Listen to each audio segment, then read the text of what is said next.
Reddit, after all these years, what are you still salty about? I have a mom friend. Our kids don't play together anymore because I'm convinced her son is a budding psycho. He would come over to play with our kids and purposely break toys. He took all our kids' Lego figures and pulled the heads, bottoms, hats off and threw them around our basement. We are pretty sure he took a bunch home, as we can't find about 10 of them. We went to a water park with each other, and their son vanished. We were all yelling and running everywhere looking for him. We were in the middle of making the place go into lockdown when he popped out from hiding. He was hiding the whole time watching his parents freak out. The breaking point for me was this. We used to walk our kids to the library together. I pushed my youngest in a stroller, as the hills in our neighborhood are too much for her little legs. One day her son asks if he can push my kid. I tell him sure, but be careful. He takes off with the stroller, running full speed up a hill. We are yelling for him to stop, and he's laughing, not slowing at all. He reaches the top of the hill, stops running, and shoves my stroller with toddler inside it down the hilly road. Thank God the stroller veered left and hit the curb and didn't speed down the hill through the busy intersection. I was done after that. The other mom thinks I'm super uptight and that her kid is an angel. Ugh. When I graduated high school, my grandma's health was starting to go downhill. She was basically in a wheelchair 24/7 and was just overall not doing well. Now, my grandma and I were super close. So, I went through the special arrangements of getting tickets for her sit at the bottom part of the arena I was graduating at, so she wouldn't have to take stairs and such. Come graduation day, only my mom and my 2 aunts came. We didn't go to dinner, like everyone else. And overall, it was not as exciting as the youngest grandchild graduating. My sister didn't even go, but she watched the live stream, so I can give her credit there. 2 weeks later, when my dick of a cousin graduated, everyone went to aunts from out of state. My 2 local aunts, grandma got to go, etc. They went out to dinner, etc. It's been 4 years, and I'm still pissed. I will never not be salty about this. Edit. Thank you to everyone's kind words. I'm so sorry that I'm not the only one to experience something like this. I'd like to add a little bit onto this. My family is actually pretty darn good, but in this instance they really sucked. I don't have a dad. He died when I was 2. His side of the family has also never had anything to do with me since he died. So this leaves me with a rather small family. Graduation was kind of a big deal to my mother, since my sister didn't go to hers. My mom made it a big deal, got me a cake and a nice present. I already knew then I wasn't going to have a graduation party like most of my friends, so she thought my 2 aunts who have been like second mothers to me would make it a big deal. They didn't, and as for my grandma, she wasn't able to come because she wasn't driving by that point. I can't remember if nobody would bring her or if she was feeling rather ill at that time. Regardless, it bothers me she wasn't there because she died a little over a year later.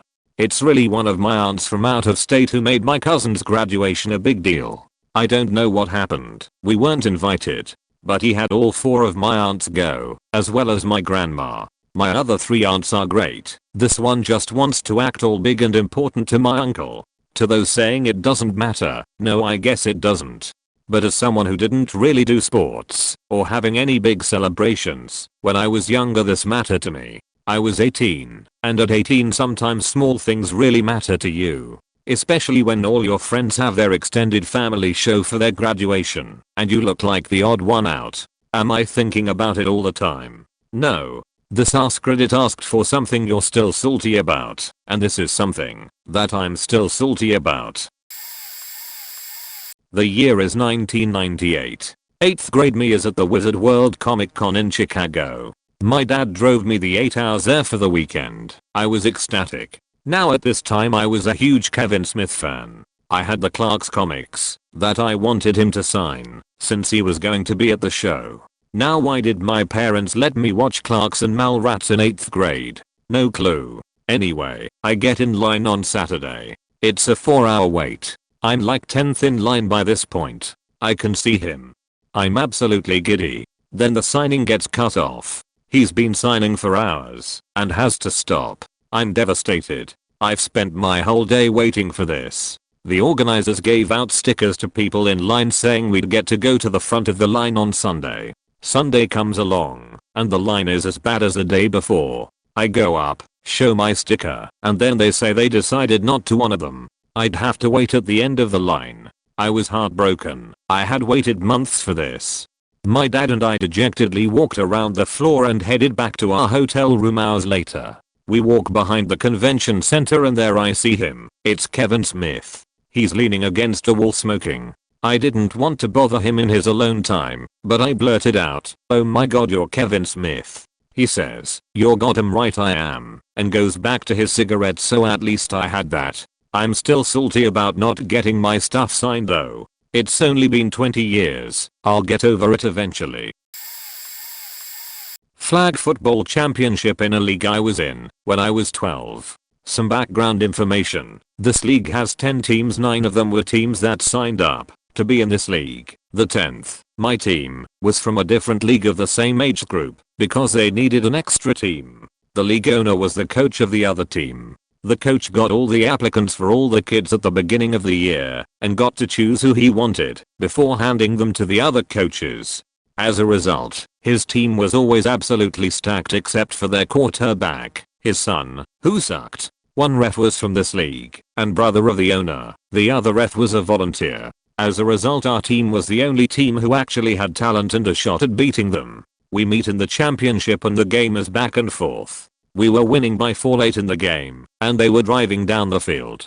They get to the goal line and call timeout. Ref says there were only a couple seconds left, so this is the last play. They call hike. The quarterback starts to do a QB sneak, then pitches the ball forwards to a receiver after he crossed the line of scrimmage. For those of you who follow football, you know that is an illegal forward pass. Ref #1, owner's brother, calls a touchdown. Ref #2, volunteer, throws a flag, says it was an illegal pass. Game over, we win. Argument ensues and the owner of the league ends it by saying one thing we can come away with in this is that we are all winners. They gave both teams first place trophies and they replaced the one street with a 2 ND on ours. 15 years later I still remember that. When I was in middle school, I played the flute and had a mullet. My flute teacher was one of those amazing teachers who stood up for me when I was bullied. I had a teacher and a bully who would hit me, call me names, etc., and really got me to look up to her as a person. I was also very good at the flute, second chair to a girl who had been playing for years. Final concert comes around. This solo would have made my faking life 20 measures. All to myself. Front row. I practiced every day. As soon as I got the music, faking killed the audition and the girl hadn't practiced at all. But I lost it to her. I'm a level-headed guy. Maybe I played off tempo or skipped a measure or something. But as I was runner-up, I had to practice the part just in case the girl was absent. But as I was practicing in the soundproof room, I noticed I could hear my teacher and a bunch of girls talking. First chair girl, why didn't he get the solo? He is doing really good. Teacher, I can't let some funny kid with a mullet be the only person people look at. It's a good song. I don't want him to ruin it. I dropped flute after that. It's one thing to be a guy who overcame the bullying for being a male flute player. It's another thing to have your role model undermine a passion. My parents, especially mother, only seem to view people's problems in terms of how it affects them. If I'm overheard complaining about something in my room, it isn't "Hey son, what's up?" it's "Why do I have to hear this?" If I'm down because I've fallen out with a friend and they know this, it's "Yeah, but it's after 7 o'clock and we're relaxing." If I show them something I've achieved, they just seem disinterested and mildly confused as to how to react. Note, I do not approach or bug them. They approach me, then get annoyed that the answer isn't what they want to hear, or they just get annoyed I'm not perfectly happy at all times. I don't get these reactions from anybody else. When they discovered I have a boyfriend, I'm a B-dude. Not one time did they show an interest in what that was like for me. It was all how the rest of the family would react, and how I should understand how this affects them. My sister has ADHD, and all mother did was scream at her all the time, at no point comforting my damn sister for having a learning disability. She has no understanding of how to communicate to people beyond repeating her views in an increasingly aggressive way until they are tired of it, then thinking she's won and was right all along. They are not selfish, exactly, but both totally self-centered and wrapped up in their own worlds. They do it to everyone as well as each other. Watching them argue is like watching two chat but constantly miss each other's point. I realized the other day that I can honestly see them in the Dursleys from Harry Potter. Not that I'm a wizard living under a staircase. Well, not a staircase, anyway. One time, my dad faked me over at dinner by making burgers. This was almost 10 years ago, when I still ate meat. He got 2 pounds of meat and had me season and mix it. 4 of us were going to eat. But my dad complained like a big baby, saying there was somehow only enough meat for 3 burgers, each 3/4 pounds. I was like, what about me? And said that 3/4 pounds was way too much food for them, and that we could all eat 1/2 pound burgers if I just split the mix into 4 parts. No, Dad beached and moaned about it, saying that one person was going to have to take a frozen burger from the freezer, and I was getting pissed that he was acting like this and everyone was arguing. So I was like, fine, I'll take the frozen burger, and you pigs can have 3/4 pound burgers, even though I was the one that prepared everything for the grill and I knew damn well there was enough for everyone. Hours later, at dinner, with those assholes all having their 3/4 pounds burger and me having a frozen piece of sheet, my dad ate about half of his and was too full to finish it. Throws it away. My brother ate about 3/4 of his and my stepdad, we were all a big happy family, ate about 3/4 of his. So, if my math was correct, there was definitely enough meat for me to have one of the good burgers.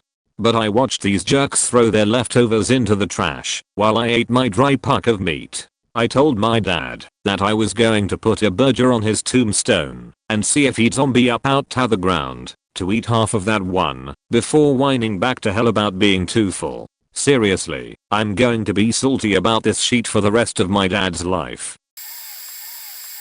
7 years ago, I used to do a sport competitively. Our school had 2 teams, A and B team, basically equivalent to varsity and JV. I had a pretty good chance at making B team. Heck, it was something that was accepted by most of the players. Like it wasn't a question of if, it was a question of when. As in people were asking me for my jacket size in preparation for ordering a team jacket and stuff, because we all knew I was basically a shoo-in. The team captain decided to pick a new guy for the last spot. I was pretty upset, but she brushed me off with some excuse saying she wanted to give him the experience or something. Anyways, turns out later she'd had a crush on him and wanted an excuse to spend more time with him. I guess they're together now, so it worked out for her.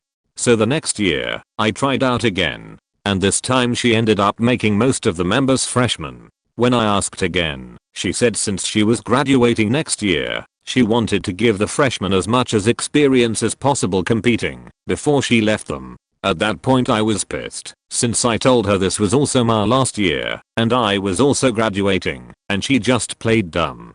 Turns out she just had a personal dislike for me from the get-go. She saw me as competition for the guy she had a crush on, so she figured the less time I spent around them, the bigger her chances were. Anyways, I was pissed that I didn't make the team, so I worked my ass off. I couldn't compete in team divisions, so I focused on individuals. I ended up placing 3rd in individuals, higher than anyone else on the team. And I just made it really obvious that I totally deserved to be on the team, but faking politics kept me off. Raised a lot of uncomfortable questions as to why I wasn't on the team, because usually you want the best people on the team. Of course she lied her ass off and told people it didn't seem like I had time to dedicate to team training or something, and she wanted freshmen who had a more flexible schedule. Fuck you, Karen. You faking bitch. When I was in grade 8 we were doing a debate unit, which started off with a mock city council on why not a new condo building should be put up across the street from the north side of the largest park in the city, also in our neighborhood. I was for the building being put up as one of the designers/engineers. I was feeling pretty confident in that my arguments were heard by the community, classmates, and most of them were coming around. Then about 5 minutes before lunch, one of my classmates who always seemed to get her way began arguing against the building being put up. Her argument that the building being built on the north edge of the park, coincidentally a very busy street as well, would obstruct the view of the sun rising, and people wouldn't be able to sit on the bench and soak in the beautiful sunrise. Cue me about to say that the sun rises in the east and sets in the west, thus concluding that the building wouldn't obstruct her precious view in the middle of a city. Before the words left my mouth, my teacher interrupted saying, "Very nice point to end this debate. Time for lunch." I remember stewing the whole day thinking about how stupid my classmate would have looked if I had brought up the point. Still salty, have moved on though. TLDR. Back in 5th grade, I had a teacher who refused to place me on our school's honor roll. I was a nerdy kid who definitely took pride in acing all classes in my first 4 years of schooling and making the honor roll every year so far. There was a huge assembly at the end of the year, and grade by grade, the students who achieved honor status were called up to the front and given a semi-fancy certificate commemorating the achievement. The rules to get onto the roll were fairly simple: A's in all academic classes, English, math, history, social studies, etc., and at least B's in the arts classes. Well, I have horrible handwriting, and in 5th grade we were introduced to cursive. So all year long, I battle my chicken scratch to edge out a B in handwriting and acing everything else. So unbeknownst to 10-year-old me, my parents went to a parent-teacher conference where they were told that I would not be making the honor roll this year. Surprised, as they received all of my report cards, they asked what did I get a C in? Apparently, to the teacher, a B does not constitute a B, so my handwriting grade was not acceptable. Now, my parents were not helicopter parents or nosy into my business, but they knew that this meant a lot to me and went to bat for me with the principal, who actually sided with them on the issue. Fast forward to the assembly, and all of the honor roll names for my class are called up by the teacher in alphabetical order. She reads everyone's names and skips mine. I'm devastated. As far as I know, I met all the necessary criteria. Once she gets past the Z's, the principal speaks up, while the teacher exits the stage, and says, "Oh, and we also have Marcus Salad." I do an emotional 180 and run up to get my certificate, and could not be happier. After hearing the full story from my parents years later, when I was in high school, I have grown a seething hatred for that teacher. Fuck 5th grade and a big fuck you to Mrs. S. When I was in elementary school, I was a very fast learner. I found school incredibly boring. In 2nd grade, my teacher's assistant was mad at me for wanting to learn multiplication and division, and whenever we did anything vaguely resembling either, I would get all excited and say, "Are we doing times?" And she would give out a resounding sigh and say no. One day, she got so fed up with it and pulled me away from the rest of the class to this little tiny desk and started asking me multiplication questions. I was using my fingers behind my back, faking mistake. The only ones I was able to respond to in time before she moved on to give me a new problem were 8x8 and 10x10. After that she gave me a stern talking to about why I shouldn't deviate from the rest of the class. Later that year I passed the first of a series of 2 tests to qualify for the gifted program, which I would get accepted into in 3rd grade, before being selected to attend the only full-time gifted school in the county the summer before 4th grade. I say this not because I want to be cocky and say to the whole world, "Look at me, I'm smart," but because gifted children have their own special needs, and there's a plethora of symptoms to being a gifted child besides the rate at which they learn. And just to add to all that, this should go without saying, but I digress, they are all their own unique individuals with varying personalities and experiences. There is a reason why gifted children are considered special needs students, and neglecting said needs is torturous to them. Please, if any of you are teachers, don't ever do this to your students. How I was suspended because of the speeches teacher. I was a senior in high school and had never ever gotten in trouble in school. The most I had was a talkative in class comment on my report card. One day at lunch I left to use the bathroom. As I walked out of the bathroom they were releasing everyone from the lunchroom to go back to class. In that moment I realized I forgot my phone at the table. I went back into the lunchroom and a teacher put her arm across my stomach and stopped me. I put my hands up in the air, cause I knew that this was about to get messy. She goes, "You need to leave the lunchroom." I say, "I forgot my phone at the table, I'm just grabbing it," which was literally 5 feet away. She says, "No, you need to go back," and her arm is still across my stomach stopping me, and my arms are still up. So I say, "Please stop touching me." She puts her arm down, and I go back to the table and see that my phone is gone. Then I hear, "She pushed me, that girl right there pushed me." The moment I hear that, I start calling for my dad. He was a teacher at my school and had lunch duty that same period. He appears just as an administrator appears, and I go, "Mrs. Fulgeny just accused me of pushing her." And my dad, of course faking, knows I didn't do that. I've never had behavior issues, let alone pushing a hole as teacher. He takes me to the office with the administrator, who faking claims he saw the whole thing. The other administrator with that had a hearing for the incident didn't even listen to my side of the story. And the one who saw it came to the hearing still telling the same story. So I got suspended for 3 days. My dad was livid and spilled the beans to me that Mrs. Fulgeny has always been rude and cheaty to him and the whole Spanish department. So he thinks she just took this as an opportunity to fuck with us.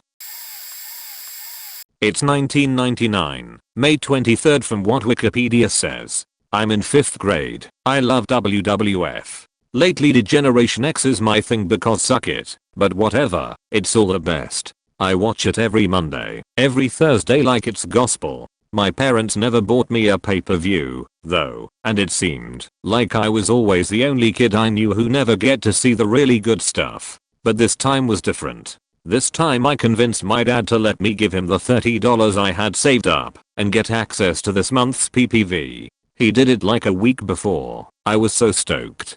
I was anticipating the shit out of watching my first PPV wrestling event, invited a couple friends, made sure my mom went out and got snacks, everything. So the day comes. I don't remember, but I probably didn't sleep out of excitement. We are downstairs eating breakfast and my brother comes out of his room and says he's riding his bike to dash in for some potato wedges before he goes to the pool. My parents are like, "Okay, whatever," and he gets his bike out of the garage and leaves. An hour later we get a phone call. "My brother's on the lake. He broke his leg. There's an ambulance coming. Hurry." So, to make a long story a little less long, I miss my first PPV ever that I paid for with my own money because I had to go to Children's Hospital when my brother broke his leg dodging duck shit on his bike because he wanted potato wedges instead of a already ready breakfast at home. And then the next day I learned that Owen Hart fell to his death on live television. Like, for real died, and I was so upset that I missed that. I ask my brother if he remembers that every time I see him. Sophomore year of high school we have to take another section of gym called fitness and conditioning. Back then, I was a heavyset girl. I was probably 80 pounds overweight. So back to the story. My gym teacher, that gym teacher is talking about measuring our body fat. He calls up a fit boy to the front of the class and tells him to lift up his shirt so that he can pinch on his side. The kid does it and it's fine. Then he turns to the girls and says, "Any girl want to go up?" None of the girls say anything. I'm the only girl in the class with a noticeable weight difference from all the other girls and my teacher says, "Okay, and 2018, why don't you go up?" I say no, and I shit you not he starts taunting me. "Why? You're too uncomfortable? You're afraid everyone will make fun of you?" The class is silent, and I'm in total shock. Our fitness exam at the end of the semester basically continues like this. Like, I could only get through 6 push-ups, and he embarrasses me in front of my entire class. I already felt bad enough knowing how out of shape I was, and he made it worse. The last part of our exam was a 1.5 mile run around our track. You could either run, walk, or run/walk. I choose to walk, because I can't be bothered. It's not only me, mind you. 2 other girls in perfect shape also choose to walk, because they didn't want to ruin their hair and makeup. He doesn't say anything to them, but he tears me a new one. I'm 5'11", and I've got long as legs. I take longer strides, and I walk fast ASF, so that 1.5 mile walk was nothing. I finish faster than the other walkers and my gym teacher thought I cheated and told me that I was too big to do it that quickly without being out of breath. Even the other girls who walked with me told me that I finished the exam. At this time, we all, as in all of the girls in my class, noticed that this guy just got a rise out of making fun of my weight. I got the record for the fastest walker out of my entire graduating class and my name was on the gym door for the rest of the school year. Oh, and I lost all of that weight and some more. Now he's a vice principal torturing other kids at some other school.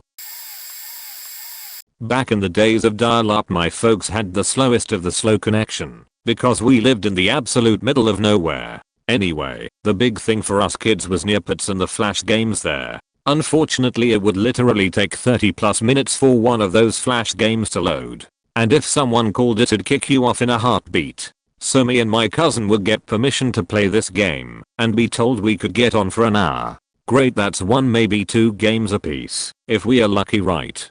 So we would get on and get the dial-up loading, which was always a gamble anyway, and we would finally get one of the games loading. Then my uncle would walk by, see we had gotten past the dial-up load, and would kick us off to check his email. This meant he closed our half-loaded game and would get like 1 ML open when the connection would crash. Then he would get up and walk away. We would get back on. Maybe we can still get 1 game loaded. Hopeful. Get the connection going again. Uncle walks by and repeats process.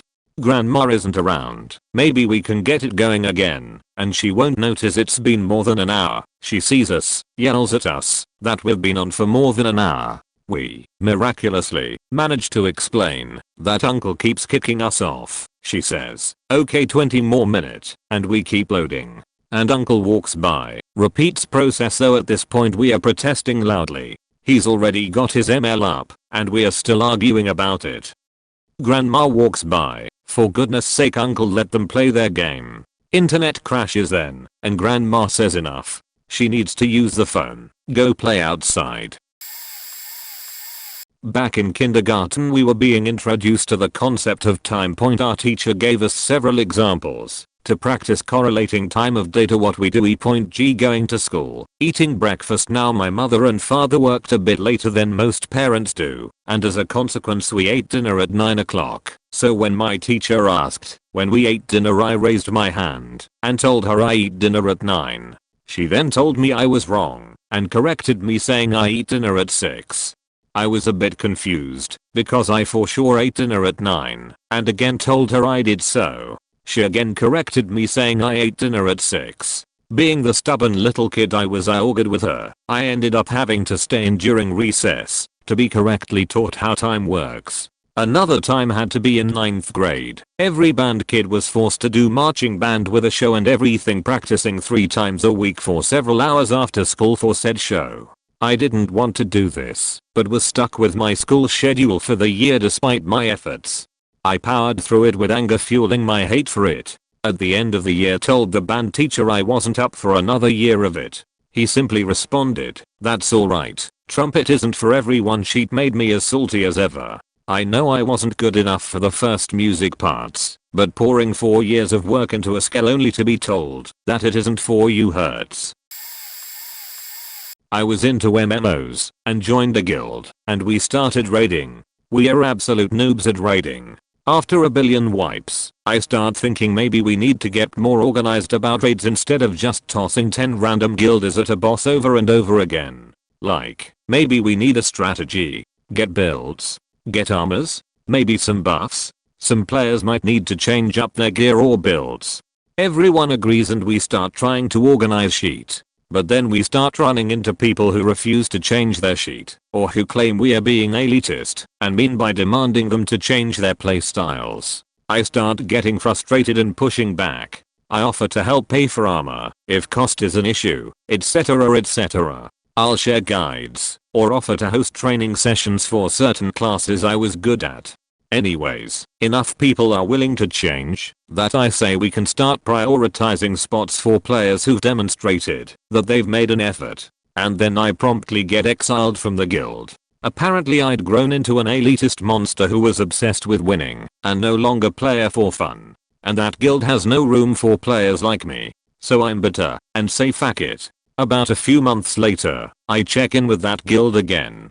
Now they are all about forcing you to run certain builds. They are all running DPS meters. They're all recording their fights and analyzing them later to see which players aren't up to paragraph. And of course, they have sign-up sheets to prioritize which players get raid spots. The very same Beach who claimed I was turning into a toxic elitist is the one asking people to change their builds. What the fuck? You assholes. When I was a freshman or so, 2 kids on the bus constantly made fun of me. One day it came to a head, and the bus driver pulled over and had a member of the staff come onto the bus. This woman, who I'd never met, insisted I was the problem, despite several students saying otherwise. That was the salty part. Now for the rest of the story. This Beach gets snarky, and then my older brother stands up and slams his hand onto the ceiling to get the woman's attention. He goes, what the fuck are you talking about? The woman tries to shut him down and he goes, you don't know what the hell you're talking about. My parents have been reporting these two for bullying him for about 6 months and you haven't done shit. The woman tries to threaten him with detention. He replied, okay, well, neither of my parents nor my stepmom will make me go.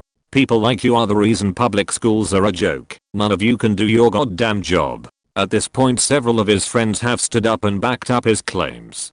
This Beach goes on to say, we don't know the situation. My brother replies, I've heard that crap before. When my brother was in 8th grade you people gave my parents the same bullshit excuse, and after he got into a fight with one of his bullies only then did you actually take action. People like you are a joke. The woman walked off the bus at that point. No, nothing was ever done about those students. Back in elementary school we had a field trip to the old hockey stadium. Yes, I'm Canadian. When the teacher announced that we were going, she made it very clear to not ask your parents for money for the trip. When I got home and gave the permission slip to my mom to sign, she asked if I needed spending money. I told the teacher said we didn't need any, but I had doubts since we were going to a pseudo fair event. So next day during attendance, when the teacher calls my name she looks very pissed off. She proceeds to yell at me, half-baked turkey. Why did you ask your mother for money when I specially told you not to? She then power marched to my desk and slammed her hands repeatedly on it while repeating, what is the matter with you? Or something to that effect. Keep in mind I'm 10 years old and she's this behemoth of a woman. Probably 250 PLBS or more. Anyway, she threatens to bar me from trip and give me detentions for a week. I'm scared shitless because I never got in trouble like this before. Anyway, the Beach finally calmed down and we went about the rest of the week. I get to go, but I'm on thin ice. So we get to the stadium with a few parent chaperones and head inside. Once inside we all start going to the game stations. Now guess what you needed to do? Virtually anything there? Yup, motherfucking money. Not one kid brought money. There was 50 of us and 3 parents. The parents ended up having to dish out a couple $100 each so that we got to at least one thing each. All the time I strutted around in earshot of that cunt sarcastically saying, man, this looks like fun. Too bad I don't have any cash for it. Parents filed a complaint to be reimbursed for the money they had to pay. Story doesn't end quite there either. Bonus justice was dished out a few years later where my team in a problem solving competition got to the world's championship. Aforementioned teacher was the one who introduced it to the school. I give her props on that, but had never gone past regionals with any of her teams in 10 years. Her team that year again didn't make it, but wouldn't you know, our team, coached by a parent, went all the way. She demanded to come and participate, which the school relented on. We placed high and were one of 6 Canadian teams. Fuck you, Mrs. C. Also RIP. Was applying for a minor leadership position in an organization at college. The way it worked was that there were student coordinators and then the students under them who worked to help run individual components of said organization. So for example, a recruiting committee had a student coordinator and then 2 other students working with them to help run recruitment. I was applying to be one of those 2 other students on whichever committee I could get on. I go through the interview process, brought up some great ideas on how to improve the organization, some good recruiting events, etc. Now, all of the coordinators are in the group as well. We are all students after all, so we all know each other well. So I get a call when decisions get made from one of the coordinators. They say to me, and I quote, "Hey, we really liked all of the ideas you came up with, and we are going to use them all. But we don't think you'd be a good fit with any of us, so you didn't get the job." So they essentially just told me that none of them wanted to work with me, but they still took all the ideas I came up with and implemented them, saying they were their own ideas of the new hires helping out. Fuck all of you. I'm glad I ended up becoming an unofficial coordinator that more people felt comfortable talking to than any of those assholes. Had what I thought was a best friend in 6th grade, where there were a few of us who were tight-knit, but she lived right across the street from me, so we hung out a lot. The summer before 7th grade, she started hanging out with another girl sometimes without me, and I was kind of irritated, but kind of felt I should be okay with it. I didn't own her or anything. Well, very first day of 7th grade, I go to lunch and go to sit by my best friend. She pretty much wouldn't even talk to me. I quickly understood that she was now considered one of the cool kids and I most certainly was not. I don't know how or when that happened, but that's how it was. I tried sitting by her for another few days, until one of her new friends said, "Why, do you think you can just sit next to us?" I pretty much had zero friends for the rest of the year, and she never really spoke to me again, and never apologized for the way she treated me. The best part was, I finally started making a close friend a year later, and old best friend's mom told my mom that she was worried about my new friend, implying she was kind of a bad kid, or from the wrong side of the tracks or something, and my mom was kind of worried about our friendship after that, so I kept my distance. Even though this girl was completely normal and fine. I still hate that girl, and relish the fact that she's now very overweight and still living in our hometown, and I'm not exactly devastated that her mean mom, who for some reason felt the need to sabotage my attempt to make any friend after her daughter dropped me, died of cancer relatively early. What a terrible way to treat people. Middle school girls are objectively probably the most evil population around. That it's been well proven for years now that George W. Bush lied and his cabinet lied about WMDs in Saddam's possession. Myself and a lot of America's youth, stirred up by 9/11, were looking for answers and a way to help. Bush and his people knew this, and they systematically lied to gain our support and sent us over there, and we did terrible things to a lot of innocent people who did nothing to us at all. I still dream about it sometimes. So, when the lies surfaced, was Bush impeached? No, he retired to paint in Texas. Was anyone in his War Department fired, jailed? Nope. It's been years now and it still sucks so hard. Not to mention that our present/violence in that already tense region set off a firestorm that is still raging out of control today. Please don't comment that they were killing each other before we got there. I've heard those arguments before. It still doesn't justify what we did. Not in the least. We should leave now and never go back. Who exactly appointed us to be the police of the world again, when it specifically says in our constitution not to? If I were the Secretary of Defense, I'd pull every service member outside our borders, except for the Marines guarding embassies and the like, back inside them. If anyone ever truly attacked us again, I'd unleash hell upon them. Then I'd take the $598 billion, what we spent in 2017, and put it to use that actually helps American people, and not American interests. That's not counting the trillions we would get if we sold the military bases we have, almost in every county in the world. Was in 5th grade and we were doing that experiment where you sling around a bucket and you swing around a bucket of water, but it doesn't fall out of the top. I was friends with this genius kid who was a nerd stereotype and used to get bullied a lot. We took enrichment classes together, but I was luckily athletic and quasi-popular back then, so I could reasonably stand up for him without getting picked on myself.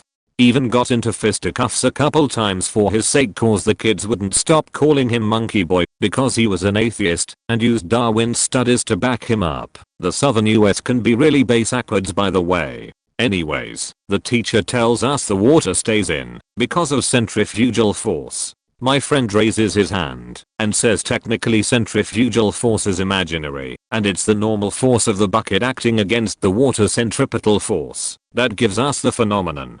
She talks over him shortly after he says imaginary and says it's not imaginary. How else would it work if it's imaginary?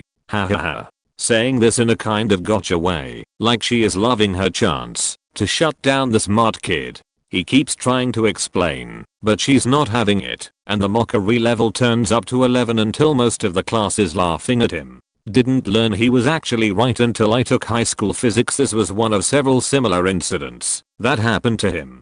One teacher just immediately starting laughing at him when he went over the top for a social studies project and dressed like Lincoln, memorized the Gettysburg Address, and began to recite it. She could not stop laughing at him, and he never even got to get past 47 years. Anyways, we went to different middle and high schools and grew apart. I asked a few friends that went to school with him if he still got teased, and apparently it was only getting worse. Furthermore, no one was standing up for him anymore.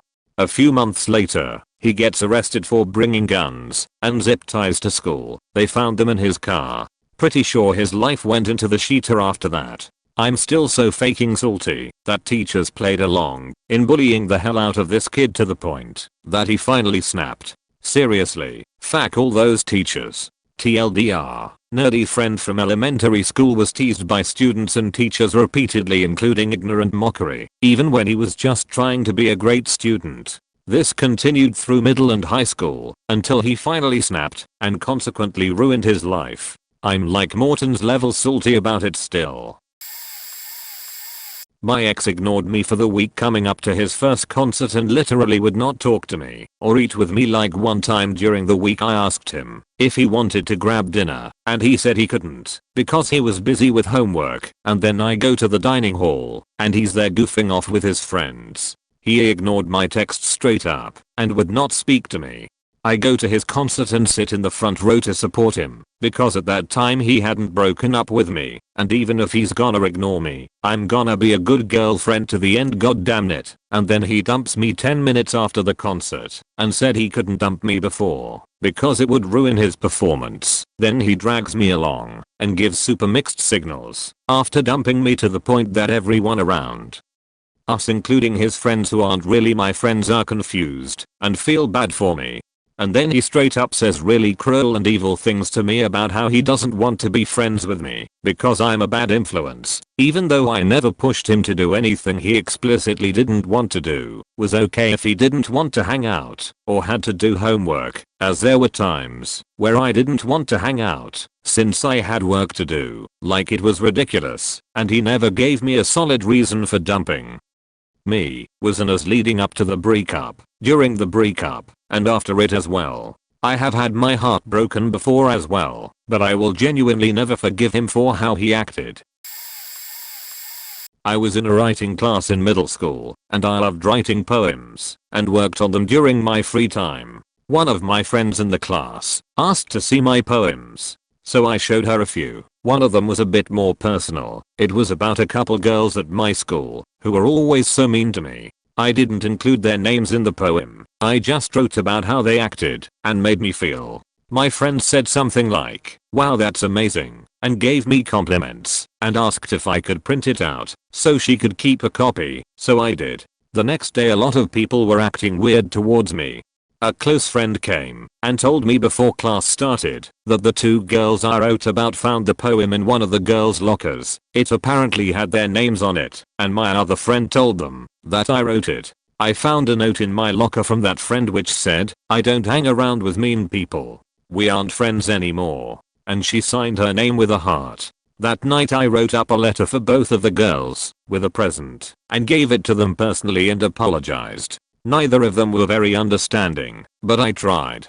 Lots of people stopped talking to me. A sucky part is, senior year I sat behind my friend in math class, and while talking to people around me she joined in. She actually had the nerve to ask me, "Hey, weren't we friends before?" I said in front of like 5 other people, "Yeah, you gave my poem to blank and blank in middle school without my permission. Then you wrote me a note saying you didn't want to be friends." She looked surprised, laughed like a beach and said, "Oops," and turned around in her chair. When I was in first grade, I had a batshit insane teacher who stipulated that we were only allowed to finish 2 pages a week in our math workbooks. I got bored one day because I was more advanced than my peers due to my batshit insane mother teaching me how to read, write and do rudimentary math at 3. So at 7, we start school at 7 in Sweden. I always sped through those 2 pages, so I worked a bit ahead. She singled me out to yell at in front of the entire class for working ahead. A few months later, another student was caught working ahead, and he just got a smile and a "don't do that again." I'm convinced to this day that Harpy had it out for me because I was the only non-white kid in class, while all the other kids were Caucasian. Many years later in high school, I went on a school trip to Rome with my Latin class. While there, one of our hostel rooms, specifically the one I slept in, got raided by a thief, or thieves, and money went missing. Despite the fact that I had an alibi, I was out with others. There was another student sleeping in the room alone for most of that day. I do not suspect her, nor did I accuse her. My homeroom teacher accused me of the theft in front of everyone and insisted until I graduated I'd done it. Our homeroom teacher wasn't even on the trip with us. She just knew it was me. When I gave birth to my youngest, nobody from my entire family came to visit me. I was all alone. My husband was home with our eldest because the hospital wouldn't let her in during flu season. My friend and her husband came by and were shocked that they were the only ones. My sister-in-law gave birth literally 5 mother faking days later and everybody showed up for her. I didn't even know until I saw pictures on my grandmother's fridge. Grandma was going on and on about how she had to see her great-grandbaby and was not even acknowledging my baby being born. Like, sure, we were at different hospitals, but mine being a whopping 20 minutes away vs sister-in-law's being 10 minutes away I guess was too much.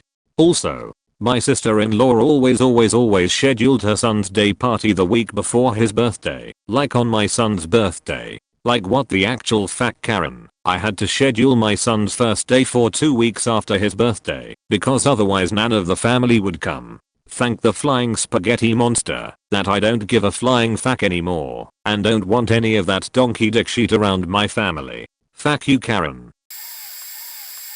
In grade 6 we did a grammar lesson on comma placement. We were to insert a comma where needed in a bunch of sentences. I tossed in an Oxford comma and it was marked wrong. At the time I had no idea what an Oxford comma was, but I was an avid reader and I knew it was correct. Also, being a precocious little sheet, I argued hard with the teacher because I was sure I was right. I went and found an example to prove to him, but he still wouldn't relent. Report cards came out shortly after, and he wrote some smartass comment that I was headstrong or some shit. It was totally a dig about that incident. Still kinda salty about that. Fuck you, Mr. Graham. That comma was correct. Unrelated but, Seched, same teacher. The faker thought we were being immature about the topic. 12-year-olds, go figure. So he stood at the front of the class and yelled Benasvapjana. Is there something funny about those words? Well, yes there is. A grown-ass man yelling Venus at a class of 12-year-old kids is faking funny. I burst out laughing. He made me stay at my desk for recess. So of course my idiot friend stood at the window making stupid faces at me. This made me laugh even more. Holy shit, did he yell at me when he caught me laughing again. Man, this shit is over 20 years ago. Guess I'm pretty salty. 3 years ago a friend of mine tragically died of a heart attack in her early 20s. This was the first loss that I had of someone close to me as an adult. I called work, server at a crappy chain place, 4 days before the funeral trying to call out for SAT and Son because it was 8 hours away. Work policy was call at minimum 4 hours before your shift. I was giving them 4 days. Well yeah, if you can get someone to cover your shifts that'll be fine. I hadn't yet gotten my ability to call out BS, so I meekly agreed. I called every other employee in that restaurant and no one covered me. It took everything I had to not cry at my tables that SAT night. Then I realized another server, let's call her Becky, called out the day before for the whole week because their grandma died and the same manager said okay. Later that night a friend at work showed me a video they were sent from Becky on FB where she was kayaking with her family. Her grandma wasn't dead, she just forgot to ask that week off for her family's vacation. I found the same video because idiot Becky had a public profile. showed it to the manager, and told him that either she was fired that minute or I was walking out the door. She was. Best part was I got to break the news to her when she came floating in the next week to see her schedule. "Oh honey, you're not on the schedule anymore. Nice tan. I saw the funeral was in the Keys.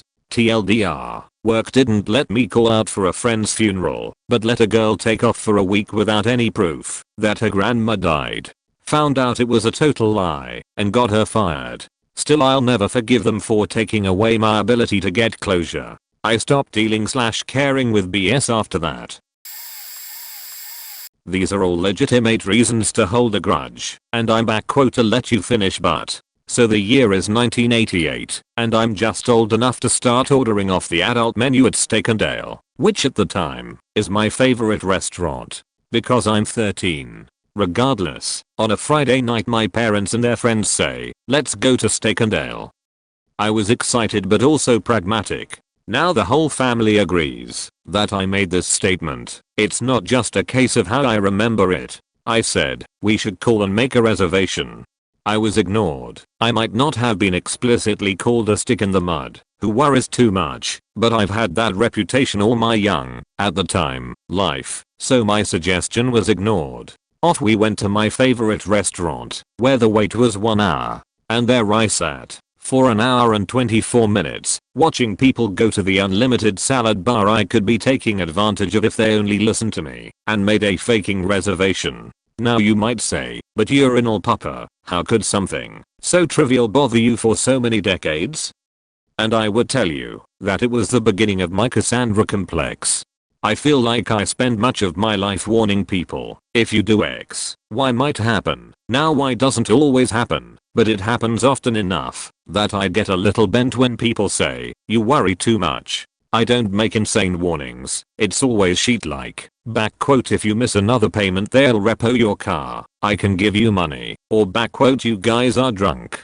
Maybe setting off fireworks is a bad idea." Or "These rides are run by alcoholic hobos. Maybe we should skip the portable doom thrasher at St. Vitus Elementary's annual fun fair." 2 of those were ignored warnings that came true and the last turned out false. I feel like the unheeded warnings start to empower more and more fear to the point where I am terrified of nearly everything and do, in fact, worry too much. So that's what I'm salty about.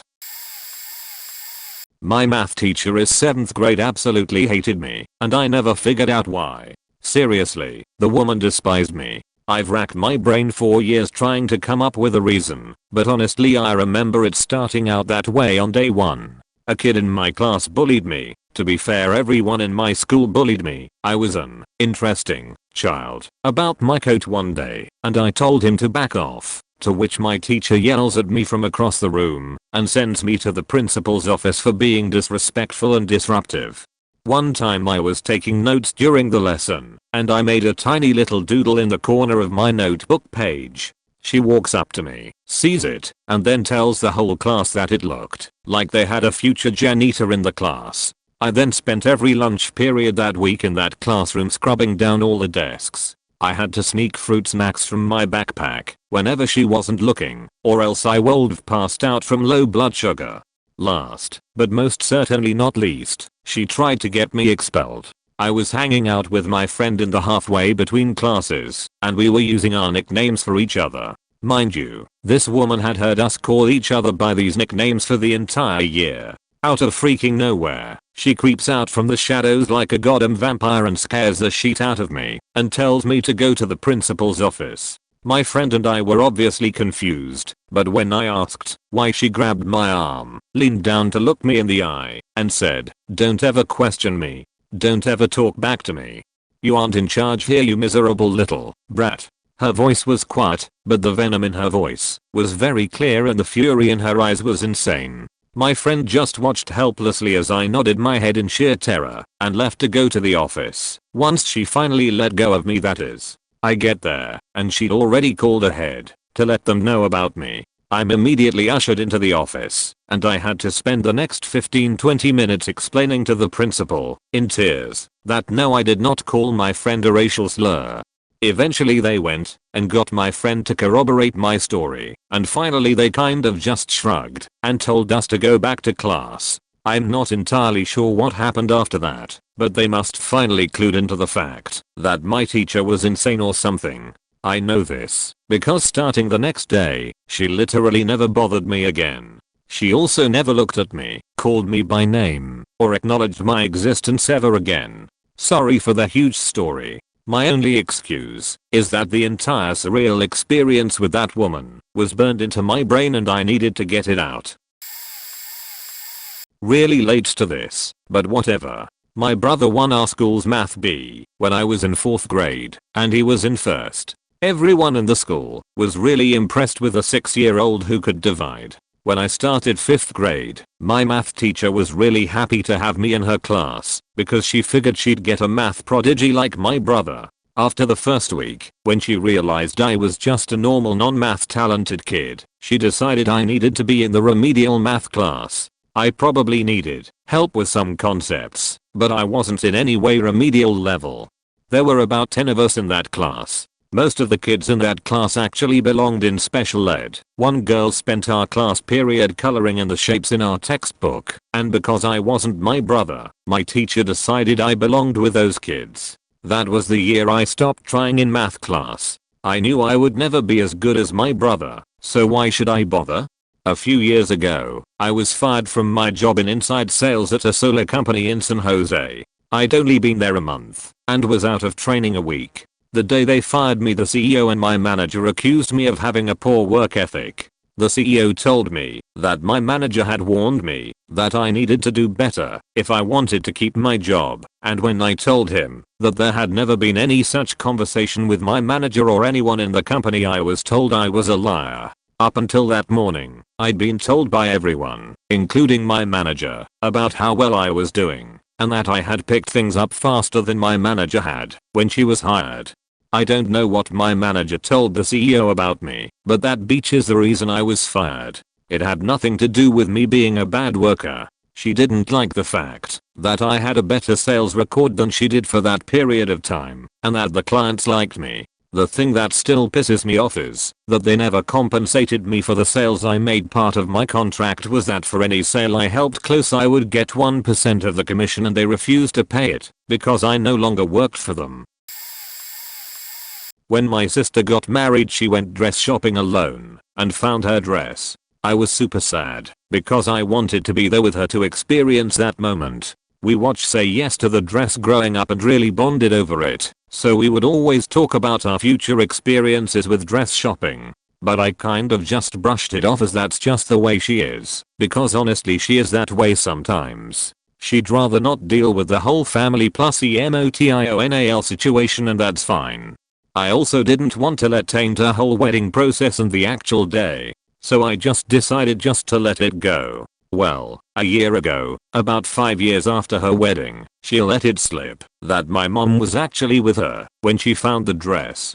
I was so furious and hurt. It really did feel as if I got punched in the gut. She tried to say they lied because they both knew how hurt I'd be. To be fair, I would have been upset, but I think I would have processed it in a way similar to the way I did back then. Don't get me wrong, it would have taken a minute, but I know I would have not let it affect her actual wedding day. I should have caught on though, because my mom was only mildly upset she wasn't with her to go dress shopping. Normally, she would be livid about these things and make sure everybody knew about it. Took not gonna lie, it broke a type of trust between my mom, my sister and me that hasn't been repaired since. Still hurt and very salty about it to this day. When I was in kindergarten, I was sent to the hallway and had my mother called nearly every day because I was misbehaving.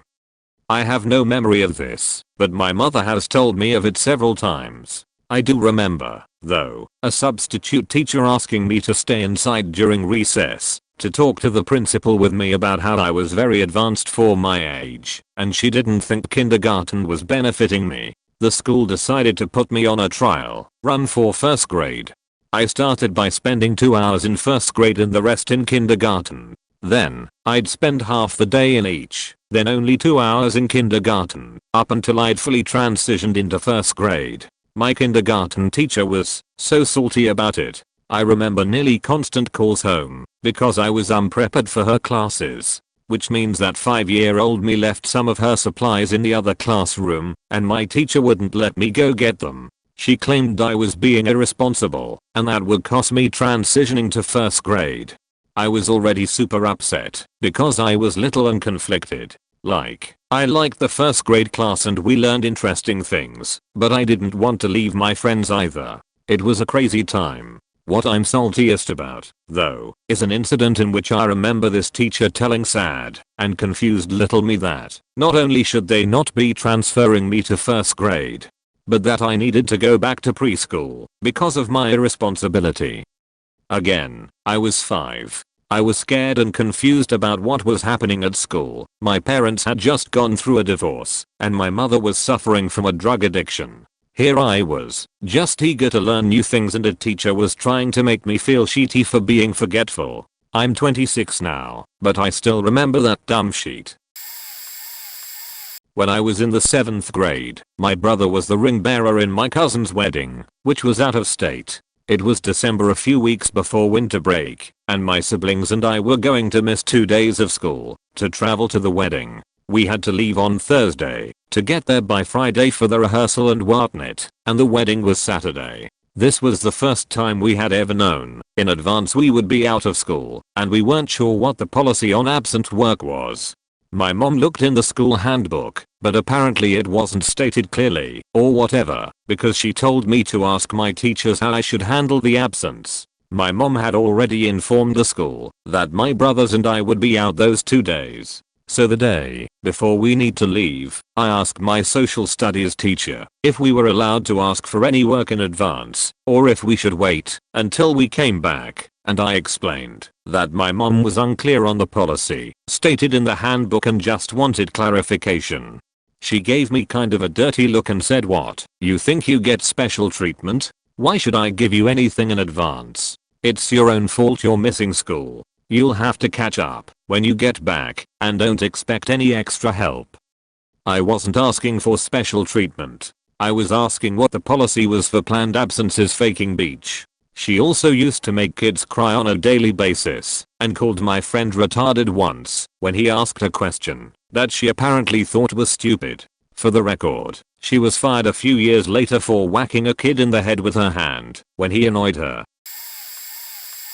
Oh my geez. I've been so salty about this sheet for so long. This will surely release so much built up tension. Okay, so here goes. I play flute, and I have since 8th grade. Most kids started in 7th and some even a bit earlier. I had transferred schools and my parents wanted me to actually have friends instead of being bullied, causing me to eventually lose my sheet and have to transfer schools again. So, I'm at this public school after I had been in 3 different private schools for the past 4 years. And my dad is a band director, so he brings home this crappy ass flute for me to start learning.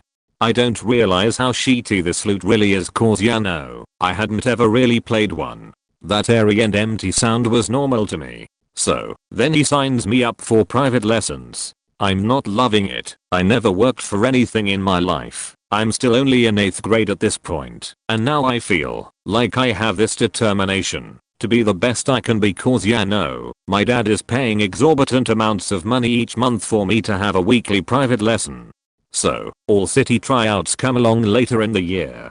Remember, I just started learning how to play this thing a few months earlier, and I made 4th chair out of 13 or something like that. Move on to 9th grade and now there's both all city and all region tryouts to compete for. I make 2nd chair all city and qualified to compete for all region.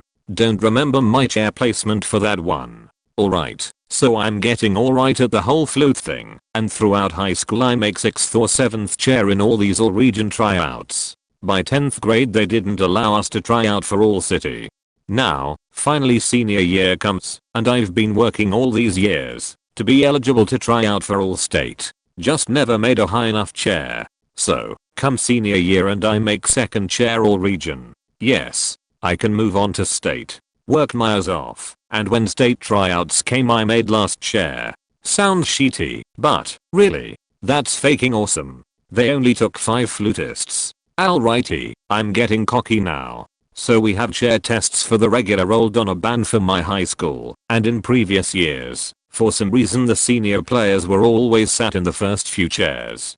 So, here I'm thinking I'm at the first chair cause none of the other players had even come close to even being able to try out for state, so obviously, I must be the better player. Right? Wrong. Well, maybe not, but faking band director didn't think so. He didn't like me from the start, and for second semester of my senior year I sat 4th chair. And that pissed me off. First chair chick had a real airy tone and just didn't sound good. Second chair chick couldn't even play through a measure without faking up. Third chair chick was the same, but also tone deaf. Then there's me, sitting 4th chair, who spent hours a day practicing, colored my music, and had notes all over it, so I could easily see the crescendos or accents or downbeats and upbeats. I also had a top of the line Miramatsu flute at the point with a different head joint that made my tone sound even better. So, here we are sitting 4th chair, and I'm already salty as fuck that I didn't get any of the solos. So, band director maybe feels slightly bad and asks me to play piccolo. Yes, here's my time to shine and really show how strong of a player I am. Guess what the fuck this fool does? He pulls out a piece for contest that has 2 piccolo parts. Aside from the fact that Satan himself probably composed that piece, cause really, who the fuck puts 2 piccolos together playing different parts? Guess who got first part piccolo? Chick sitting 1 chair above me who's also tone deaf. So, now I'm a salty young adult who really wanted to major in music and go on to be an educator, and this beach of a band director made me feel like a goddamn failure of a flutist cause he was salty with my pops who refused to work under him. Fuck that guy. TLDR, sat in a lower chair than deserved as a badass flute player in high school because my band director decided he didn't like me due to my dad's decision to not like him. Edited cause I can't type apparently.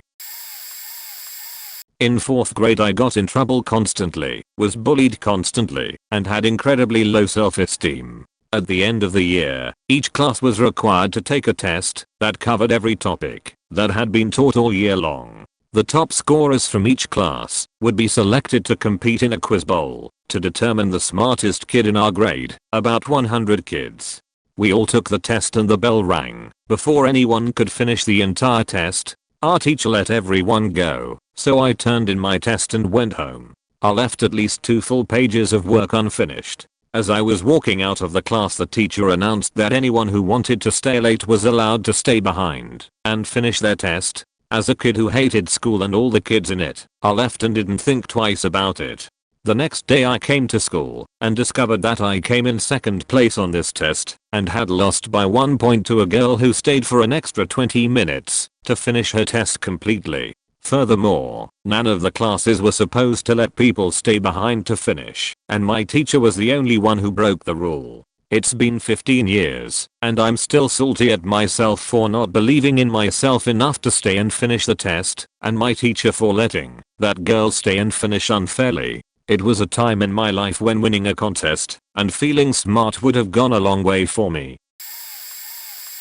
In the 5th grade, we read a book called Island of the Blue Dolphins. In it, there was a kind of fish that was called something like say, which our class pronounced as say. There was also a girl at our school who was nicknamed say.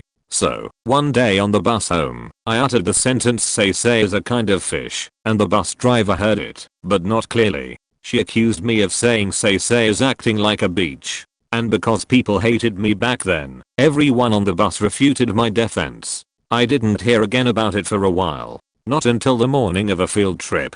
That morning, I show up to school with my backpack full of stuff for the field trip instead of my regular school stuff.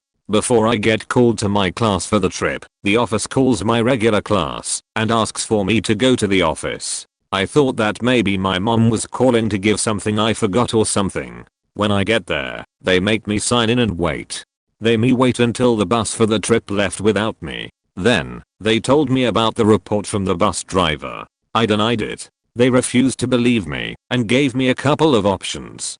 Being that I was so angry and unprepared for the school day, I chose to be suspended for the day. My mom was mad at me, especially because she had to come pick me up from school, and she didn't believe me. Did I forget to mention that I had already paid $17 to go on the trip in the first place?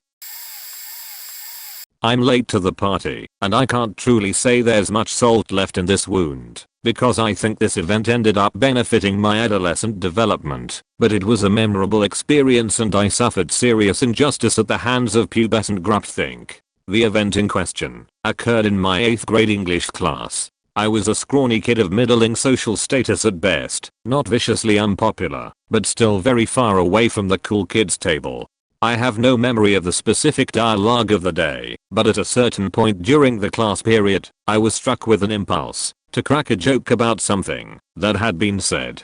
Bravely, I stepped up and offered the quip to my peers. No response. A few moments went by. Jock Coolington, seated a few desks away from me, took up the mantle and repeated my joke verbatim, at which the class erupted into laughter. I just sat there, conflicted with a mix of frustration and amusement.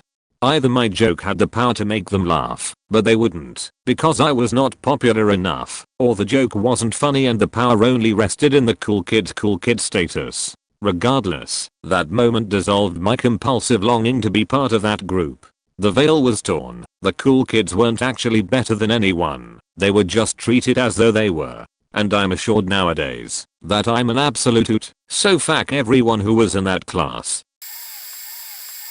Gave my childhood friend a place to stay and a decent paying job for a bit until he got his act together. He was making about $2,000 every 2 weeks, got access to my car, and didn't have to pay any bills. I just asked him to put gas in my car when he used it and replace what he ate in the fridge. He always put gas in my car, but it started to reek of pot. It was a junker on its last leg, but I don't smoke so it still pissed me off, and he started ripping pages out of my textbooks and novels I left in the backseat, which I didn't find out about until near the end of this story, for I assume paper to roll his blunts with. He ate a lot of my groceries and would replace them with different, cheaper items. Romaine lettuce with iceberg, dried almonds with peanuts, whole chicken breasts with Hungry Man TV dinners. I confronted him about it, and he got really defensive. Finally, 3 months into our arrangement, I just asked him to pay rent and not to touch my food. He got mad and said he was looking for other places to stay, which I rejoiced about, since at this point in the arrangement, things had soured and we started building resentment towards each other. Soon after, I get a call from him telling me he crashed my car on his way home from work. Shocked, I asked him if he was alright. He said he was fine, and so was the car. It was a junker, so I wasn't too worried. He said his bud's house was near, so he was gonna park it there and call out for someone to replace the windshield, and it would be all good. When I saw my car a day later, it was totaled. I made him pay me back what I paid for the car, $500, and reluctantly he did, which caused even more friction in our relationship. Things were heading towards a bad end. After one half payment of rent, he decided to move on. He stopped sleeping at my house and going to the job my dad got for him, which messed my dad's reputation up. We would never stuck our necks out for him at my dad's job if it wasn't for him being a best friend from childhood, but we did, and my dad almost lost it. He slept on a futon in the living room. He never cleaned up after himself, but instead threw all his junk under the futon, which I didn't know about.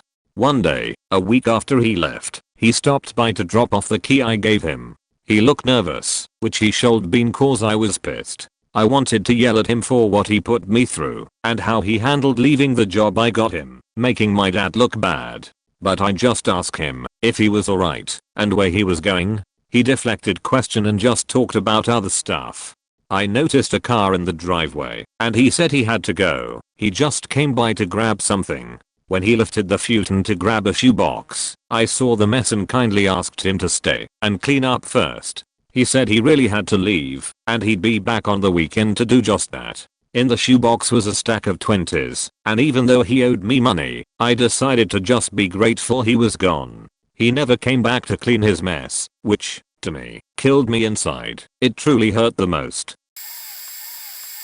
My senior year of high school, in our government class, we had the option to make a test for a chapter. Had a required number of questions of varying types. We randomly passed out the tests once everyone who opted to do so made them. Graded on thoroughness, formatting, clarity, you get the idea. The person who graded mine went through this document I spent more time on than any other piece of homework up to that point and says, "I can't find one thing wrong with this." The teacher takes it from her hand as she says, "Nobody makes a perfect test except me," stated her tone, and she flipped through the pages. 1.5 times the number of questions required by the guidelines she provided to accommodate every option of question she had listed, which she said we could pick and choose from. 2 pages longer than any other test turned in. No spelling or grammatical or formatting errors. She gets to the very last faking page, reads the essay questions that I thought would provide someone with a good springboard to explain their personal beliefs on controversial topics. And you know what she said? "You didn't leave enough space to answer the essay questions. You're constricting their thinking process." The document was single-sided, per her requirements, so we could write on the backs of the pages if we needed to, like I already did on every single test we had already taken that year. You owe me that half a goddamn percentage point. Oh my god. Well, about 12 years ago, I went to a summer camp. The overpass kind in the woods. Anyway, I wasn't back quote unpopular, but I certainly didn't rank as one of the popular girls in my cabin. One day, there was a camp-wide riddle contest, where each cabin would compete as a group. I was really into riddles, so I contributed a lot to get our cabin tied for first by the time we got to the last riddle. What gets wetter the more it dries? The counselor inquired. After a moment I proudly announced, "A towel. Guys, I think it's a towel." Then, the absolute cretin of an 8-year-old, Hannah, goes, "Actually, it's an ice cube." I'm stunned and offended that she would suggest an ice cube after I just offered a reasonable solution. I gently explain my position, that a towel becomes wet as it dries something. Hannah counters with, "Well, when ice melts, it's kind of like drying." Not more so than literal drying beach. But her immediate group of friends agreed, and everyone else slowly changed their answer to ice cube. Obviously we lost, because the other cabin correctly said towel. Then Hannah and her group whined that we should have gotten points for ice cube, and reassuring Hannah she gave the perfect answer. Ugh. When I was young, around 6 or 7, I got a weird pain in my ear. I told my mom, and she said if I still felt it after breakfast to let her know. I really didn't like going out because of some anxiety/stress problems and really didn't want to go to the doctor. The pain went away and the day continued as normal. She said if I ever felt it again to tell her so we can have it checked. I got the pain again the next morning. It went away quickly and I told her this. I didn't want to go to the doctor. She took me anyways. While I'm being examined by the nurse, I'm confused and not sure what she's asking. I tell her it doesn't hurt anymore. That's when she gets up and says something like, "Oh, I know what this is. You're a liar. You lied to get here for free candy and stickers." "I'm sorry ma'am, your daughter is a liar." I turn to look at my mom for backup, and she's looking at me like, "Why would you do this?" and sided with the nurse. Because of my emotionally abusive upbringing, all I could do was freeze, hold in tears, and stay silent. On the way out the nurse repeatedly announces to everyone she sees that I'm a liar and to not give me any treats. They happen to have my favorite obscure suckers, and I never got one again. I'm still pissed. A little late, but that's okay. My mom bailing when I was 3. Let me preface this with the fact that of my siblings I'm the most well-rounded and least faked up because I didn't grow up with my mom in my life. That being said, not having a mom with a dad who worked graveyard, who did drugs, and had no idea how to be a responsible parent sucked for its own reasons. I cried every Mother's Day for years. Didn't understand why she didn't want me. All of that. Even with it being better not having her in the end, I still am salty about it. She tried to re-enter my life when I was 16. Gave me a car. Tried to basically buy my love. Having raised 5 others' kids, none of which were my dad's kids, you would think she would have figured out that you don't buy love. She didn't need to. I forgave her as much as I could when I was 10. I would have loved her if she tried and stayed in contact and actually showed that she cared to have me in her life. I got maybe 2 years of me going to visit her. She came to me like 3 times. 3 faking times. I drove 2 hours away to visit her almost every weekend. She never really tried, never put real effort forward. She used to say, "Oh honey, I left for you. I was on drugs and didn't want you around that life." Fuck you, mom. Dad did drugs too. Guess faking what? He pulled his sheet together, quit drugs when I was 6, figured it the fuck out, and raised me to be a good man. I'm the only kid in this faking family that isn't a drug addict because I wasn't tainted by you. I have morals and actually care about people because dad pulled it together and raised me like a parent should instead of making excuses and bailing. I didn't know my siblings for most of my life because of your sheet, mom. All of them are sheety humans because of you. I went 20 years without knowing my older brother, the only one of my 5 siblings who got over his addiction because of you. He can't be in the same city as you without having a panic attack. He almost had to leave grandma's funeral because he thought you were going to show up. Lucky for me you didn't go, and I got to reconnect with my brother after 20 years. My brother and I have named her our egg donor because that is all she is to us. He is still salty about his childhood, and so am I. I'm still salty even knowing I'm so much better off having not had you growing up. Late to the game, but I'm still salty enough that I need to post. In kindergarten, my teacher had a special chair and vest that someone would wear when it was their birthday. They were both super colorful, and you felt like a genuine badass sitting in your little pimp chair with your sweet ass birthday vest on. It was a big deal to 5-year-olds, trust me. My birthday is toward the end of the school year, but I was stoked to bring in cupcakes and laud my birthday swagger in front of the rest of my class. Not really, because I was pretty quiet, but honestly still excited beyond belief to look so cool. There was an issue with my plan, however, because someone else in that class of 20 shared my exact birthday. So, we shared. I wore the vest the first part of the day, and he got the chair, then we switched at lunch. I don't have a problem sharing. My problem was that he was a pompous, bullying us bag that pushed kids off of slides and stole your favorite snack from your packed lunch. And he stole my happiness that day. Then, in 4th grade, he was cast as Daddy Warbucks in our short rendition of Annie, where I amazingly was cast as Annie. Still, super shy kid. He didn't show up for our single goddamn performance. He gloated about it in front of his friends on the playground. He was so happy that his little sheethead self ruined our play. He then dated my best friend in 8th grade and kissed another girl. Fuck you, Nick. My mom's MLM bullcrap circa backquote 04 dash backquote 10 when I was 13 to 20. She went in. Our house was a store. Her stupid parties went on all afternoon and late into the night. These women would be howling at like midnight. My mom would lose it and scream at anyone who ever suggested that it might be a pyramid scheme. The worse it was going, the more of a raging psycho she was.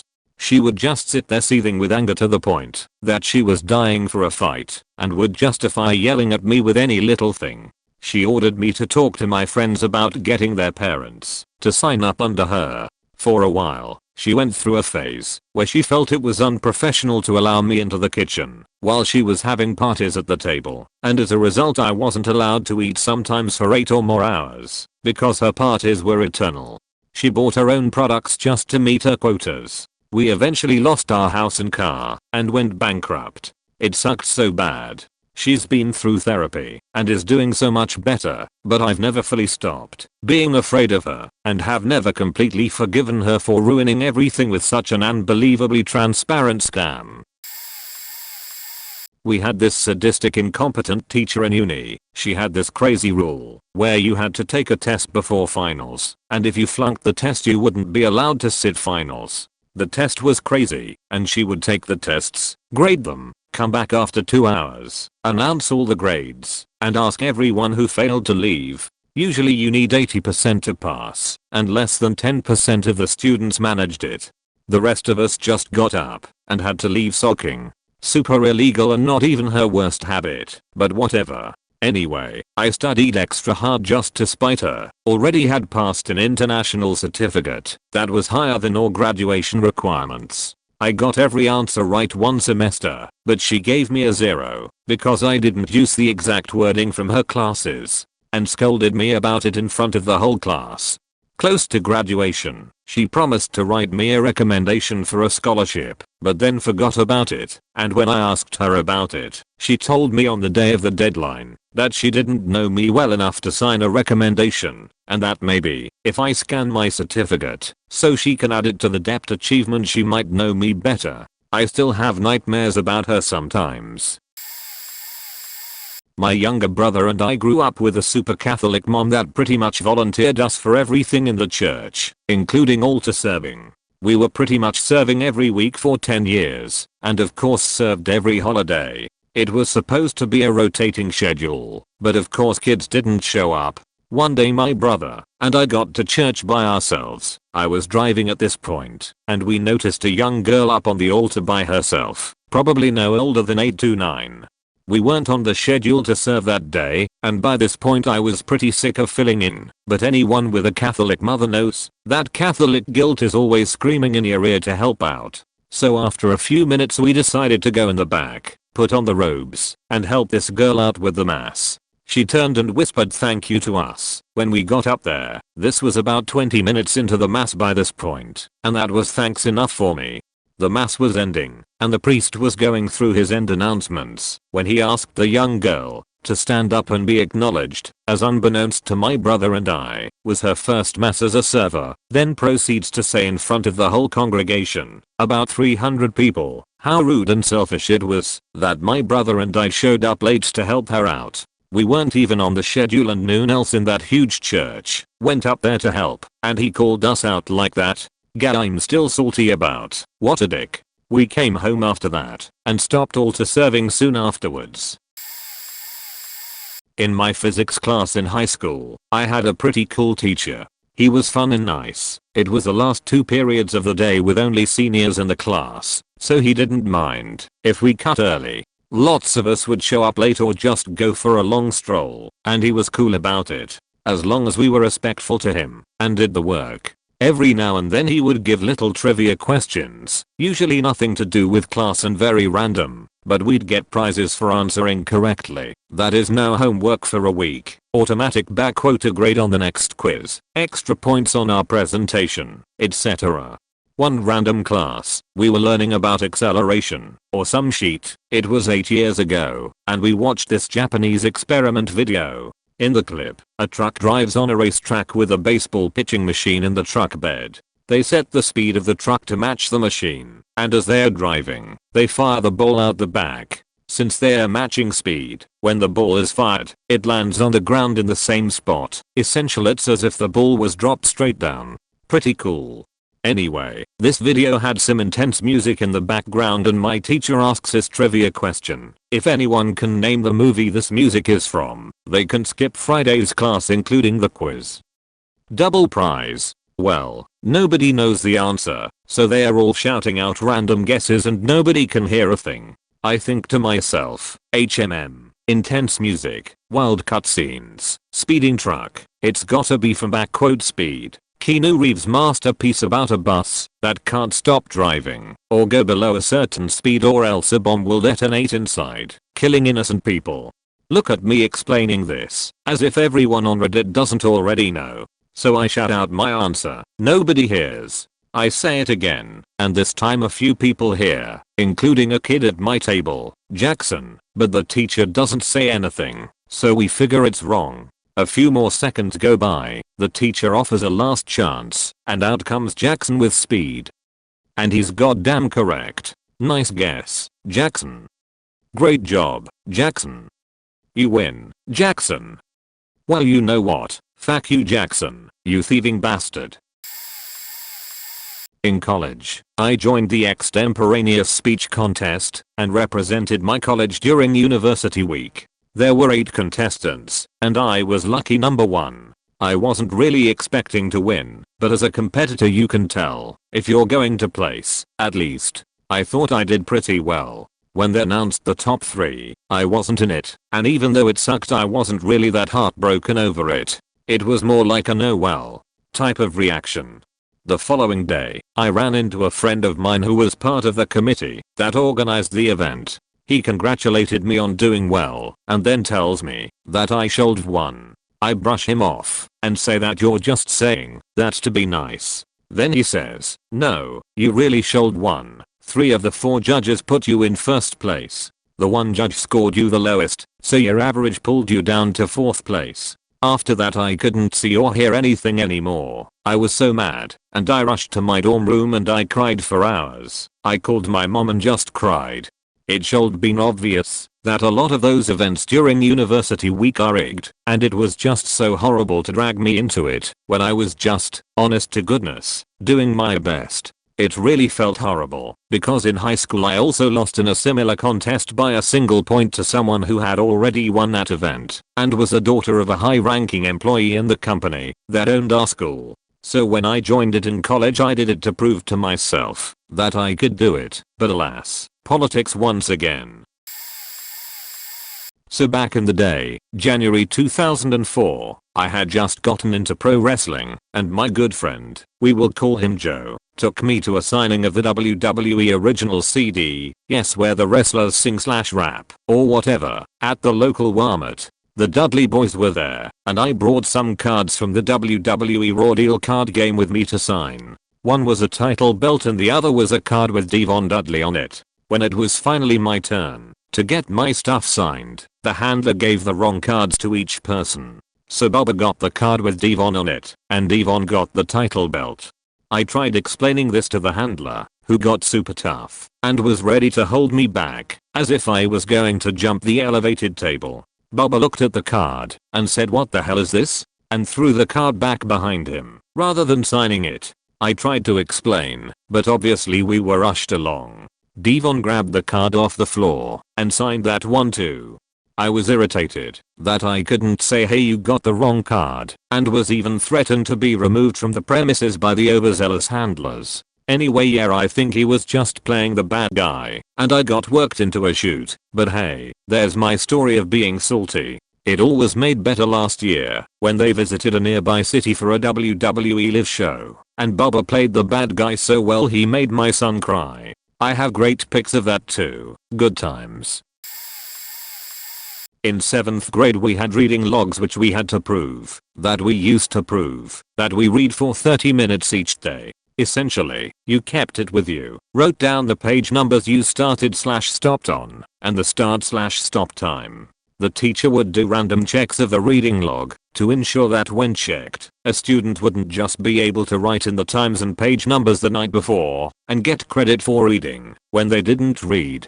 This makes sense in theory, except that I kept my book at home because I didn't really have an opportunity to read at school, and I used the reading log as a bookmark. So when she'd do her random checks, I of course didn't have my reading log with me. This bothered me because I really did read, and she didn't allow any wiggle room for bringing the log in the next day for late credit or anything. You just either got credit or you didn't. And because they were random, she allowed students to go out to their lockers to get their reading logs from their lockers, and I know for a fact that a handful of students would just quickly make up their reading times and pages and write it in out in the hallway, which was what she was trying to avoid in the first place by having them be random. I've only lost it a handful of times in my life, but after a few of those reading checks and never having my reading log with me, I tore into her. How is it that a 12-year-old can see such an obvious flaw in your plan, which punishes people who really do read and allows people who didn't read to cheat the system?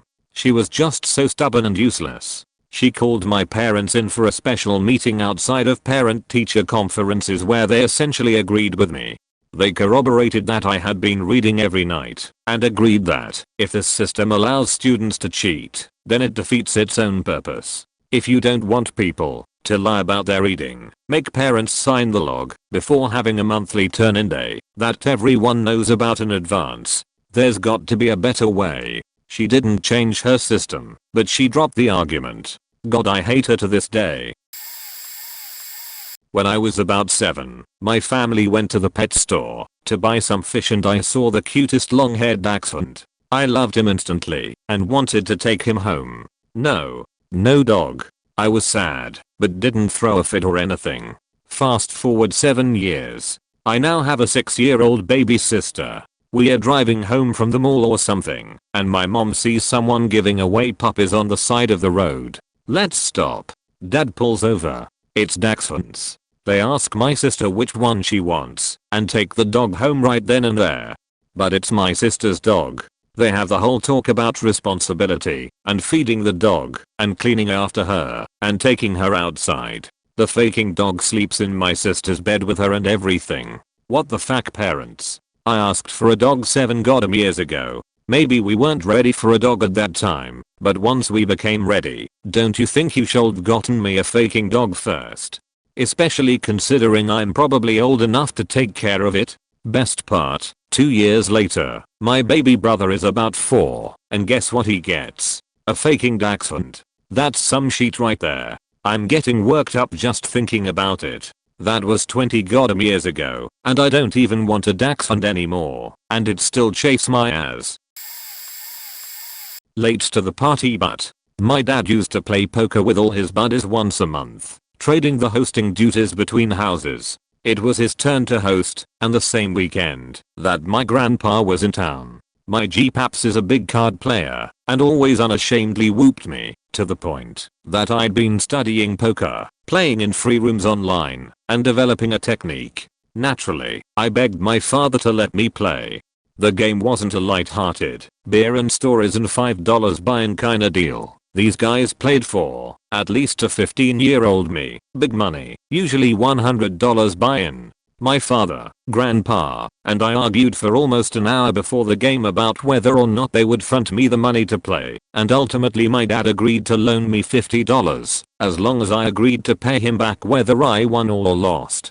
Knowing I only had half the chips everyone else had, and knowing I was playing against both a literal rocket scientist and a literal brain surgeon, I took that cheat seriously. I played super conservatively until I'd doubled my holdings, set aside $50 so I could pay back my loan, and kept going with the remaining $50. I played some of the best poker I've ever played that night, including skunking all G-Paps twice with nothing in my hand, only to actually have the hand when he called me out on our third engagement. I ended up coming in second, finishing the night up $290, so I was stoked that I was gonna walk away with $240. Dad was hosting, so he was in charge of the payouts, and, knowing this, I was in no rush to get paid out. Finally, it's my turn to get paid out, and he hands me $40. Confused, I clicked my tongue and said, "You're about $200 light there, Pops. Play with my money is like playing with my emotions." Of course I didn't. Oh, well, I lost pretty bad tonight, so that's all the money that was left. Oh, okay, so we'll stop by the bank tomorrow? You weren't really going to pay back that $50 if you lost, but I would. 2005, 12th grade, theater. Our class was putting on the school year-end play, Shakespeare's A Winter's Tale. I invited my mother to it, because really, all I wanted was some family among the audience, which to about 90% consisted of family members, the rest teachers, and I already knew none of my other family. Parents divorced, sisters moved a little farther away, would come. I also invited friends of the family. Turns out my mother didn't come, but the family friends did. A year later, for our next year-end play, I didn't even bother to ask my mother to come, knowing I will be disappointed about her no-show anyway. After I graduated, I immediately entered the military for 2 years. We had a cat at home, which I sort of adopted from my sister a few years before, after her son proved allergic to cat hair. My mother never liked the cat. I loved the cat to death. And as soon as I was gone for the week, doing army stuff, only returning home weekends, my mother decided to give away my cat, without bothering to tell me. I came home one weekend, my cat was gone. No one has ever seen me that sad after. After I'm done serving, I'm about to move from one continent to another. I figured I would hold a little going away party on the weekend before my flight, family members only. My father came, my siblings came, my nephew and baby niece came. My mother decided to hang with her boyfriend at the time, somewhere else.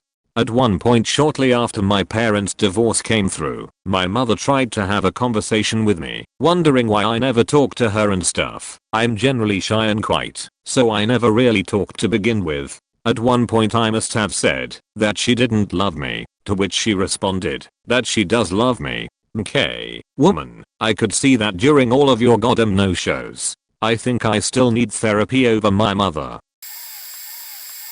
It was the last week of school in the early 2000s in 2nd grade. We had a big final geography project that was a poster board sized map of the US with each state needed to be labeled and colored, and the major industry colored and labeled. Michigan had a car, Cali had a camera, Wisconsin had cheese, etc. There was sheet-like glitter, glue, and pipe cleaner involved with this project. In the final minutes of the final day of working on my map masterpiece, a kid walks by my desk and freezes. I remember vividly. His head turned towards me as a torrent of projectile vomit of blue gunk lands all over my desk. He mumbles about eating too many blueberries, milk, and soda and baths on the floor again. The bath was soaking into my map as well as my pants. I was sent down to the office to get the sweatpants that are usually for when kids sheet themselves, and stuffed the solid bath pants into my Ash Ketchum backpack. My teacher insisted that I had to make a new map. Too bad, so sad. She set me up in the side room where parent-teacher conferences were held with the door shut. The last 2 days of school were basically movies and games. I spent the last day of school working while everyone else watched Bugs Life on Aralaway TV and had popcorn. Also missed out on a Guess Who competition and bingo for candy. Middle school in Kentucky, biology class. Mr. Hood can go fuck himself is a teacher. He was the teacher that always thought he was super smart. The first to write a simple program so we could all take our tests on the new school computers, for example. And the first test I ever cheated on by looking at the source code because he was a fuckwit. We are talking about vaccinations and the mechanism by how they are made and how they work. I bring up the theory that we could possibly find something unique on cancer cells, which I now know to be called an antigen, and then maybe add something to it, which I now know to be called an adjuvant that would cause your body to react to it. And basically by taking a person's active cancer, you could use this vaccine idea to make a treatment for cancer. Mr. Hood told me it doesn't work like that. I insisted that it could work like that and asked why it couldn't. Instead of arguing his point, he told me to sit down and shut up or he'd give me detention. If it was that easy, someone would have already done it. You don't know what you're talking about. That was in, what, the 80s? I'm 42 now. In the army, I was a 91T that worked in vaccine research, specifically the HIV vaccine. I continued to do medical research once out. I'm now a software developer. Today, my exact theory that Mr. Hood cheat all over is being used to cure cancer. Hood can straight go fuck himself. I hope he stepped on a Lego. It was 8th grade math exam, and we had a question on constructing a quadrilateral. However, the dimensions given were wrong as the sum of two sides was less than diagonal and construction wasn't possible. This was about 15 years ago. We used to sit in different rooms, had invigilators, and the paper setter or course teacher would come with correction in case of doubts.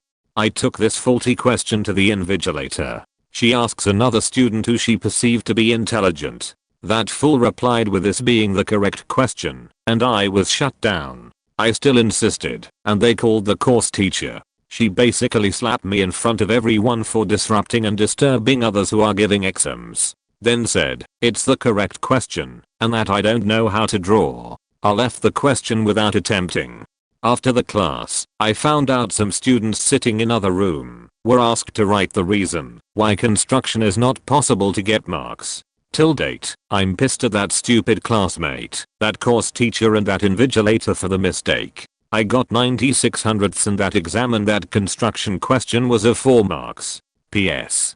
Worse still, at a later parent-teacher meet, the course teacher misbehaved with my dad, telling him they can't reveal the answers in the exam hall really rudely. I got kind of my revenge the same year when she took me to principal for misbehaving. All I did was correct her in class, and she was offended. The principal sided with me and scolded her, saying she was stifling the kids. A small win, but not enough. When I was little and still living in my old house, my parents knew another couple. I remember them hanging out at our place some evenings, my dad and the other guy drinking and stuff. Well, the couple decided to divorce. They had a daughter that was maybe a year younger than me. Let's call the girl O. Now, both my parents worked during the day, so my grandma usually came over to watch me. Once, her mother brought O to my house to play, but probably so my grandma could watch us both. I wasn't really thrilled, because I never liked her, but whatever, a playmate, woo. And so we played, and O would not stop touching all my toys and putting them in her pockets and screaming about how she wants them and how she'll bring them all home with her. I didn't like that at all. I was a pretty selfish kid, so this pushed all my buttons. If I remember correctly, there was even a small baby fist fight, which ended with her being carried home by her mother. Ike. And this next scene I remember in detail. As she's being carried downstairs from my front door, O turns around to face me, grins, and faking waves a red plastic spoon from my beloved toy kitchen set. The spoon had a heart-shaped hole on the handle. I never got over it. I never even loved it that much in particular. It was just sad looking at an empty space where the spoon was supposed to hang from in my set. Fuck you. Oh, I want my red spoon back. I used to participate and win in my high school's chess tournaments. Our chess club wasn't big, one of the 3 tournaments literally just had me and the club captain, but I was rather proud of being the chess champion of all 3 to 5 chess players in the school. I wasn't and still am not good at all, but neither was the competition. On the 3rd tournament, we had a lot more people than usual, around 15 or so, a proper tournament, and it was running on some sort of point system. It's been over a decade, so the details are sorta hazy, but this was the scenario. I was 2nd place with a single loss, losing to the first who was so far undefeated. I had played all my matches already. 1st place guy was playing his final game of the tournament. If he lost, he'd get knocked down to tie with me, and we'd have a tiebreaker. I had a chance to keep my title as champion. 1st place guy was losing his match. The guy that's beating 1st place leaves game midway because his mom came to pick him up. Despite being like 4 turns away from a very straightforward checkmate, the victory was given to 1st place guy by default, and I lost my chance to win. Like, his mom wasn't even hurrying him, he just literally joined last minute to kill time while waiting for her and didn't care to finish the game at all. I was so ridiculously salty over that for the longest time. I even refused to participate in the award ceremony for my 2nd place trophy. I know how silly it is now, especially knowing just how bad we all were then. But still, every time I see my trophies I'm reminded about that faker that ruined my streak and hoped he stubs his pinky toe. Background: Wolfville, Nova Scotia is a rural town that is wealthy in comparison with the surrounding areas. The middle school has a mix of well-to-do town kids and busting kids from the countryside. Grade 7 French class, a bunch of the boys were making slingshots with rubber bands and shooting folded up bits of paper around. Me and a couple other boys weren't. I already had a couple detentions that week and I didn't want the school to call my mom. Monsieur whatever got pissed and gave out detentions to the boys he perceived as being responsible for the trouble. All the boys who were punished were from outside town, including me and another kid who were just sitting there doing nothing. Several towners who knew they were guilty just sat there and smirked at us as Monsieur whatever ignored them and told us off. Phone call to mom. She sided with the teacher. I got an in-school suspension. This wasn't the only incident of that nature in that school. To be honest, it was educational for me. My elementary school was all poor kids, so I didn't understand anything about class and wealth. Monsieur whatever taught me that being honest, working hard, and doing what you're told are lower down the ladder of importance than being born with money. I have never forgotten that. Funny thing is, today I'm a teacher at a private school. My students wear shoes worth more than I pay in rent. Edit: Monsieur whatever doesn't work there anymore, but I still see him around town. He's an old school hippie who believes the body cleanses itself and the use of soap is unhealthy. He still wears the same disgusting green sweater he wore in 1991. He has no memory of me whatsoever. Someone I used to know had a dad who was sick. Said friend had just moved to Cali from the East Coast and wanted to use my flight benefit to get back home. Of course I said yes, family over everything and all that. My flight benefit didn't mean free flights, but they're extremely discounted. He should have easily spent thousands for 2 round trips back home that I got him. Last minute I might add, but he only owed about 500 to 600. So eventually it came time to pay me back for his flights. Well, of course he lost his job. Then he got one and lost that too. So he couldn't pay me until he got on his feet. Find you just don't forget. Couple months go by and I remind him. He gave me like $100 and said he would give me the rest later. Well, we were friends on social media, so I see that not only had he gotten married, costs money, but he's partying, costs money, and took a nice trip to Vegas, costs money. So I remind him again. Still can't pay me. At this point it's been a year, and I'll let him know that he must pay me now. I tell him to download a Cash App and give me my sheet. He ignores my message for a couple of days. He finally sends the money through a different app after dodging me for another week and a half and says to me, "I was going to download the app you sent, but you're so impatient pressed for this money, so here, fuck you, will, you're in as hole." In 2011, my favorite NBA team made a trade for the best point guard in the league. That team, the Los Angeles Lakers, made a 3-team deal with the Houston Rockets and New Orleans. Due to a weird situation, the league had assumed control of New Orleans at the time, but their general manager believed he was allowed to make trades. The trade made send Chris Paul, the best PG in the league at the time, to the Lakers, Pau Gasol to Houston, and Lamar Odom, Louis Scala, Kevin Martin, Goran Dragic, and a first-round pick to New Orleans. The general impression was that, while it was the best deal that New Orleans could have made, 3 players who were starter level at the time plus a good young player and a first-round pick. Then Commissioner David Stern decided to veto the trade for basketball reasons and then refused to explain them. Not only was my team screwed by not getting the great player, but they also ruined their relationship with Lamar Odom, a very important player who was hurt that he was traded. A few days later, Stern allowed New Orleans to make what felt like a lesser deal of Chris Paul for Chris Kaman, Al-Farouq Aminu, Eric Gordon, and a first-round pick. To this day, that pisses me off. If I saw David Stern on fire, I wouldn't piss on him to put it out. All that said, I don't even know the Chris Paul trade would have worked out well for the Lakers. 2 ball-dominant guards on the same team might have been difficult to balance, but I would have loved to see if it could have worked.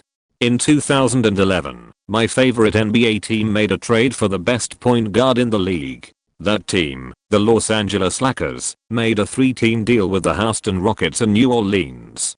Due to a weird situation, the league had assumed control of New Orleans at the time, but their general manager believed he was allowed to make trades. The trade made send Chris Paul, the best PG in the league at the time, to the Lakers, Pau Gasol to Houston, and Lamar Odom, Louis Scala, Kevin Martin, Goran Dragic, and a first-round pick to New Orleans.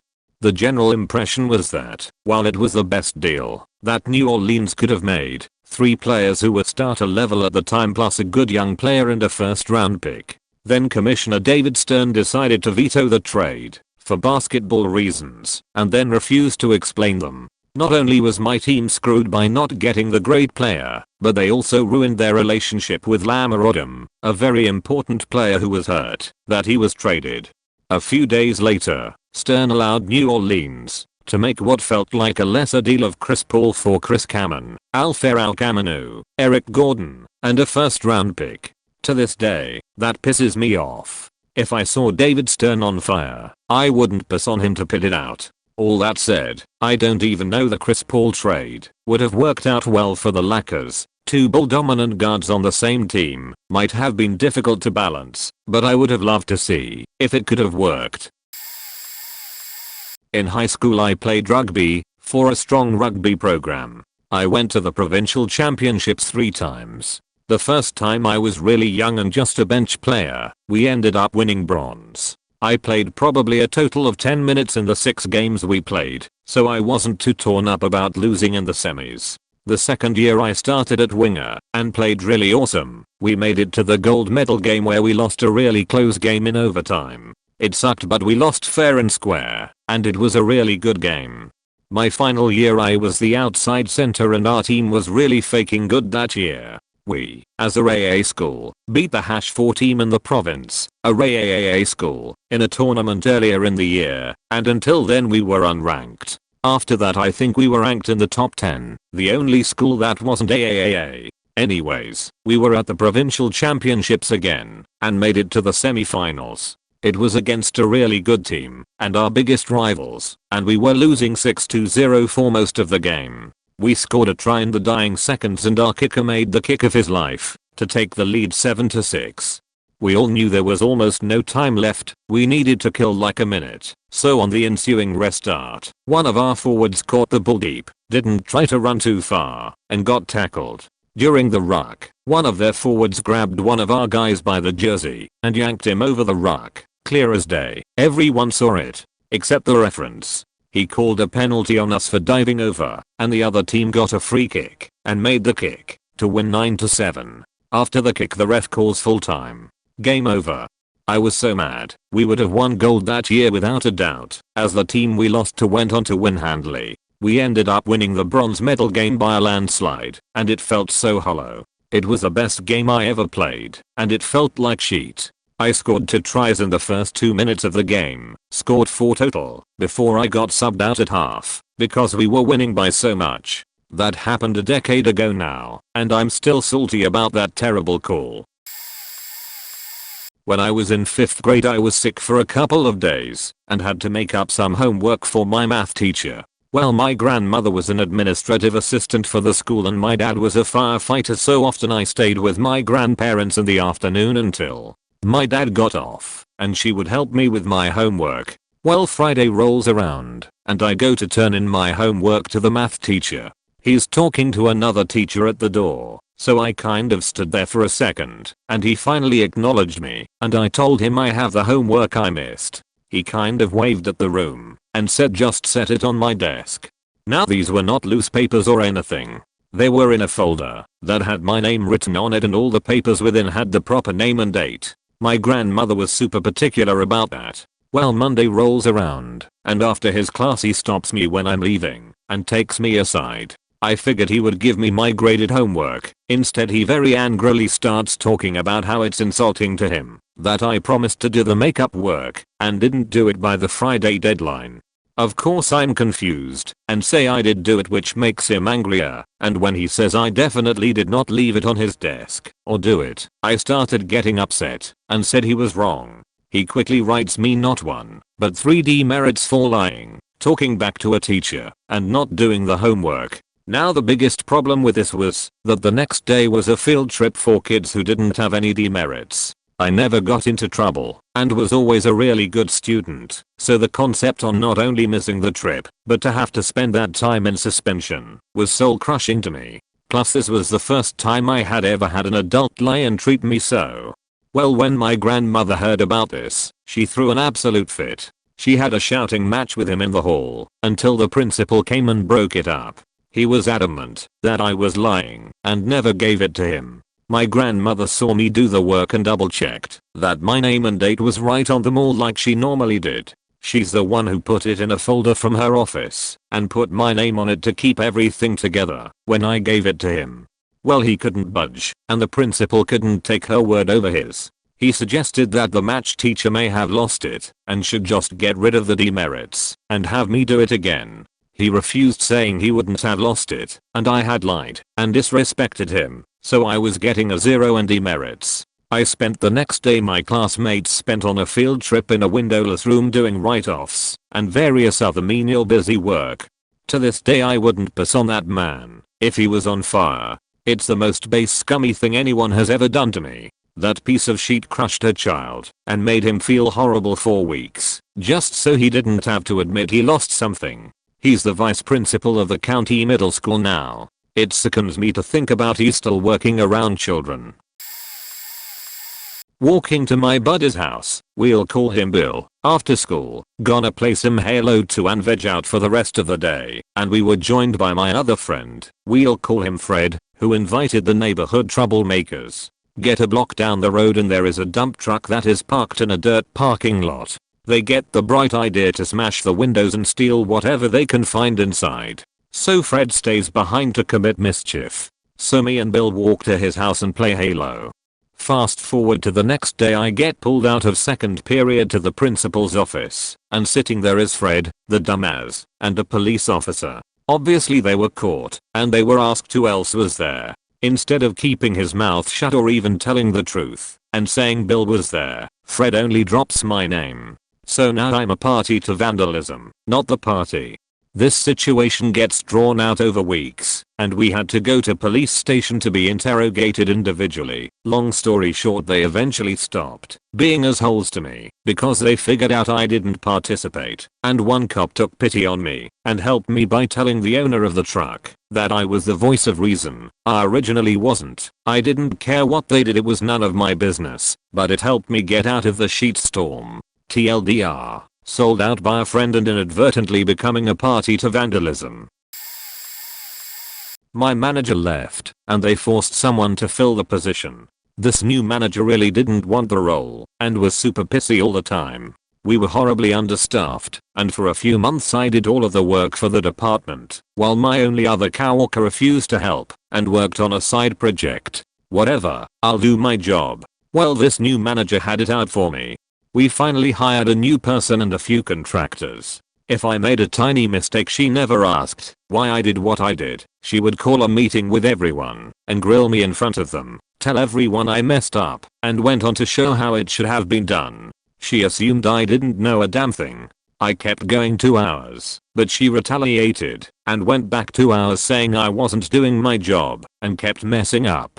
The ironic part is during this time we hired a new person and some contractors who kept making huge mistakes which she tasked me with fixing. I'm talking multiple days of data recovery type work. So not only was I fixing other people's mistakes, but then she went on to say during those times I got nothing done. Hello. I was working on fixing other people's mistakes. Odd when she said I made all the mistakes. Come review time she graded me so low I was denied a bonus. I was so pissed I waited for a lunch when most people were out and cleaned out my office and left with no notice. Thankfully I had another job offer on the table at that point, but I'm still pissed about that manager screwing me out of my bonus.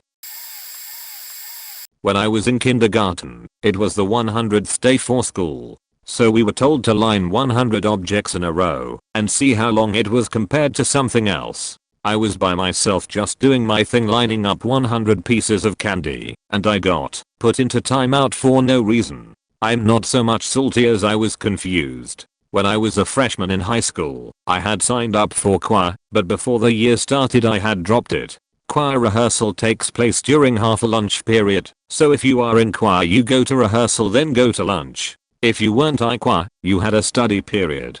The people who came back from choir needed to sign into lunch. When the sign-in sheet was printed, it had my name on it, because I had originally been signed up for it. I guess when the list was made, I get told I need to sign in regardless, so like a submissive kid I did so. About a week in, I stopped signing in, because no one else who wasn't in choir needed to. I got called into the vice principal's office and he gave me the first detention of my life for not signing it, even though I explained to him I wasn't in choir. Again, I submitted and accepted detention.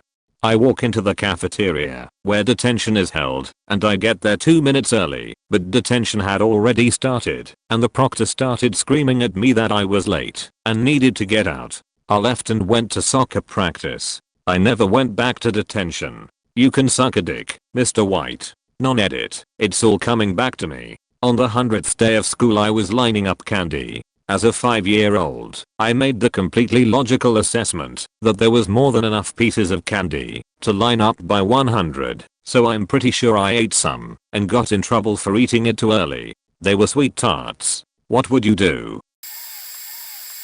I had a boss take me aside and telling me that I was the highest performer and that I was the lowest paid person on his staff and that he was going to ensure that I'd get a raise and a promotion come review time. I was literally doing said boss job for him, so it was nice to be recognized.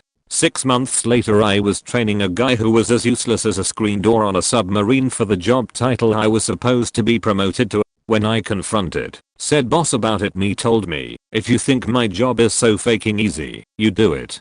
I told him that I literally already was, and asked him what he had done in the past year, except hire Mr. Urban Mudflaps, and he went red in the face and told me to get the fuck out of his office. This led to him faking with my team every time he got the chance, just to get under my skin, knowing I couldn't do anything about it. It ended in him literally standing on a table and calling me a pompous little sheet with bold fists raised in front of our entire staff.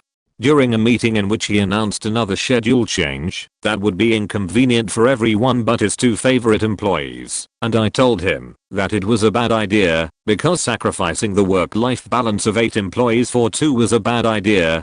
He then demanded I come up with a better schedule that worked for everyone, and I did so, and emailed it to him later that day. So I quit for a job that paid twice as much, asked half as many regular hours that I found after literally 3 days of job hunting.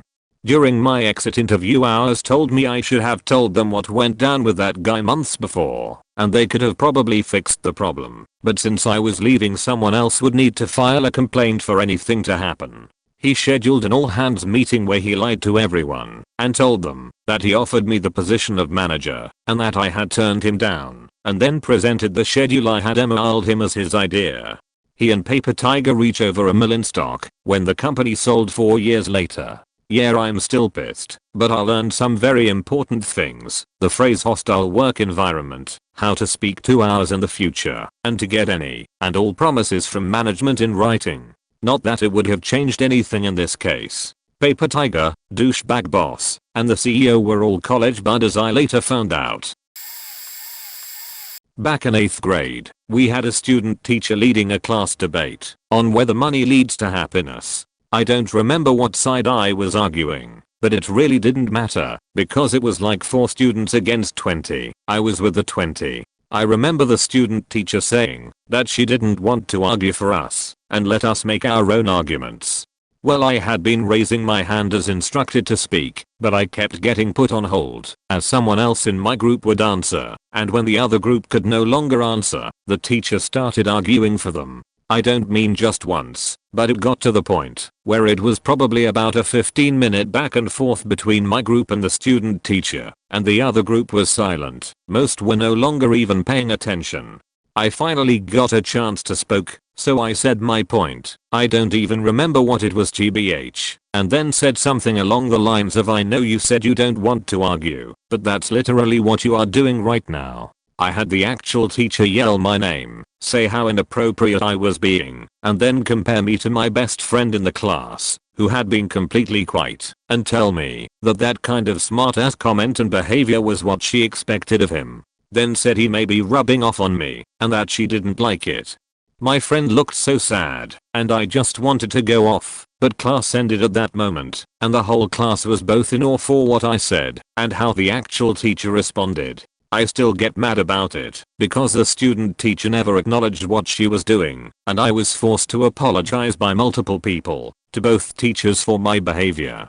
I then asked the teacher who yelled at me to sign a letter of recommendation for a high school application, and she was in such surprise that she actually did. I told her she didn't have to, I would apply either way, and likely get in, but I had asked her earlier, and she told me to wait, so I figured I would at least follow up.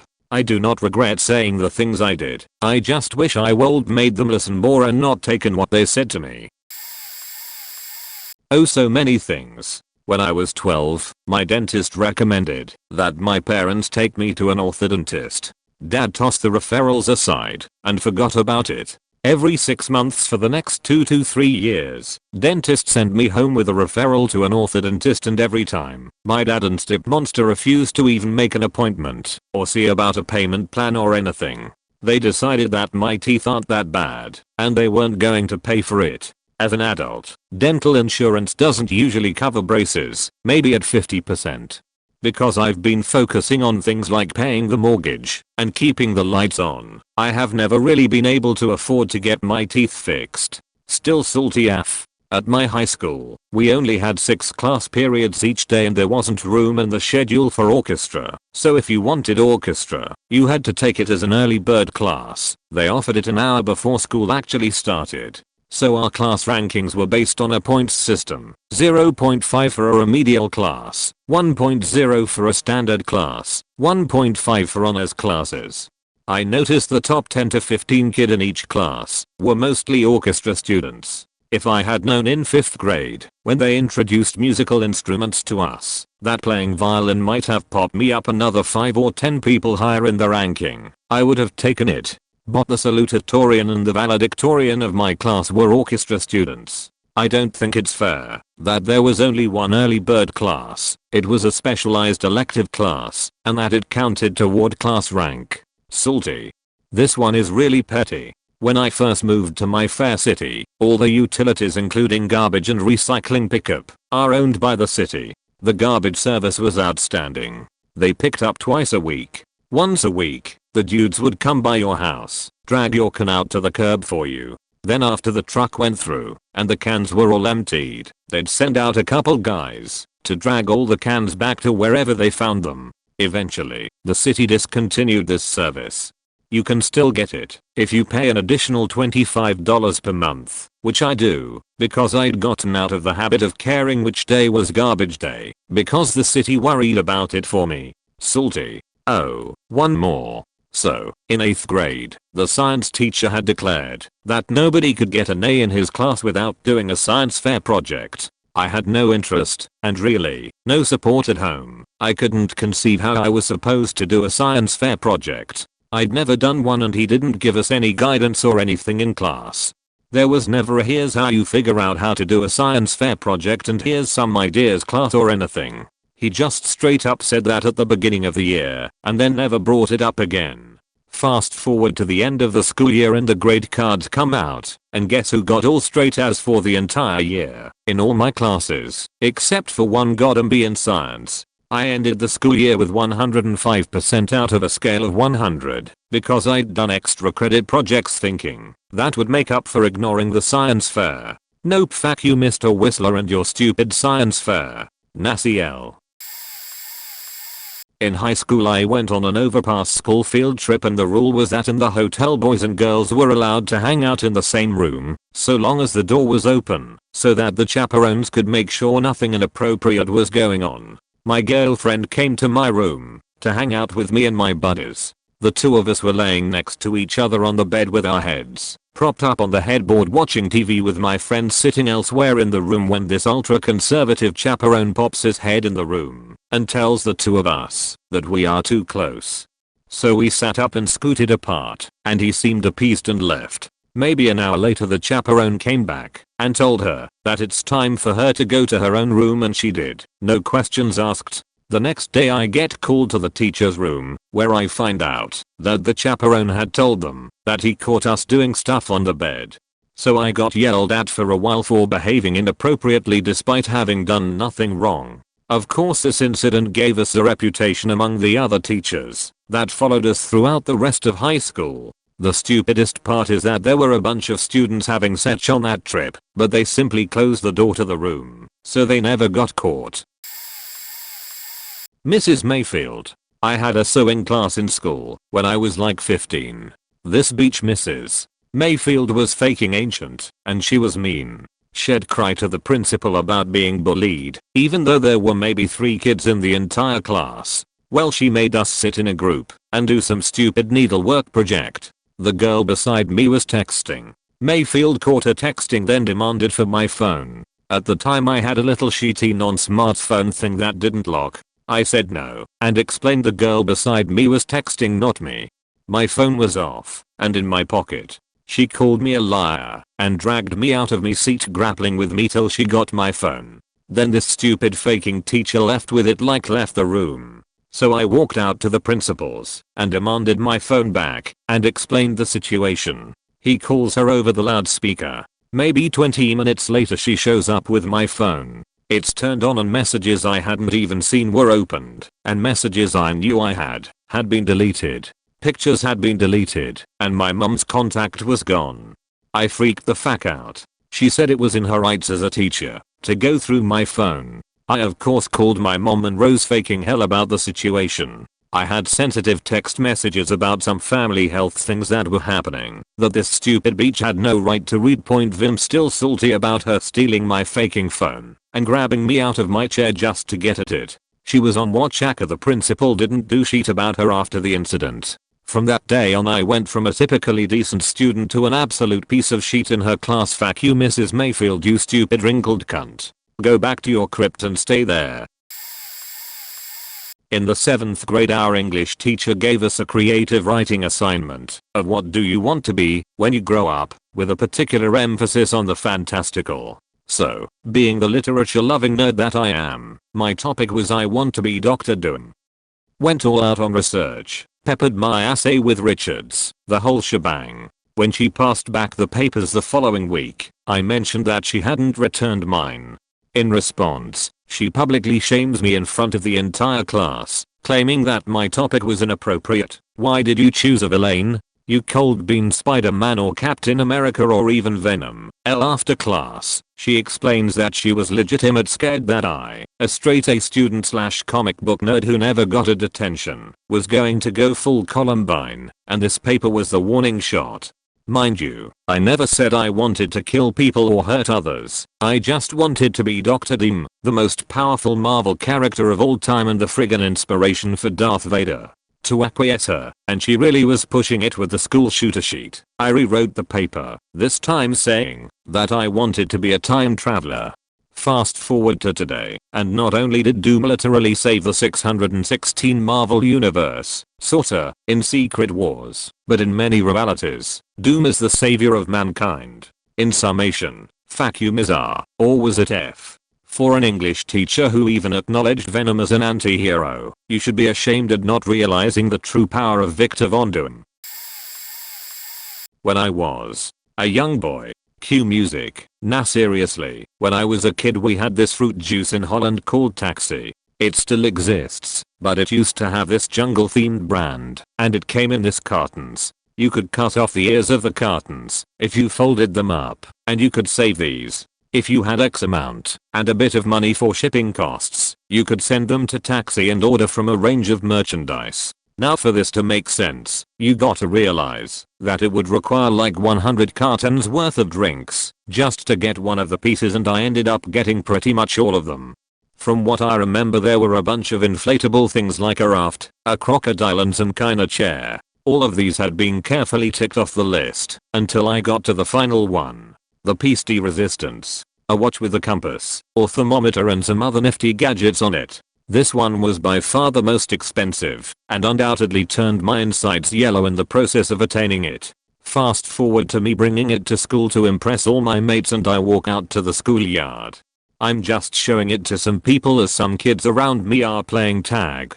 Then all of a sudden I feel something yank down my arm. I turn around and it's Nick, bloody Nick. He'd been playing tag and ran around me while trying to hold on to me to slow down or something. In doing so he'd grabbed my arm and tore off my watch, which then fell and shattered on the ground. 4 whole months of drinking juice just shattered on the floor. Nick, you heartless cunt. I still wake up sweating at the mere memory, you spineless sack of shit. I joined the army at an age when most people are getting out. So I was fairly older than most of the people my rank, and the way the army's promotions work, if you're in a job that has a ton of people then it's sort of hard to get promoted. I was a medic. Every single unit has medics. So I can say that there's probably more medics than any other job in the army. So there I was stuck at an E4 rank, at least 10 years older than most of the other E4s, just waiting for my turn to be promoted. I was really on the edge of getting my stripes at this point and pretty much made it to E4. I started at the lowest E1 rank as quickly as possible. There was another E4 in my platoon who was a corporal. I was a specialist. The only real difference between us was that he was technically an NCO. I never got promoted to corporal because our unit was fairly busy and it just never came up. I didn't really mind since the pay was the same and our responsibilities were pretty much the same as well. Anyway, and I don't know why really, this corporal decided he didn't like me. He went out of his way to single me out for extra details, duties, and punishments. The thing that really pissed me off is that, while I wasn't perfect, I was pretty damn squared away and never even had a negative counseling statement my entire career. I was always in the top 10% for PT scores, all the other enlisted medics in the platoon liked me, and always volunteered to work any detail I was put in charge of, and I was rated sharpshooter or expert every time I qualified with my rifle and pistol. Shit. Even though it took me 3 tries, I even managed the miraculous feat of getting my expert field medical badge. I mean, this corporal was totally high speed though, and was constantly trying to get into the Rangers and the Special Forces. I remember when he left for a few weeks for the SFQ course. It was the only relief I had for the last 8 or 9 months, since he decided to fuck with me. He washed out and came back with a vengeance. It got so bad our platoon sergeant had to call him out and ask why he was constantly riding my ass. Anyway, I got really sick a few weeks before we were going to ship out for Iraq, and it revealed a genetic condition which ultimately put me out of the army. But fuck that one Abe SF douchebag. I never did shit except work hard and be cool to all the guys I worked with. Seriously, I was the type of soldier all the other guys would say, oh, SPC, punch beard, yeah, that dude's cool. Nobody could say different. Except this fact. When I was about 13, my dad's family decided to plan a trip to St. Lucia. It's where my grandparents were born, and I hadn't been in 5 or 6 years also. Everyone went, from my grandparents right down to the grandchildren. Naturally this would include me, right? Nope. I don't live with my dad and somehow I got left behind. He took my younger brother, which I'm mostly fine with, since he lives with my dad and the kid had never been before. But here's the kicker. His girlfriend went too. This woman wasn't Saint Luckian by birth, nor by heritage now. Don't get me wrong, I'm not trying to gate anyone from visiting the country. You can be purple with gold sparkles for all I care, but I feel like it's a bit scummy to take your girlfriend who has no attachment to the country over your own son, who has been vocally longing to return. But it gets worse. Not only did I get left behind, but his girlfriend's brother went. Her brother, who is probably older than my dad, yet somehow doesn't seem to have any hobbies besides hanging out with his sister and her partner, my dad. So in other words, out of my entire family, extended family, and fringe relations that truly have no business going on a family holiday, I was the only person that didn't go, and I haven't been back to St. Lucia since I was roughly 7 due to money constraints. Just a tad salty about that one. My neighborhood has a couple of stray cats that wander over into my backyard, eat the pool lizards, pee everywhere and have loud cat sesh under my shed. I got a brand new truck too large to fit into my garage, so I leave it outside 2 days after purchasing it. There's a dead bird on the hood and cat scratch marks where they were having a cat party on it and scratching everything. No idea where they live, and I doubt complaining to the owners would make any difference. Each year around spring, magically a ton of kittens show up after a week or 2 of super loud cat orgies outside while I'm trying to sleep at 3 AM. Animal control won't come out for cats. They sold me a trap. I trapped one of them. They came out to collect it. Instead they scanned the cat's microchip and said they would return it to its owner. Cat was back the next day. Animal control says they can't do anything about it. They aren't strays, they are pets. Every time I see a cat thread on Reddit about feeding some fat ugly stray I sort by top or controversial, and see 5 or 10 cats shouldn't be outside with valid arguments about local wildlife, spread of disease, and whatnot, all with 421,900,124 downvotes. Guess there's a worldwide toxoplasmosis pandemic going on and only a few of us survivors have a natural genetic immunity to it or something. I just want other people's animals off my property, so the birds and lizards and whatnot around my porch to stay alive, to not have my car scratched up, to not have the entire outside area smell like cat urine, or have blood and God knows what else sprayed on the sides of my house. Fuck me right. I just remembered one. I was good at drawing in class. One project at primary school was we were put into groups and had to draw paint a planet in its likeness with stuff related to what they were named after. I really wanted Pluto. Pluto was a planet back in the 80s/90s for obvious reasons, and this was given to a girl called Chloe. Beach Bud was probably a nice girl. I was so miffed. In the end I was given the worst one, Jupiter. I was not allowed to draw the Roman god as I was 8 and the others wouldn't have recognized it. In the end we painted an awesome Jupiter with a cartoon pit cut out of the top, with a drooping leaf dropping dew down it, hitting a cartoon guy on the head, exclaiming dew, pit. It sounds cool, but I thought it was super lame. My teacher later said she chose me to do that one cause I was the best at a challenge. It was daft, but I always felt put down not getting the chance to draw something cool for the wall of our classroom. I later got to do something amazing in my final year at a different school. Read on. This was the same teacher who I reported to when Sane Chloe fell over badly in pay when doing star jumps or something stupid. She fell off a bench and cut her leg, as she had not seen. She proceeded to scream at me to get back in line and said I was making excuses not to join in because I was too fat and stupid.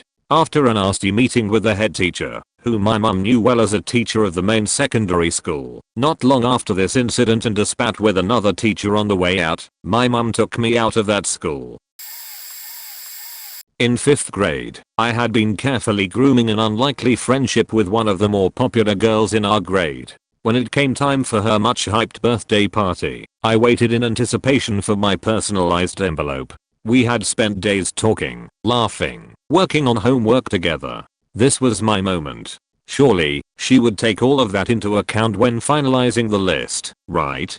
The day comes, and I'm absolutely giddy to get my invitation. I already know what I'm going to wear, and what I'm going to get her as a present. I watch her pass the golden tickets out to a few people in the class and think, yes, I'm next. She walks by. Okay, she's probably got a particular order going on here. Hours pass, still waiting. The final bell rings, and I'm standing at my locker. She walks up to her friend, whose locker is right next to mine. Here we go, I think to myself, having already practiced my excited, albeit cool and gracious, acceptance. She hands an invite to her friend and suddenly catches me in the eye. She sees my expectance and says, oh, throw it away now 001. I left yours at home. I'll bring it tomorrow. I say, oh, okay, it's cool. Tomorrow came and went. She was using me to do her homework the entire time. Well, fuck you, Caitlin. I hope your birthday sucked.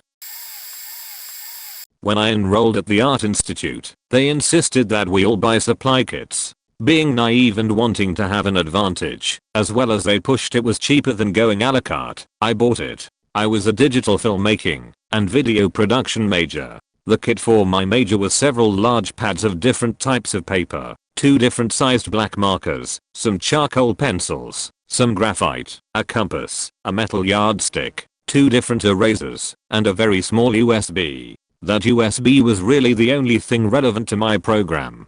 My first class where I really needed to bust this kit out, and really the only one, was color fundamentals. First day the professor tells us we need colored pencils. I had to spend my last $10 that evening to even participate in class. I bitched about the lack of color pencils both via official means and unofficial means my entire 4 years there. The shittiest part was the audio majors received Pro Tools, a 1TB hard drive, headphones, a Zoom recorder, and a microphone. I think there may have also been another software offered to them. Audio and possibly game art were the only 2 majors given the external hard drive in their kits, and the school was fully aware that the DFVP program depended on computers for the majority of their work. The excuse given to us was always they're working on giving you guys better kits, but it takes time and money. I wasted over $300 on shit I did not need. I worked, and still do, as a shift supervisor at Starbucks. One of the many managers I had was absolutely terrible. She never really did her job. She didn't coach. She left early every day and worked the exact same shift free, which is against policy, as manager need to work a variety of hours to ensure they know what's up, etc. Anyways, I was training, running the floor as well as dealing with a conflict of my own with a different supervisor. It was a classic opener versus closer conflict. We rarely worked together, but this day we spent a good 3 hours together on the floor.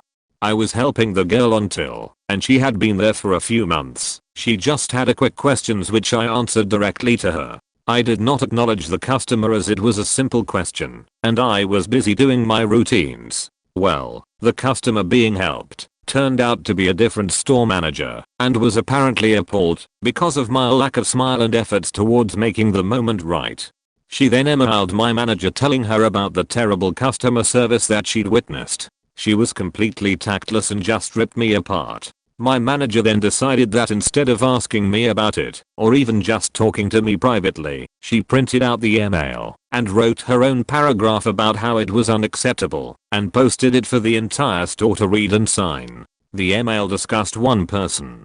Not the team, not the floor, just me. It was grossly inaccurate, and perhaps had the manager stayed more than 30 seconds, she would have noticed that the barista on till was 95% trained and was completely capable of working on her own. Still to this day, I cannot get over the entirety of the situation. I'm embarrassed and mad. I'm the only one who still works for Starbucks, and I do not believe that the company itself could have necessarily prevented the situation. It was just an unfortunate chain of shitty managers that had thankfully moved on in their careers.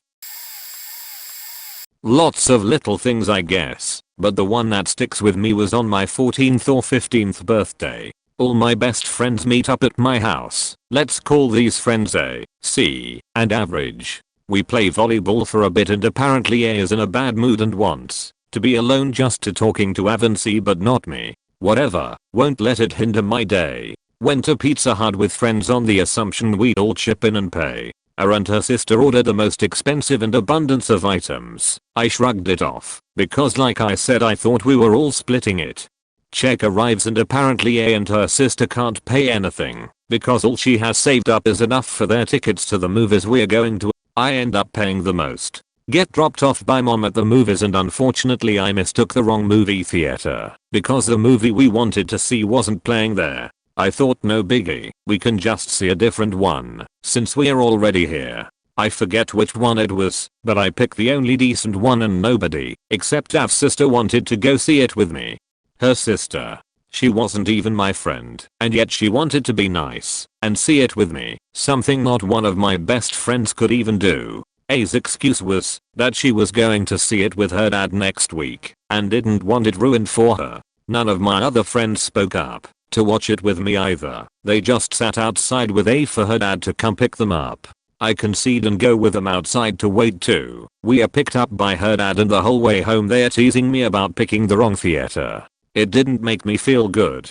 Since we ditched the movie, we instead go rent something at Redbox with C's account. We picked 2 movies I guess, and I wanted to watch a specific one, but they argued for if I stay, they went with that one. Couldn't even pick a damn rented movie on my birthday. Go to my place for a sleepover, and we're all laying on the couch watching If I Stay, except me. I'm cleaning, which was my choice by the way, and I make snacks and egg all the yule to ask me to make something for her. Yeah right, I'm like fuck that.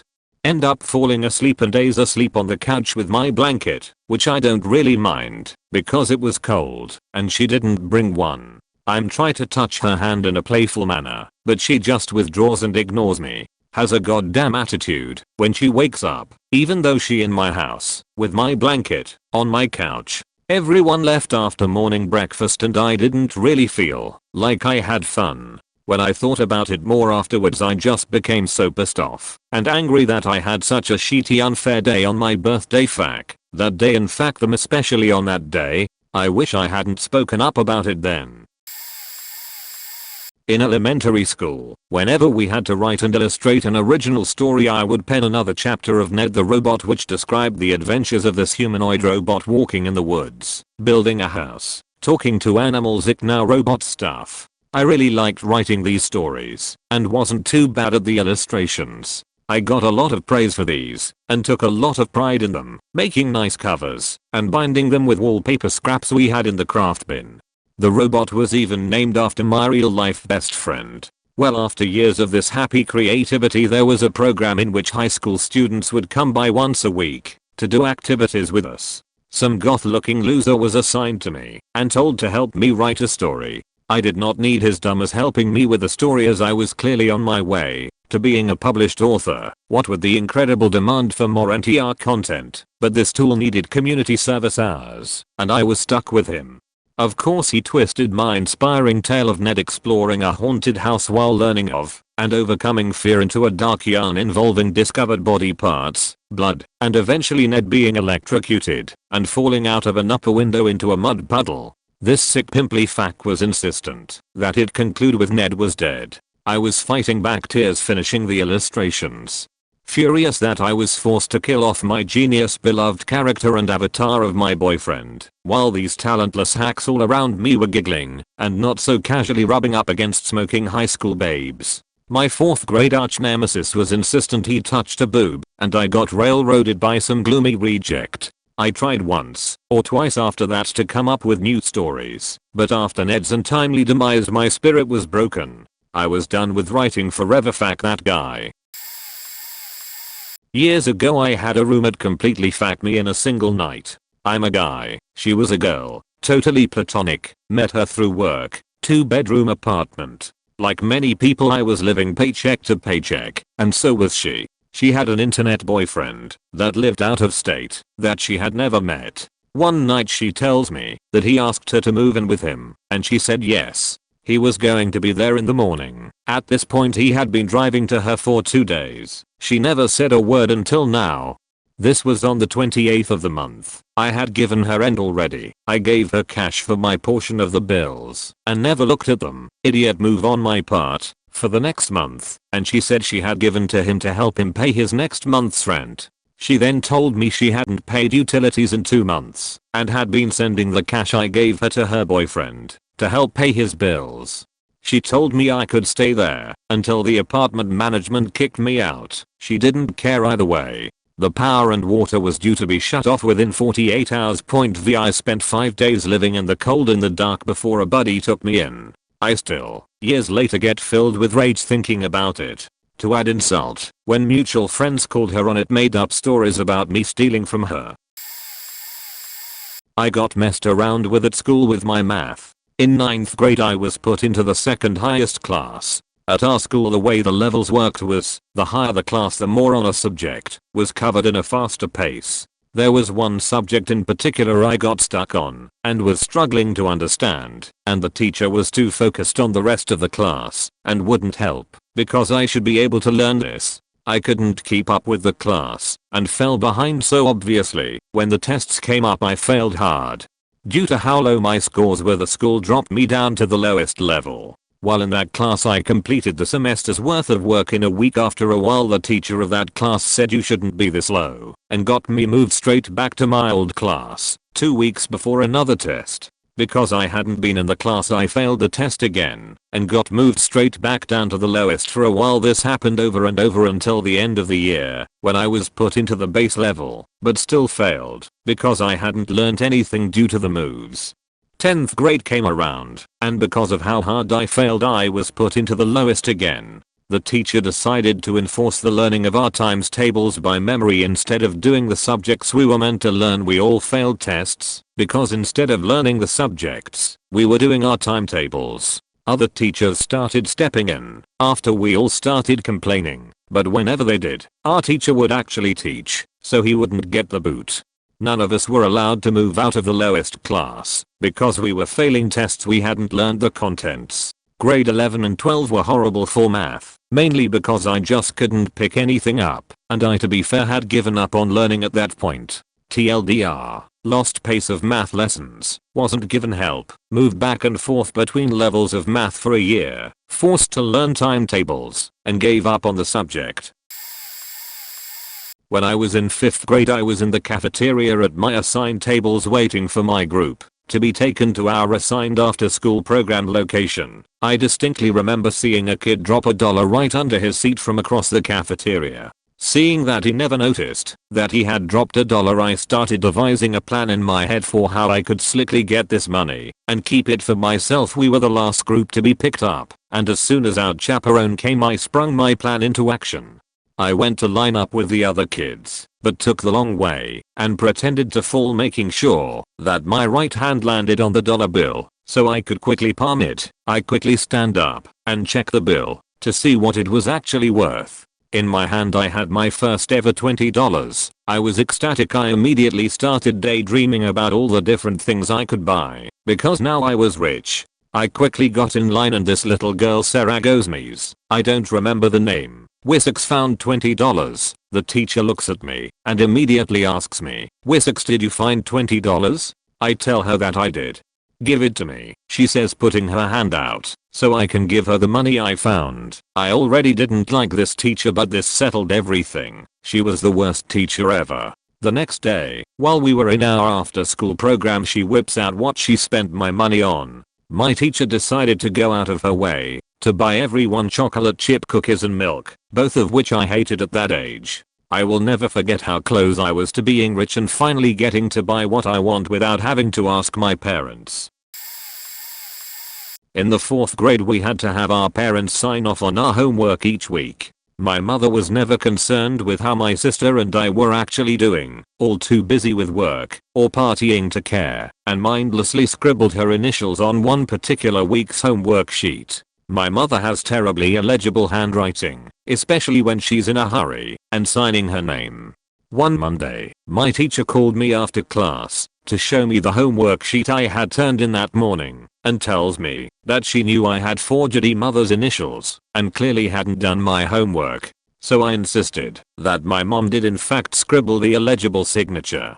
Giving me a look of pure disbelief, she called my mom, told her, from her own perspective, that I was forging her signature to avoid homework and that I was lying to get out of detention. She never actually asked my mother if I was doing homework. My mother, again not recalling that she had just signed off on my homework the night before, like it happened in the Twilight Zone, exclaimed, "Well, if she didn't do her homework then detention sounds fine to me." To this day my mother and I have a very strained relationship. I point to this as a pivotal defining moment in our mother-daughter relationship. She still laughs about the week of detention I served because of her sloppy handwriting and parenting skills. I'm 31 now. 4th grade was a long time ago.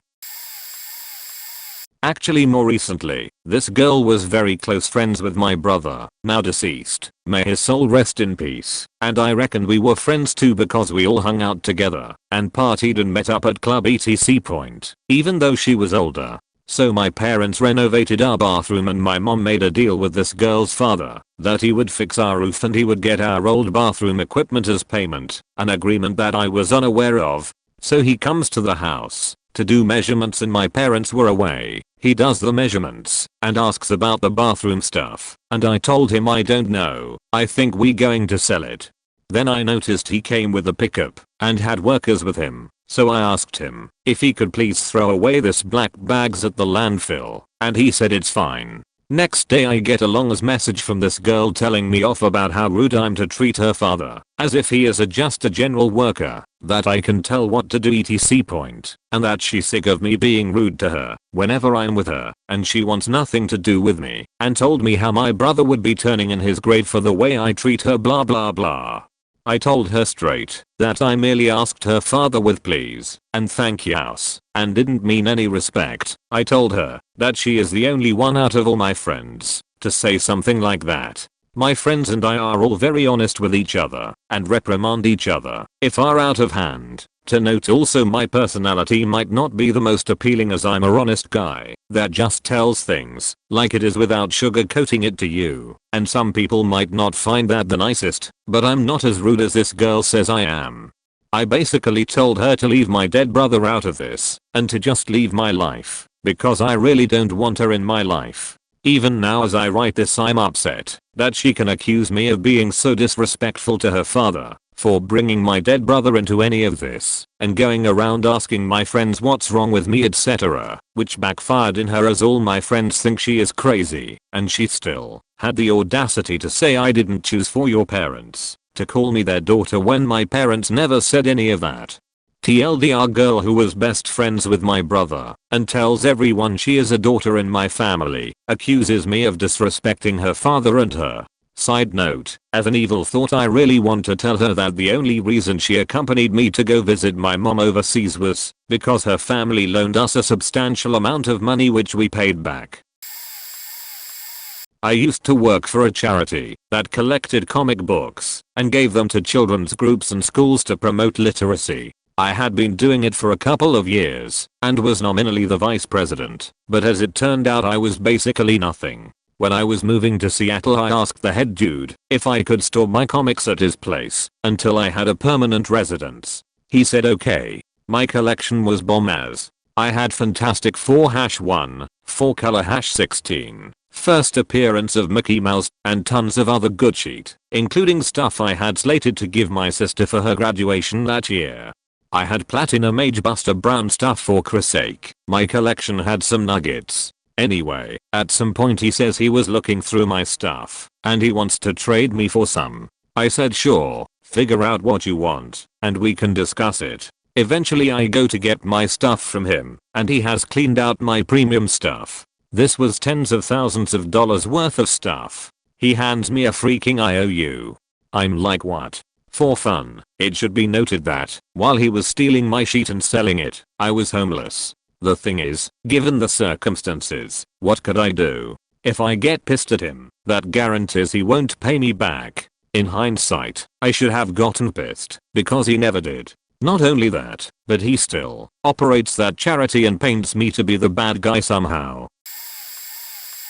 So my parents had a car all their kids would share. My sister made all the grandiose plans for after graduating college. That all fell through, and she moved back home. I had to take the bus because she needed it for work when I was going to college and working almost full time. The bus didn't go all the way to work, so I would have to walk about a mile every day to get there, and my sister would act like she was doing me some huge favor for picking me up, even though I know if the buses still ran that late at night, that's what I'd be doing.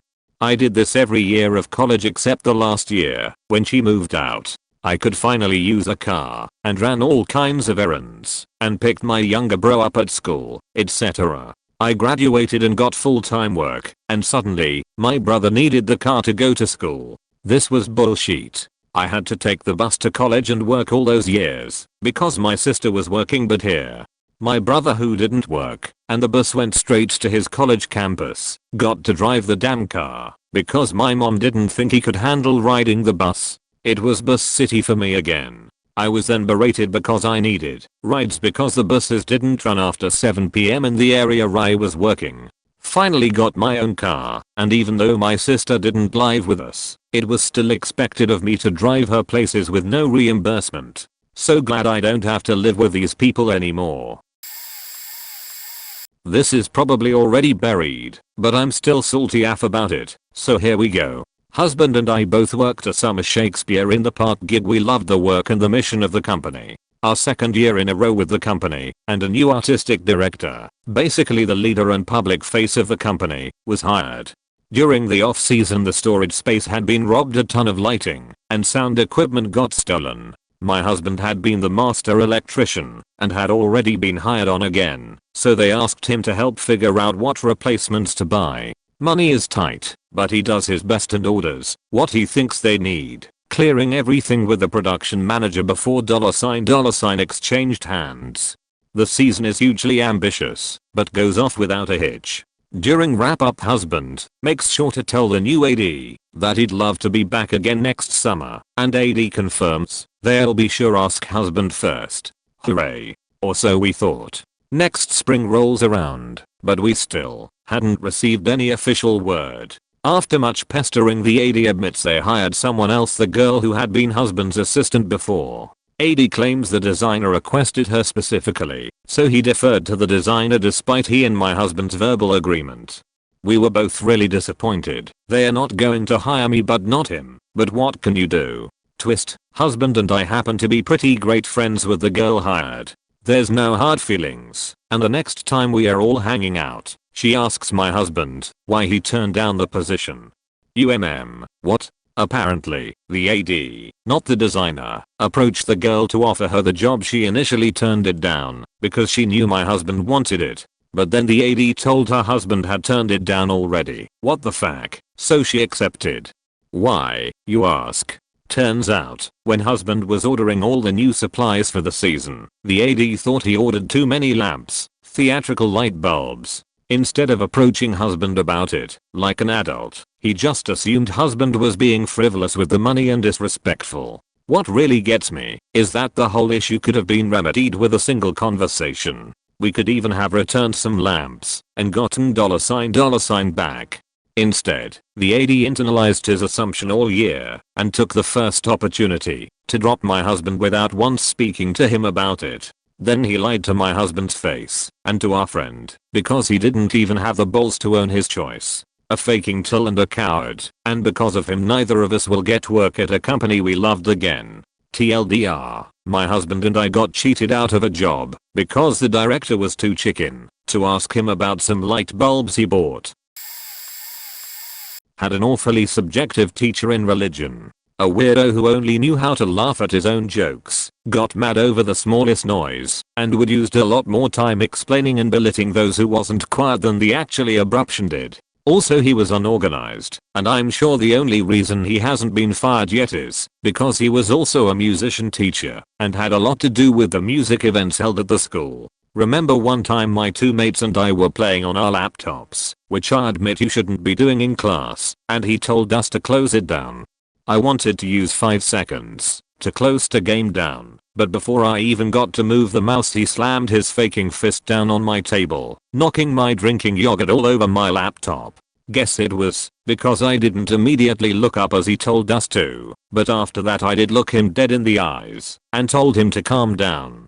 He looked away first like the little beach he was. When I left class I could hear him complain that I didn't clean the yogurt from the table. You clean it, you miserable old fuck. That was the last time I went to religion for the rest of the semester. I couldn't stand listening and learning anything from that faker's mouth. Well, exams came around, and religion was one of them. I went in and delivered what I thought was good enough for me. I spoke with a classmate afterwards about the things he had mentioned when he was in, and he didn't say half the shit I did. Yet in the end he got a better grade than me. I remember, right after getting my score, the examinator asked if I felt that was right to me. I didn't want to seem pathetic or helpless in the eyes of the prick, so I told her yeah, but in hindsight I wonder why she asked. None of my other examinators asked if I agreed with the score, so something tells me she didn't, and the son of a bitch had been insistent on getting me a lower mark. Today none of it really has any significance on my life, but I will always be salty about not trying to shut him up. For someone who teaches religion I'm certain he is going to hell. In 6th grade, we had periods of my schedule. First period was English, second was history, third was science, fourth was math, and fifth was reading, to prepare us for middle school. There were 4 groups of students, so each teacher could have one planning period. The school's officer came to the reading classes to do the DARE program, so my class had it last, since reading was a last period. I don't remember how many class periods the DARE program actually lasted, but it felt long and painful. We were to be rewarded for our time and efforts with a game of kickball with the officer.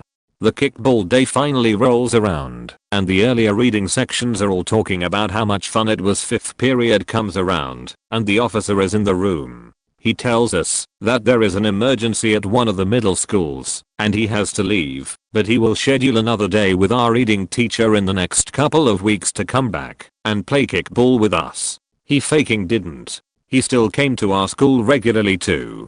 He also continued to be the school resource officer for my schools up through 12th grade. Everyone loved him at my high school.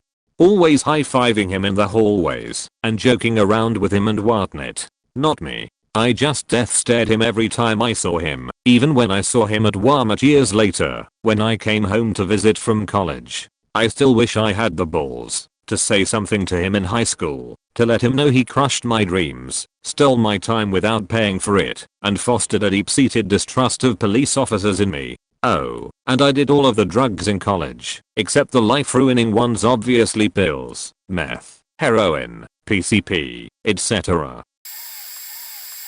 For most of my early childhood, until I was in 4th grade, I moved around every 6 months, 1.5 years due to my mom's job. No, not military, So, I was forced to be the new girl almost my entire childhood, which was really difficult for me because I was shy, and when I'd transfer school mid-year, everyone had their friend group already and no one wanted me. So, to set the scene, it's first grade.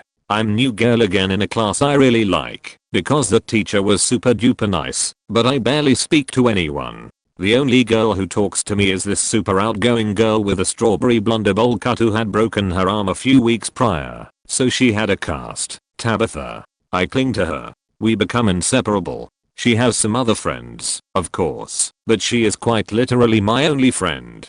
After a few weeks, we are wandering the playground at recess and Tabitha was telling me about how it felt to get her cast off after it healed. Our playground had a huge blacktop that separated a tree-covered sitting area with benches from the actual playground. Tabitha and I happened upon her other friends throwing rocks and pebbles and sticks at this other shy, quiet, obese kid from my class named Ryan. He's standing against the school wall sobbing while he's being pelted with stones and sticks. The girls are screaming, "Fatty Ryan and you're disgusting," and the like to him. I'm a deeply empathetic and sensitive child, so I start tearing up. Then, Tabitha runs to her friends and starts joining in. I couldn't believe my eyes. My best friend turned out to be a total monster. I ran up to her and started crying and begging her to stop. She kind of pushed me away with her arm and I grabbed it and tried to lead her away. She screamed and stepped away from me. That was my broken arm.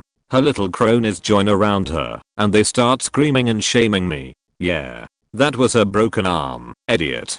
I tell Tabitha that she got her cast off, that it's not broken anymore. My grabbing her arm couldn't have hurt her. They start calling me stupid and mean, and how could I not know which arm was broken? I dunno, because neither had a cast on and I couldn't tell left from right yet. They storm off with Tabitha clearly leading the pack. Ryan and I were left staring at each other in shock, both with tears streaming down our faces. He meekly says thank you and runs off.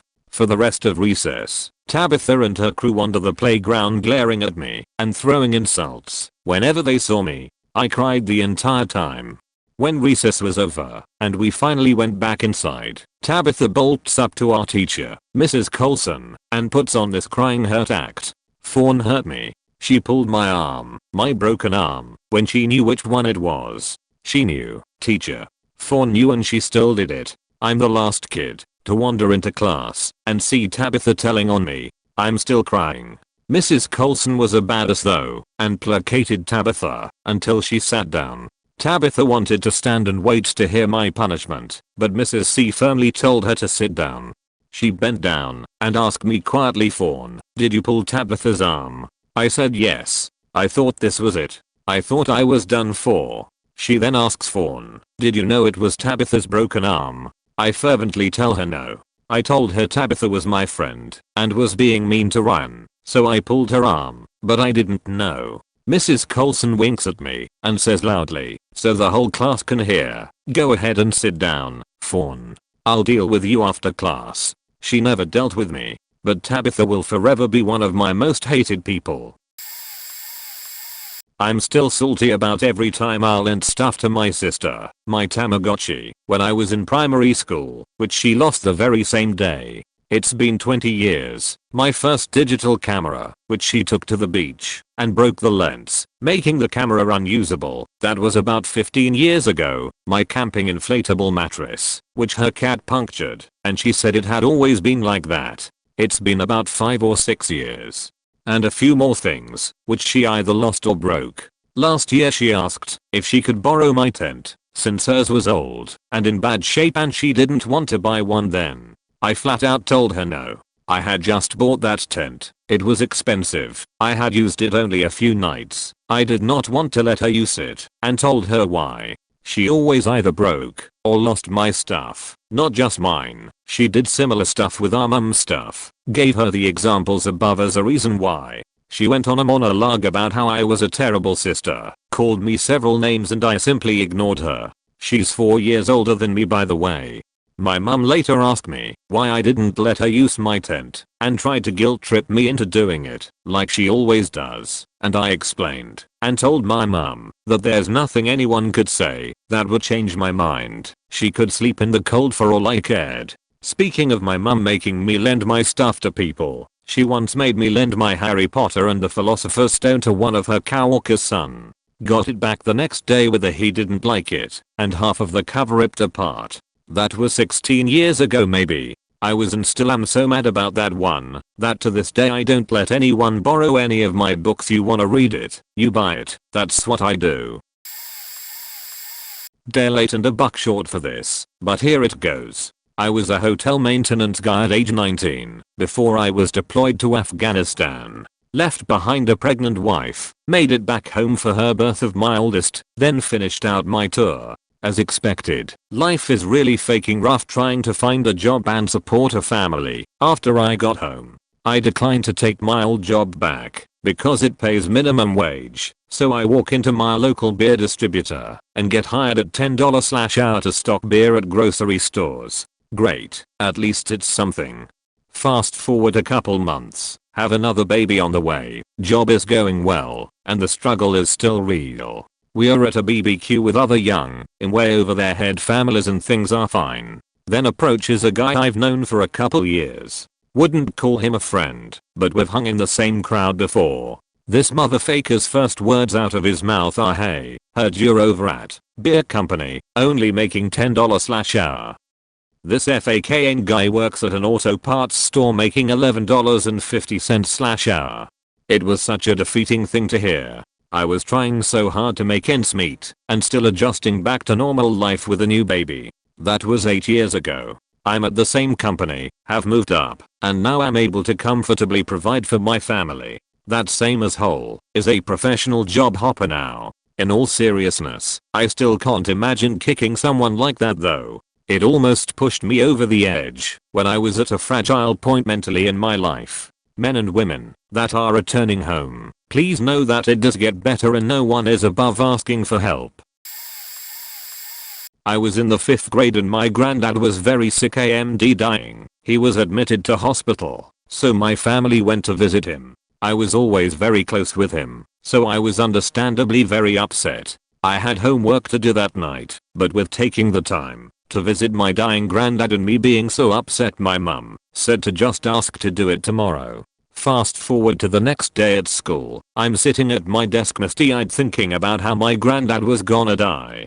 Next minute my teacher is in front of me asking me where my homework was. I tell her why I didn't do it, and she says in front of the whole class that I should have done it while it was at the hospital. I start full on crying and feel incredibly embarrassed. She then says I have lunch detention the next day. While this story still makes me furious, it does have a semi-good ending. I get home and tell my mum, and she sees red.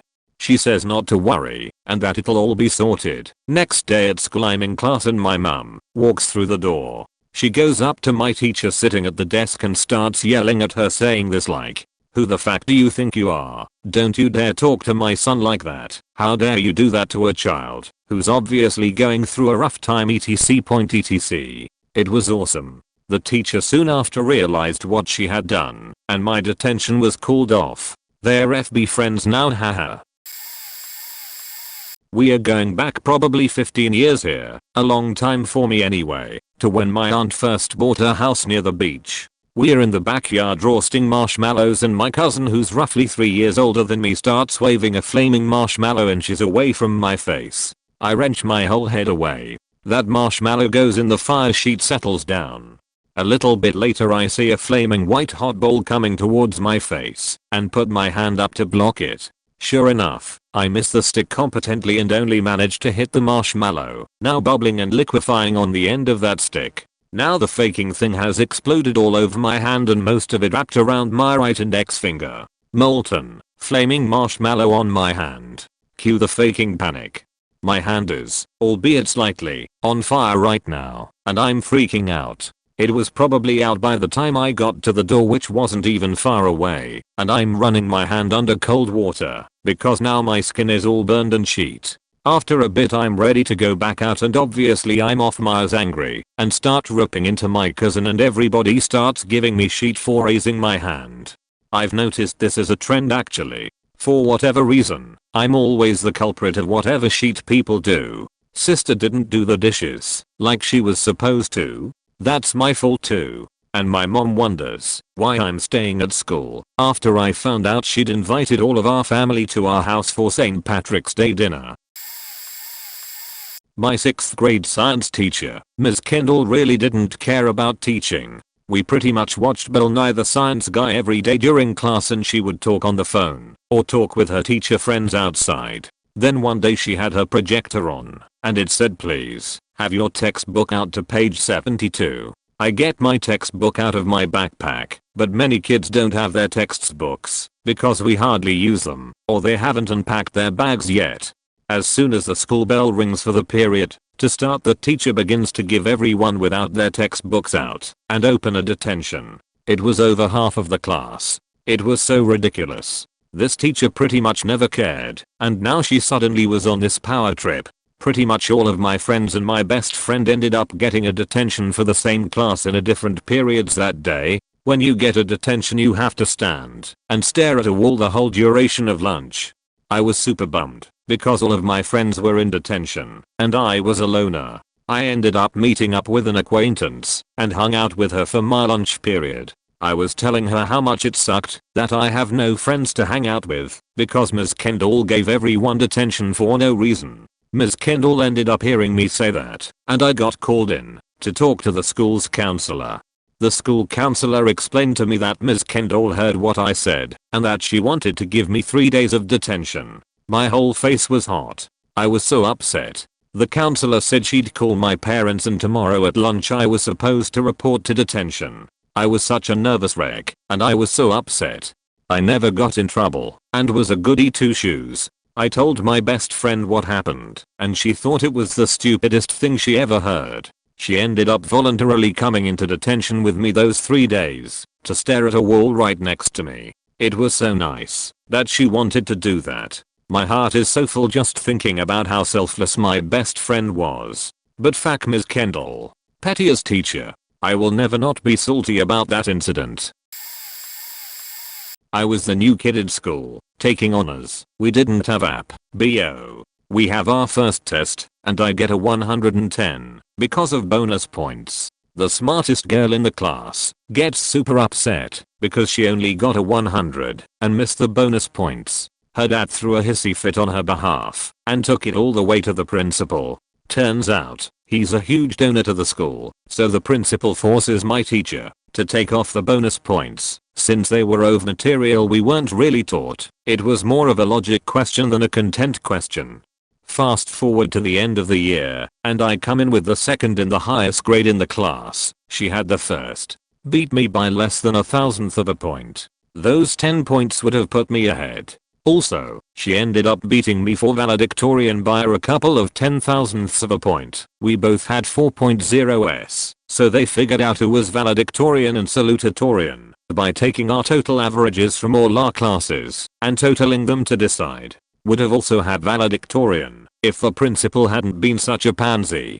Jokes on her though. Senior year we had to write a poem for our English class and submit it to the state publishers. Winner of the contest among the state's high school students got published. It was her dream to be a writer, but I won the competition. She came in second.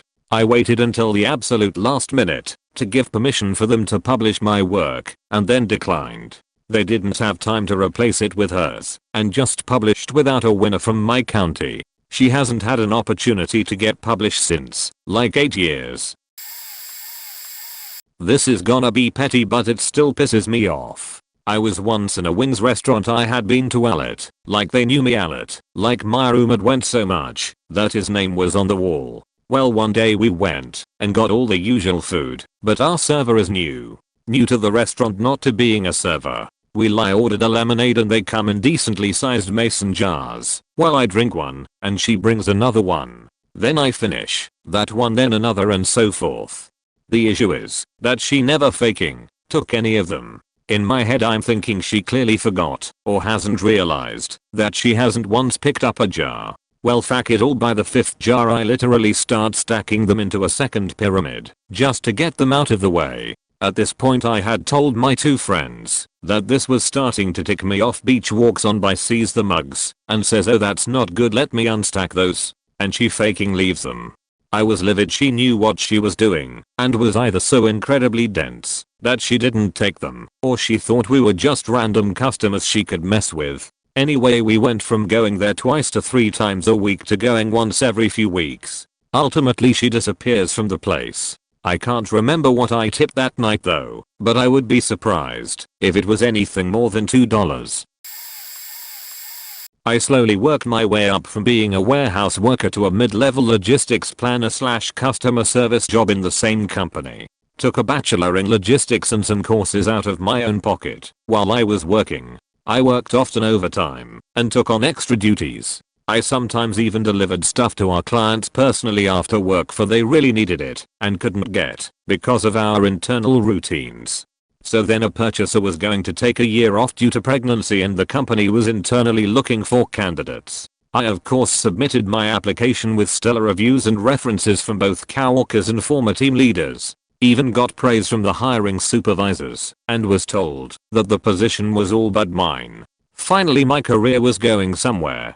Then one day I was pulled into my manager's office, who was one of the people in the hiring team, and he told me that they've come across a better candidate and that he was just supremely qualified. I basically could do 50% of the position already. I knew the logistics system in and out. I knew of every process in our chain intimately. I was crushed. Then I looked up the guy they hired on Facebook and lo and behold, he's been friends with several of the people in the hiring team including my manager for many years. I felt so betrayed and of absolutely no value to anyone at that point. I rage cried when I found out. So the next day I requested to be transferred back down to the warehouse because I couldn't stand working in the same room as the manager and his buddy. Back down to people who appreciate my work and who I am.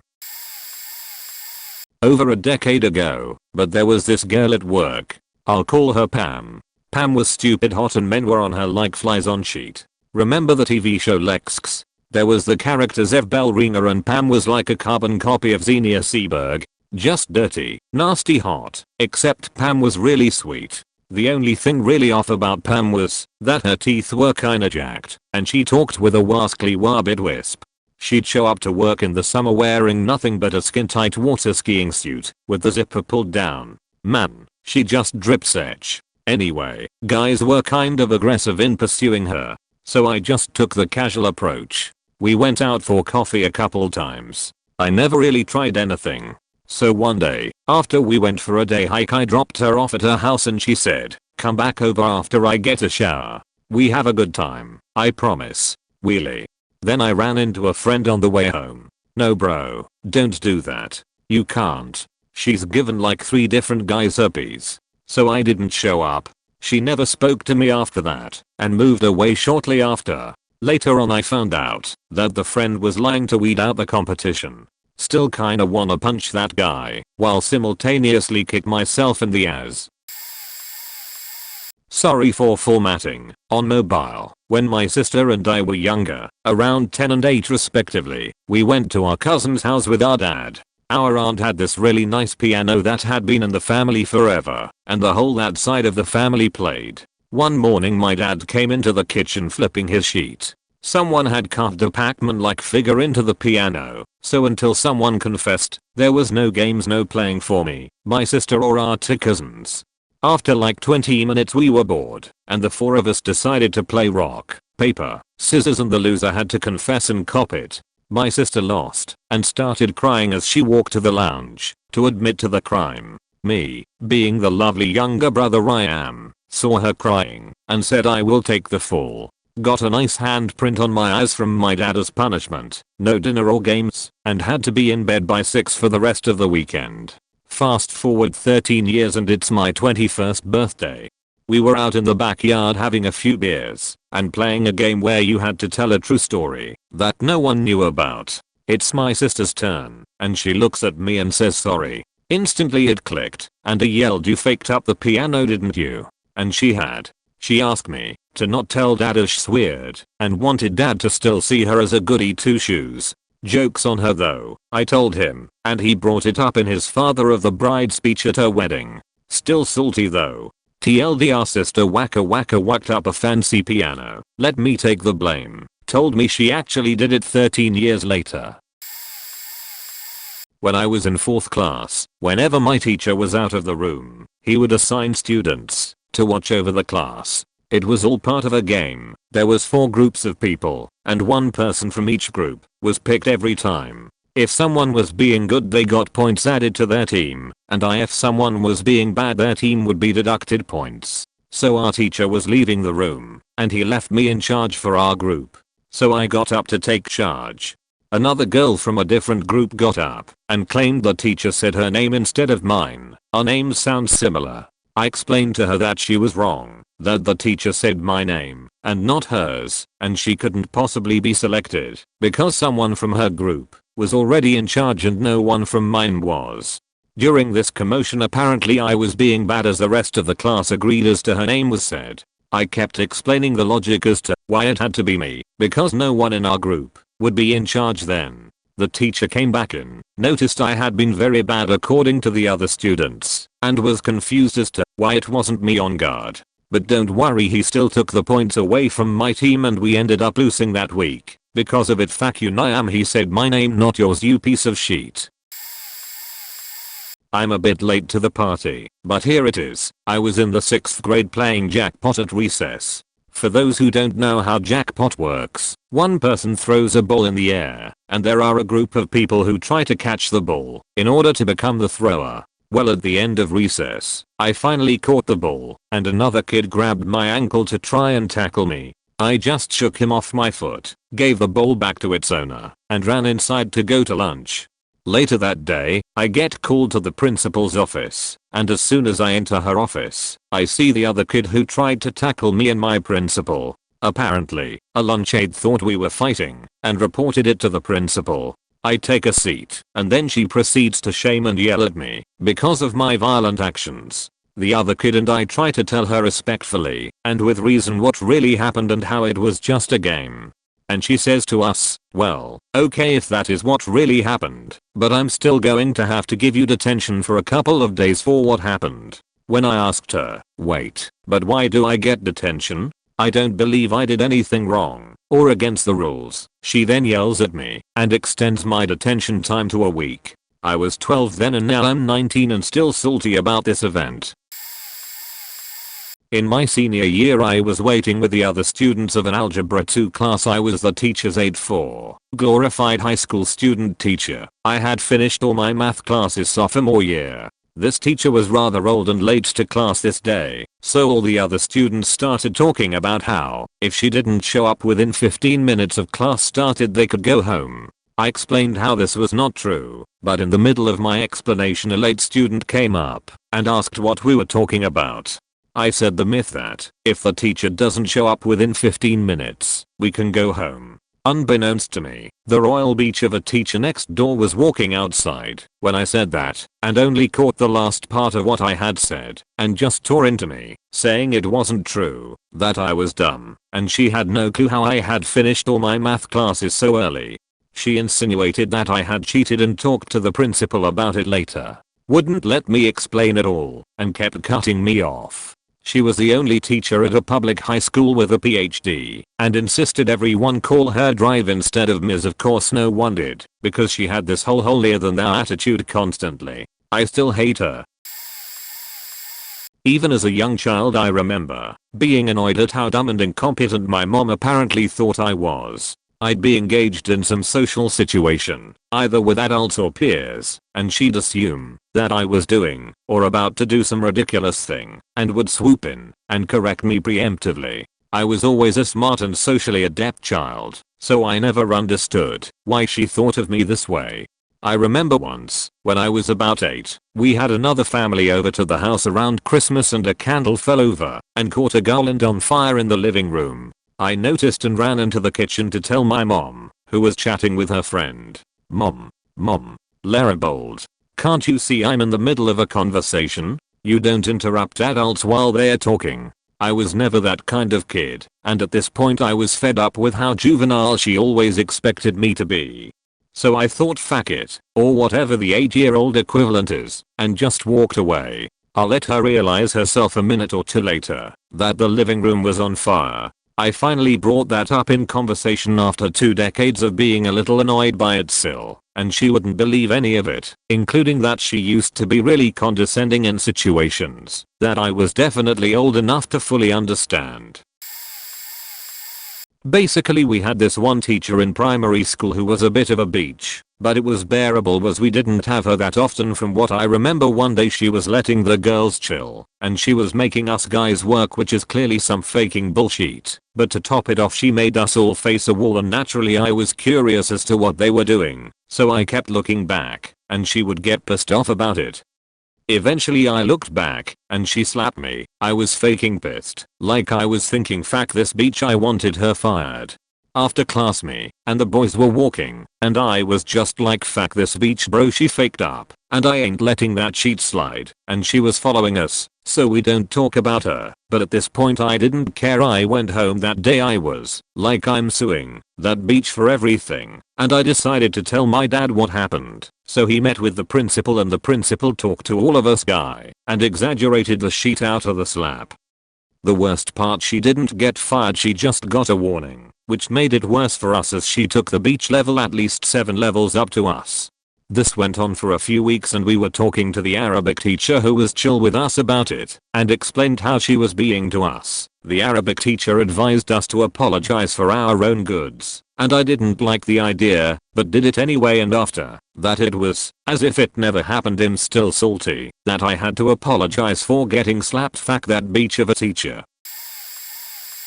This'll probably get buried, but I was 19 and scored this awesome job as a host at a really badass restaurant, James Beard Award chefs, with close to no experience. I was so fucking pumped. I loved this place. I worked so hard to learn. Every criticism I got, I implemented as soon as possible. But there was this one manager. Right from the interview, I knew she didn't like me. Anytime I finished a job duty like doing a walkthrough of the restaurant, she would come up to me and ask why I was standing around doing nothing, even if she had seen me walking seconds before. There was constantly something. I was still naive, and I thought I just was not working hard enough, so I kept my head down and did as she asked. I showed up early unpaid, clocked out on time but stayed late. I went above and beyond what was required of me. The walk-in system and the reservation system had us taking full names and writing a description of what people were wearing. So one day, I get handed a ticket to go find and seat one Chris Walker at table 15. The description says with girl brown hair, wearing red shirt and black shorts. So off I go. I can't find a couple where the girl has on shorts, but I find a couple where the girl has a black skirt. I ask them Chris Walker? He confirms. Off they go. That manager was on me instantly, berating me for giving away a reservation to a walk-in. Y'all. There was a reservation for Chris Walker girl with brown hair, red shirt and black shorts, and a walk-in for a Chris Walker. The girlfriend was a brunette, red shirt, black skirt. Insane coincidence, right? Apparently not. I got fired a week later. Never forgave her. The way I saw the world changed after that woman. That time I paid for my own Wingstop and spent probably more than $40 or so, maybe even $80, tbh, to have food for me and my first ex-boyfriend eat on my 15th birthday, just to barely eat any of it. Had a shitty birthday, saw a poorly made movie at some theater after my plans fell through. I spent the entire day crying at home. No one texted me, got molested by boyfriend before going out for the night, and the original place I was going to for dinner apparently got shut down without me knowing, so options were limited for having a good time out. I at least wanted to eat somewhere decent and local after blowing my $200 of birthday money on lame movie tickets. So the local Wingstop was going to be a decent place for the day. Went with my then boyfriend there and spent a majority of my cash on like 40 wings in 3 different flavors. Yes, finally something good for today, and it was all gonna be fine and dandy. Until that prick I had came with kept open mouthed chewing and smacking his mouth loudly with every single bite he took, and despite having 40 wings of each flavor distributed between the two of us, the most wings I had eaten that day were maybe 6 or 8. Tops. Imagine having an overweight boy with barbecue sauce dripping down his chin or chins and all over his mouth. smugly smiling at you, and noisily making gushing sounds from the food you bought for them, very rudely shoving his fingers into your plate and mockingly pulling out wings, just to look you in the eyes and suck on them with a smile on his face. Irritatingly awful. I would have smacked them in the throat if I found this first.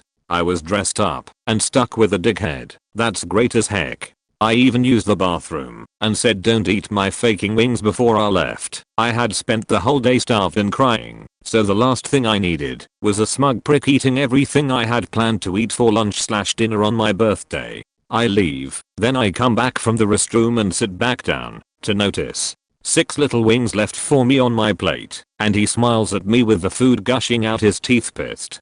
And all I got at the end of the date was pens that they got from Walgreens. Nothing particularly interesting, just pens and bad company. Definitely one of the biggest causes for our breakup. You can take several things, but you cannot take my Wingstop. Oh, and that his family has racist depictions of me before they even met me. And even upon finding out I wasn't an ugly, dark-skinned, trash-talking, drinking, smoking black girl from the hood like they swore I would be, they still insisted we couldn't be alone in a room together, or I'd seduce him and turn him into a baby daddy for money. No point in a scrawny 14-year-old girl trying to do that, especially considering how poverty-stricken they were. And their insanely large, badly behaved little children, their 2-year-olds looked like 10-year-olds. And ironically, all of them exactly fit the ideas they nearly placed on me. All of them drank too much, couldn't handle their kids, and all had kids as young teenagers. I've had some more happy experiences since then, and the guy I dated now has a bowl cut and horrible chin acne from never knowing to wipe their own mouth. Still annoyed about them. Hope I never see them again. TLDR. Sheety boyfriend from freshman year smugly ate all of my food in front of me and laughed at me despite starving/crying most of the day earlier. Racist family that judged me lacked realization or irony when they met me. In 6th grade I submitted a writing assignment for some young writers competition. It wasn't even fun writing. It was about the Louisiana trade purchase, but it was for something like a $200 prize and a brunch with the governor during school hours, and I was a good writer, so I figured I had a shot. Did a bunch of research for it, and wrote up a really good essay, and handed it in. Deadline passes by and another girl in my class ends up winning it, and I was bitter, because I read her essay, and was absolutely positive mine was better.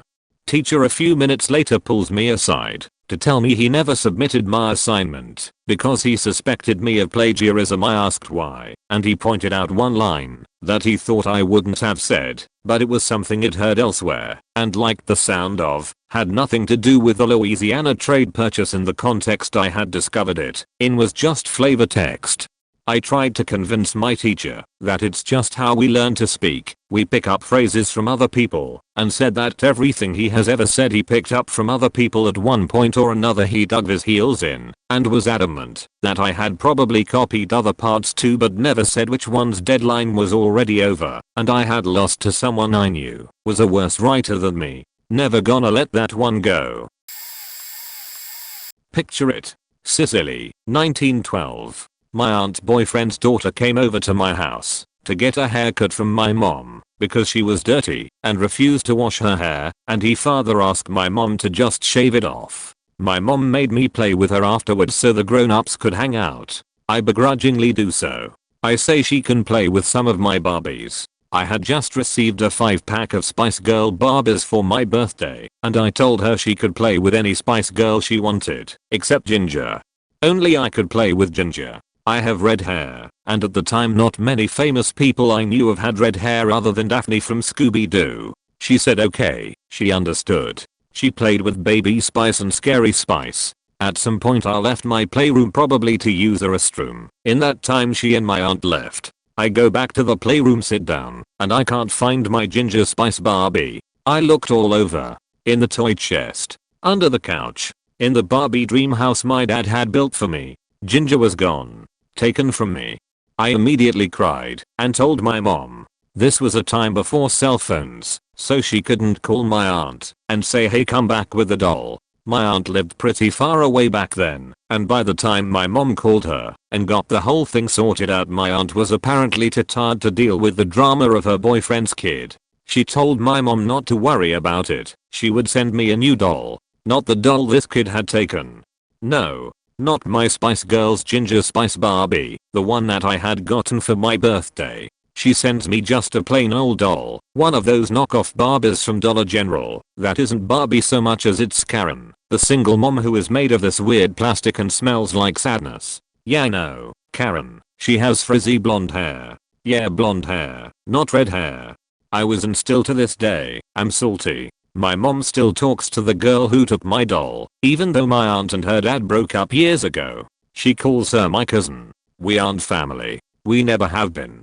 And the disdain I have for this bitch, it will last a lifetime. I will pass this grudge down to my children.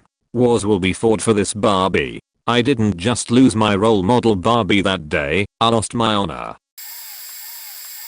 4 years ago we had a guy who we took a chance on quit with no notice to go work for competition. He was American who had been in South Africa from 2001-2011/12ish. Moved back with his family because he didn't find it safe for his kids. Brought him in on counter sales at first and slowly let him start doing repairs because that is what he claimed to know. Helped him get a car, an apartment, bought some of his stuff to get some extra money. Some tooling we didn't need and have never used. Gave his wife part-time work during the school year while their daughter was in school.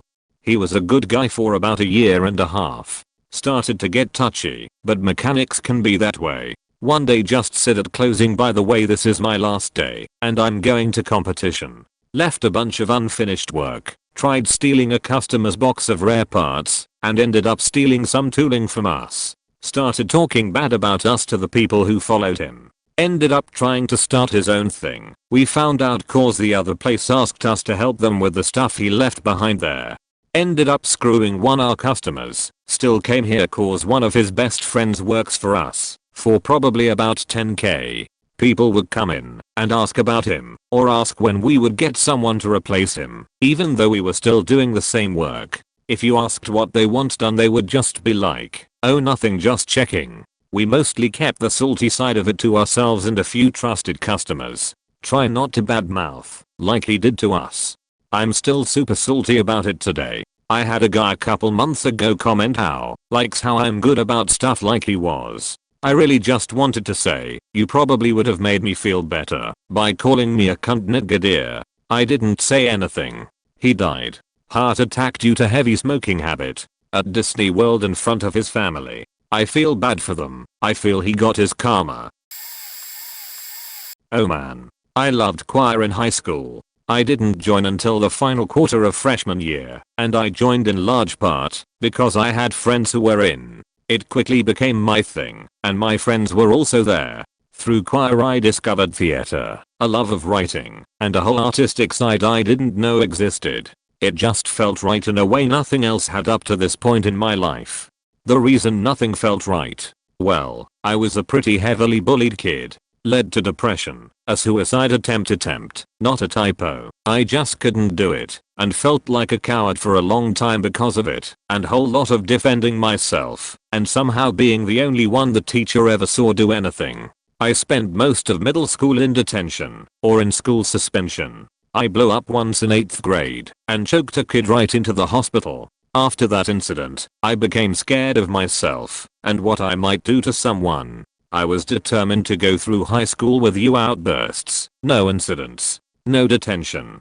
My relationship with my choir director was one of 3 vitally important teacher relationships for me in high school. He was incredibly patient, and he had to be. I talked a lot. Had friends in my section, sitting next to me, that are still friends to this day. Occasionally he would lose the patient veneer, slam his hand on the piano, and yell at us, but that happened rarely. Usually we'd be quiet after a warning. Fast forward to the last week of my senior year. We are preparing our song for graduation.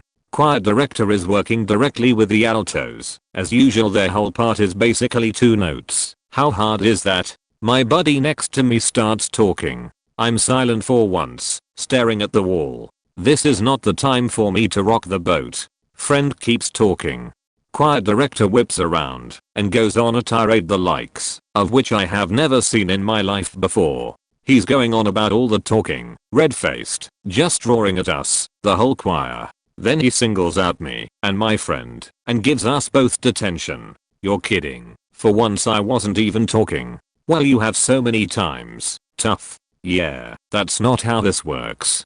Didn't matter. Every appeal fell on deaf ears. I had to serve an hour of detention for something I didn't even actually do, or not get my diploma. I didn't say a word to him for the remainder of the week, and when we performed for graduation, I glared at him the whole time, silently. I ran into him a year or so later. He tried to talk to me like nothing had happened. I stonewalled him, and haven't spoken to him since. No one is going to see this, but so be it. I'm still salty that back in high school there was a trip to the snow for really excellent students with good grades or some BS, and me being the good student and well-behaved person I am, and not really slacking off in class, I thought this would be easy, and I'd be at the snow in no time. Well, no, that wasn't the case. There was a teacher in charge of handing out the notes or something walking around the playground at lunch, and I saw her hand a few notes and then walk back off to her office. I was disappointed at the time when I spoke to her, an acquaintance of mine, that despite her being a little bit of a slacker and not caring much about school, she got picked or invited to go. Every time an opportunity to the snow came up, it was always ruined. Back in primary school I was looking excited about going to the snow, but the factors decided they couldn't be asked about spending the extra night at the lodge or whatever to go and play in the snow for the day. I was bummed, but still happy to go on 3-day trip with my friends. I bet the year before me and year after me got to go to the snow, but I reached that grade or year and it's all blown out the window. Then the high school snow trip happened, and like I said, I wasn't invited. Well, up yours to both schools and teachers, because it was only a few years later I went to the snow with my family instead for the day. In the end I'd probably take a day with the family out to the snow, compared to the school. I remember looking at the Facebook page for my HS and later seeing some factors who I've had issues in the past with at the snow, smiling. Thanks for bending me over, HS. Why I'm so fussed over it is that I live somewhere where snow is non-existent and doesn't snow here. The family trip was the only time I've been to the snow, and one day I'd like to go back. This is a story I remember because it got triggered when I was frustrated at work, and because I repress memories instead of working through them. I went to the circus with my family when I was about 5 years old. This was before the internet supplied an infinite amount of cool sheets to watch, so I was excited to see the animals and acts. But when the show started, really the only interesting thing was the elephant. The rest was kind of boring or too slowly paced for my ADHD child brain. But then the presenter guy started hyping this tightrope act up, and things became more interesting. There was a safety net, but still, the fact that these people did this with no harness was really impressive, especially at that age. But then things get even more hyped as they announce one of the guys is gonna do a backflip. The crowd is getting pumped, and 5-year-old me too very much. At this point the presenter guy says jokingly, "This act is not for the faint of heart. Please shield people with a heart condition and small children." At which point my dad jokingly decides to put his hands in front of my face. However, he did this as the faking flip was happening. I remember peeling his hands off as fast as I can with a huge rush of adrenaline and anxiety shooting through my body. But it was too late. The act was over. I had a huge hissy fit for the rest of the evening. TLDR, my dad made me miss an acrobat doing a backflip on a tightrope. No one will probably see this, but it still pisses me off. Back elementary school they had these things called Trojan tickets. Any faculty member could give one to any student for good behavior and whatnot, but it was up to each individual teacher to figure out what they actually wanted to do with them. My 2nd grade teacher came up with a simple strategy: use the Trojan tickets as currency for the treasure box. Each Friday at the end of the day we would count up our tickets and buy little toys and snacks from the treasure box. Most of the things in the treasure box were dollar candies or small toys that parents would donate, or cheap things my teacher would buy, so you can understand all the prices were pretty low. Then one day a parent donated a brand new unopened transformer. And not just any transformer, it was a Beast Wars Hammer Fuser transformer, and I wanted, but seeing how this thing was brand new, it ran for the hefty price of 40 tickets, a gargantuan amount for a 2nd grader, but I was determined. I was on my best behavior, holding doors, picking up trash, volunteering to wipe down tables after lunch. I made Gandhi look like a delinquent. Each week I would count 40, not yet 40, not yet. My little pocket on the wall where we kept our tickets was tearing at the seams. My teacher asked me why I was saving my tickets, and I told her I wanted that transformer. Guess she didn't believe anyone would save up for it. Then one week I counted 42 tickets. I did it. I actually worked and saved enough. Friday came and I couldn't wait for the end of the day. The time came, and I could barely contain my excitement. All my hard work had paid off. But it was Michael's birthday that Friday. For his birthday Michael got to pick whatever he wanted from the treasure box for free. Of course he grabs my transformer. I had to sit at my desk and watch as he opened my transformer, the one I worked so hard to earn, and started playing with it. All the other boys ran over to watch, while all I could do was sit and silently cry. My teacher forgot that I was saving for it. I'm pretty sure she felt horrible as she tried to console me. She couldn't take it from him and give it to me now and then nothing else I wanted. That was probably the first time I learned that hard work doesn't pay off sometimes, and some people just get lucky. It's also probably why I can't sit through the Transformers movies now.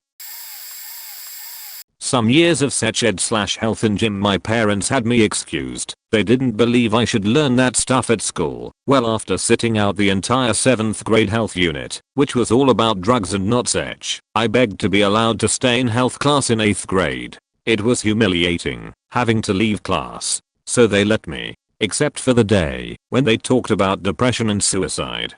Well, my gym teacher, this roly-poly clown of a woman, literally was shaped like a short globe and was a clown on weekends, who couldn't walk to get french fries without gasping and had the longest nails ever, told me I'd have to do a mini research project in the library. Sure, whatever. Well, instead of telling me beforehand and then dismissing me, she waits until class is settled, and I had to remind her I wasn't supposed to be there. She was supposed to send me to the library. Of course that gets lots of glances and looks and whispers. Then as I'm walking out she tells me to write a 1-page paper on March Madness / the Final Four. I had no idea what that was. Had zero clue it was related to basketball. I asked her to explain, and she just laughed at me in front of everyone and condescendingly exclaimed, "You don't know what that is." Everyone laughed. I wanted to die. This was pre-internet in the libraries and homes, so I was literally fighting back tears searching the encyclopedias and eventually gave up, too embarrassed to even ask the librarian. My mom refused to give me any money or participate with FAFSA information, so that I was forced to drop out of college. That rather dramatically affected my life as I was forced to take a job at the only place around, McDonald's. This was in rural Missouri. Got a boyfriend. Got pregnant. Hit rock bottom of poverty. Joined the Navy as a last-ditch escape route out of poverty, not motherhood. Did 10 years in the Navy. Married the boyfriend baby daddy. Eventually worked my way up and out of poverty, just in time to see marriage implode from him cheating on me while deployed. Divorced. Got out of the Navy. Got a decent civilian job. Eventually got to go back to college partly on my own dime, partly financed by VA/Navy. Earned my MSW. Then I found out that my mom had the money for me to go to college all along. She was receiving it via my dad in the guise of child support and would have been enough to keep me in school. There was really only one reason for her to keep the child support: greed. She was still collecting child support, I think, until I was 25, court ordered, by which point I was in the Navy for 4 years. So TL, doctor, mom forced me out of college and into a spiral of poverty so she could keep the child support while I pulled myself up by the bootstraps. Found out that she kept child support from me because she's greedy. Around the age of 8 I went to the birthday party of another girl. My mom and her mom traded babysitting frequently, so I knew her and her brother well. I liked her, but her little brother was a total sheet. The party was fun. We all had our goodie bags. My mom was inside helping clean up. Most everyone else had gone home. Now in these goodie bags were these giant balloon globes on a rubber band that acted like a giant punching bag, if that makes sense. I was pretty excited about it. So was the little brother.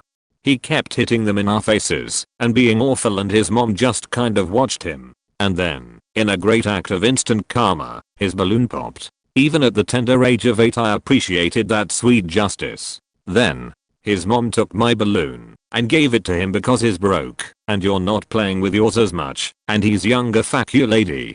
1. It broke cause he was being a T. What? 2. I'm playing W mine. I'm just being gentle because I want it to last longer than the party. And 3. He was like 14 months younger. She also phrased it like, why don't we give him yours? Like then I'm a jerk for not giving it to him when it would have been a perfect time for you to parent your child and teach him that actions have consequences. Still salty. None of the things I have read have happened to me, and I'm already annoyed, which brought this up in my memory. I used to have a toy Tommy gun when I was a wee lad. I loved it. I played with it all the time. My brother, who was older by 3 years, decided to take a pair of scissors and cut it to pieces. He doesn't remember it, but fuck it, I would beat him with those pieces if we still had them. I hold this against him another time in math class. See, I was a shy bastard, and if I didn't know the answer and they called on me, I would basically panic and paralyze.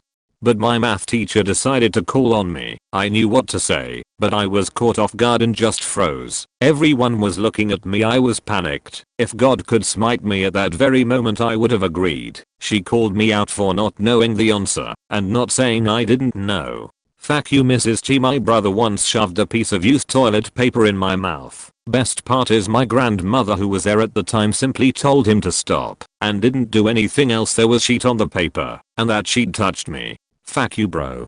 Back to being a shy bastard. My teachers always used to yell at me for not speaking up in class or raising my hand, and one day in social studies we were talking about the revolution. Fuck yeah, military history. I got this sheet on lock and was raising my hand left and right.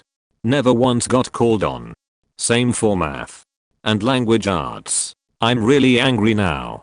The time I was told I can't read Beowulf because I can't read Old English, yet I faking can read Shakespeare, mom, and then proceeded to tell me to read a section to prove it. So I began, and my mother tells me I was reading it wrong, points to the non-translated Danish side, and I have to explain that the side she was looking at was in Danish, not English. And I'm the one who can't read right. The time I was crying because I had a really bad day in school. My mother said to shut up and go upstairs because I was giving her a headache. No attempt in fixing anything, just to shut up and stop having problems. The let's shame word because of his music when I was playing the greatest damn album of all time, Gamma Rays Heading for Tomorrow, basically calling the already crippled self hating me that I was a loser for liking it and that it was annoying. Everyone, yet me brother's punk music was fine, and we should play it at the highest faking volume the player can. To when I talk about shit like this, my mom starts insulting me, somehow doesn't get it. When I finally break and either go mental and yell go fuck yourself and dash off before something happens, don't know, never stayed long enough, or yelling don't speak to me again and run away for a similar reason. Somehow I'm the bad one for raising an issue over the problems I deal with.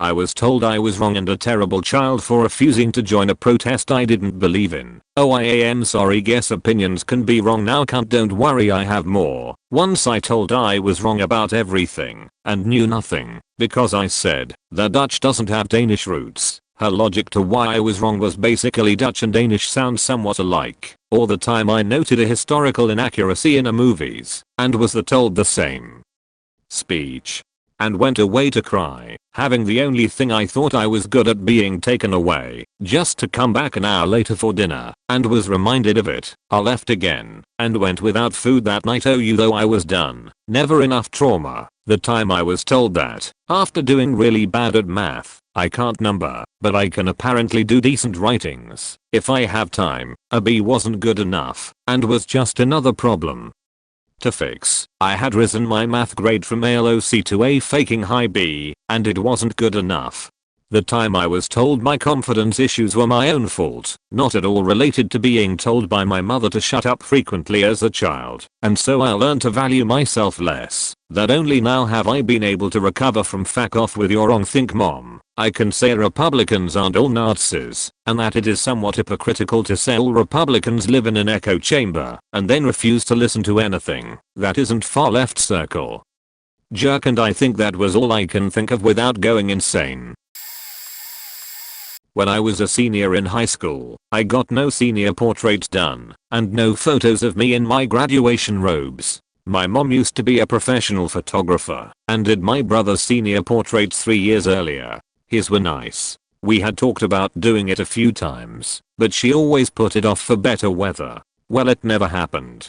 As for graduation robes, I came out to my family by putting it on my grad cap. I can already hear people saying, why not just sit down and tell them? My parents only ever sat me down to talk to me if I was in trouble. They're divorced, so I have this Pavlovian fear response to any time we ever sat down together, and it was cute and fun, and I put so much effort into the art on my cap. Nobody stayed after the ceremony for pictures. Nobody said anything at the family party afterwards. My dad said he was okay with it afterwards, but my mom, oh boy. We had a grad event overnight at the school, and before I left for that, she was on the back porch, drinking red wine, listening to Dan Fogelberg, and crying. She's very devout Christian. Says she'd like, I pray every day for you to return to Christ. Our relationship is a lot better now that I don't live at home, but a loss of photos of that important coming of age moment in my life, while my older brother has a million photos, that just makes me pissed. I was treated a lot differently and it wasn't fair. Anthony, the little piece of shit I wish I never met. The year was 2000, and I was attending a elementary school as a second grader. The season was full, and our story takes place on the day after Halloween. Cue the next day. I'm faking giddy as hell. I have candy dropping out every crevice from the night before. I'm giving out, like I'm Jesus feeding the masses. Well, after all this magic, I would obviously need to take a fat dump. So I go to the bathroom and do my business. Well, I'm washing my hands when a kid I've never met before walks in. I look at him as I'm walking out. Because I'm so faking nice, I offer him some candy from my haul last night. Well, this little faker takes the candy like many before him did, and we part ways. Little did I know that was just the faking beginning. I go to school the next day, and by this time I've fed everyone and their dog candy. A couple police officers burst into the room and I hear my name. Well, I'm like, what the fuck? So these officers take me to the principal's office and explain that I lured a child into the bathroom with candy and was planning on sexually assaulting him. I was obviously like, who the fuck do you think I am? I was just trying to be a faking nice person. Everyone goes, okay, sure you were. First off, I didn't lure that little shit anywhere. He took my candy free of coercion. How am I getting in trouble for this? Well, I got suspended, and my parents thought I was a child molester at the age of 2. To this day they joke about it, and to this day I defend my position. I'd give that faker candy all over again given the choice. Fuck you, Anthony. I used to work for a popular Mexican chain, very well loved. On about the same level of fancy as Zupas, Five Guys, Noodles, and Co. So, not sit down, but better than fast food. Now, I was a workaholic. I loved being at work. I was good at this job. I could work every position in the restaurant, and often worked multiple positions at the same time. And, I had been promised over and over again that I would be made an assistant manager.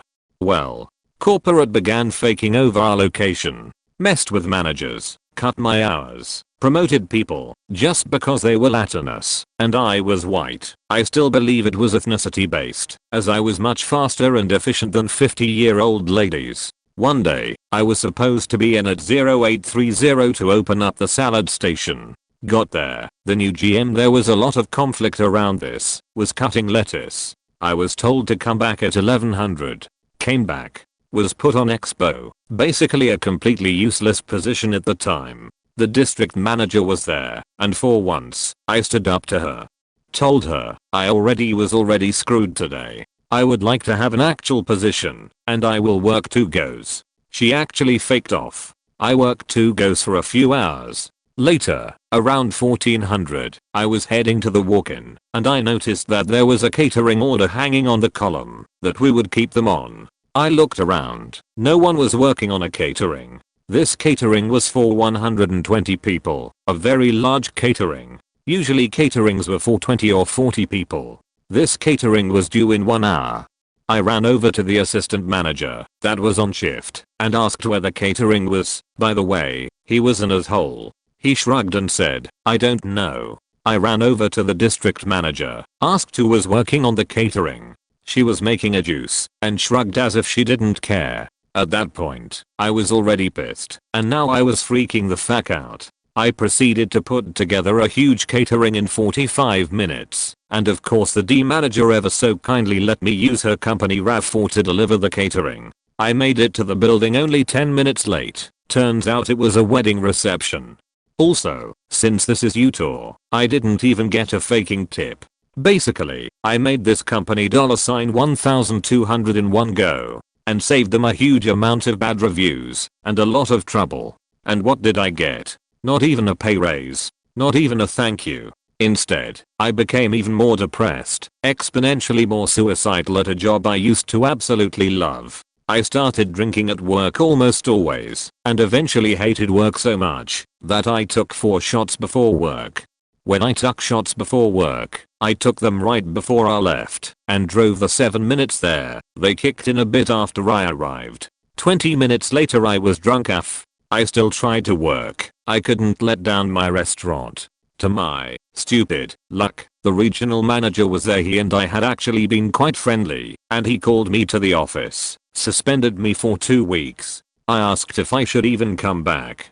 Basically, I was sacked because I gave everything to this job and was only ever screwed over and hurt. To the point that I was suicidal and cried every day at work. I think I have a reason to be salty about it.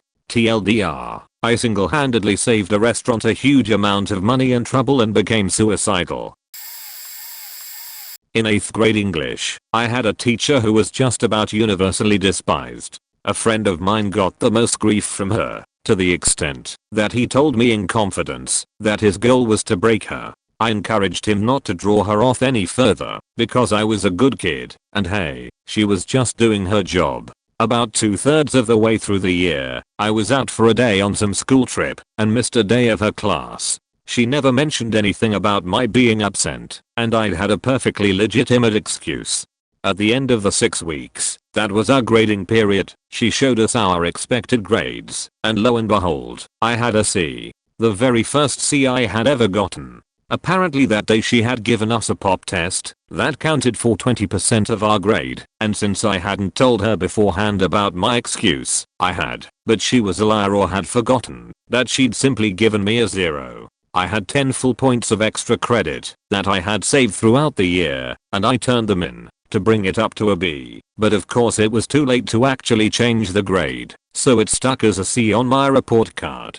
I'm salty about that, of course, but I'm much saltier about when another student asked incredulously if I had really gotten a C. Her response, which I can recall in perfect clarity to this day, yes, he did, and he is devastated. Not only did she reveal my confidential grade to the rest of the class, but she actively mocked me. I pulled my friend aside after class and said, "I'm done defending her. Bring her down." She quit at the end of the school year. When we lived in Spain, I kept in touch mostly with just one friend from home, US. She doesn't work, and her husband is an auto mechanic, so they do fine, but not enough to take a trip to Europe.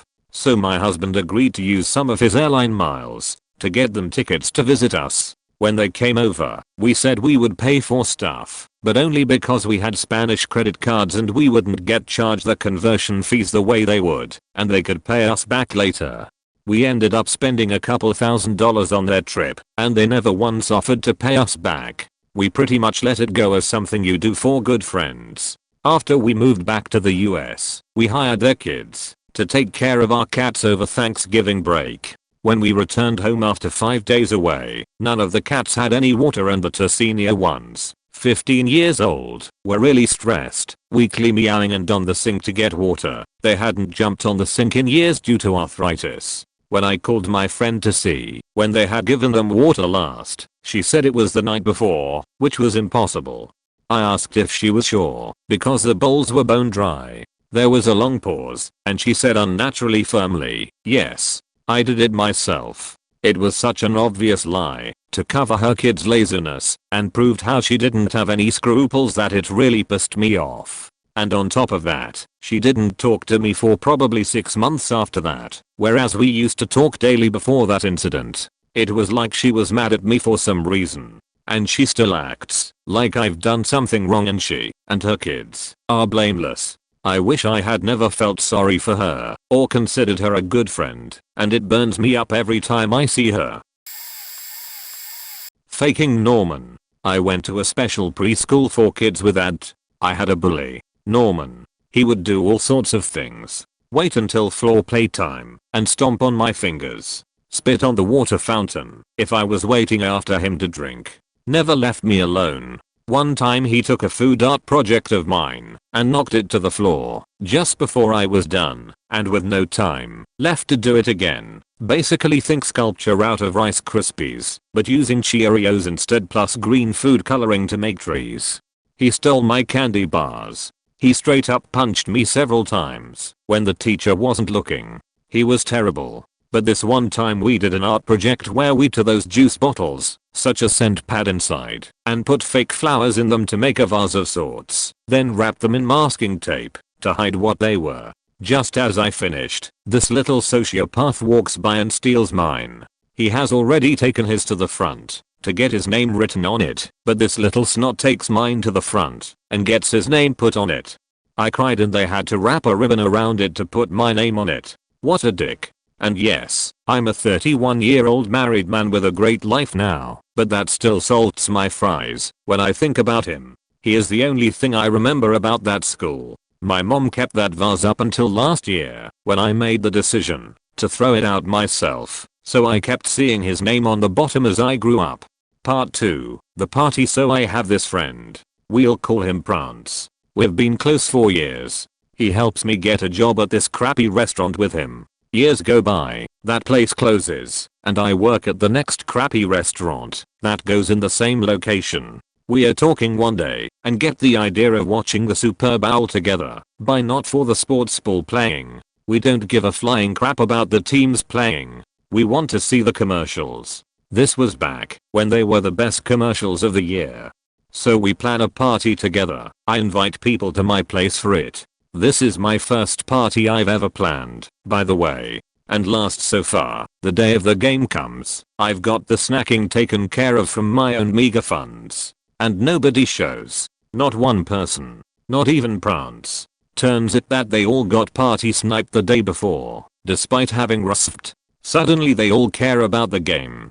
My family had gone to other parts of the house because they didn't want to ruin my party, so I day alone for the first half of the game, crying and stuffing my face. Fam came in at halftime to see the show and realized what was up and helped me through the rest. If the game, the worst part is that Prance didn't respond to my texts for the last 2 days and didn't respond for the next 2. I know he saw them, he just ignored them. He supposedly forgot about my party. Supposedly so did everyone else, despite 2 weeks notice and reminders in between.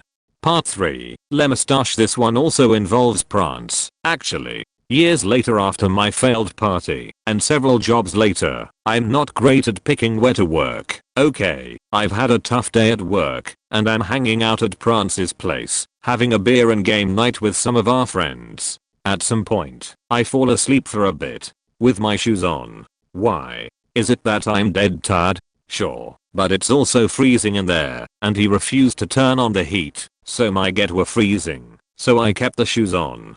He apparently has a rule that if someone falls asleep in his house with their shoes on, it counts as passing out, and you get to mess with them. I had told him several times over the years that he doesn't get to mess with me like that, and he had agreed. But apparently he had conveniently forgotten this night. I wake up with half of a grease pencil mustache and Prance taking pictures. I grind the pencil and shoot daggers at Prance, telling him, and I quote, "Don't post that online, jerk."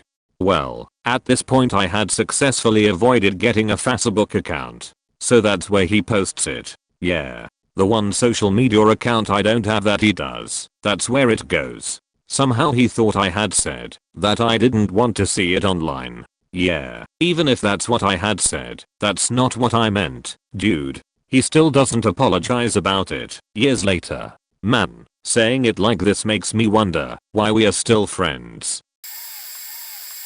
In math class junior year of high school I had a laziest teacher.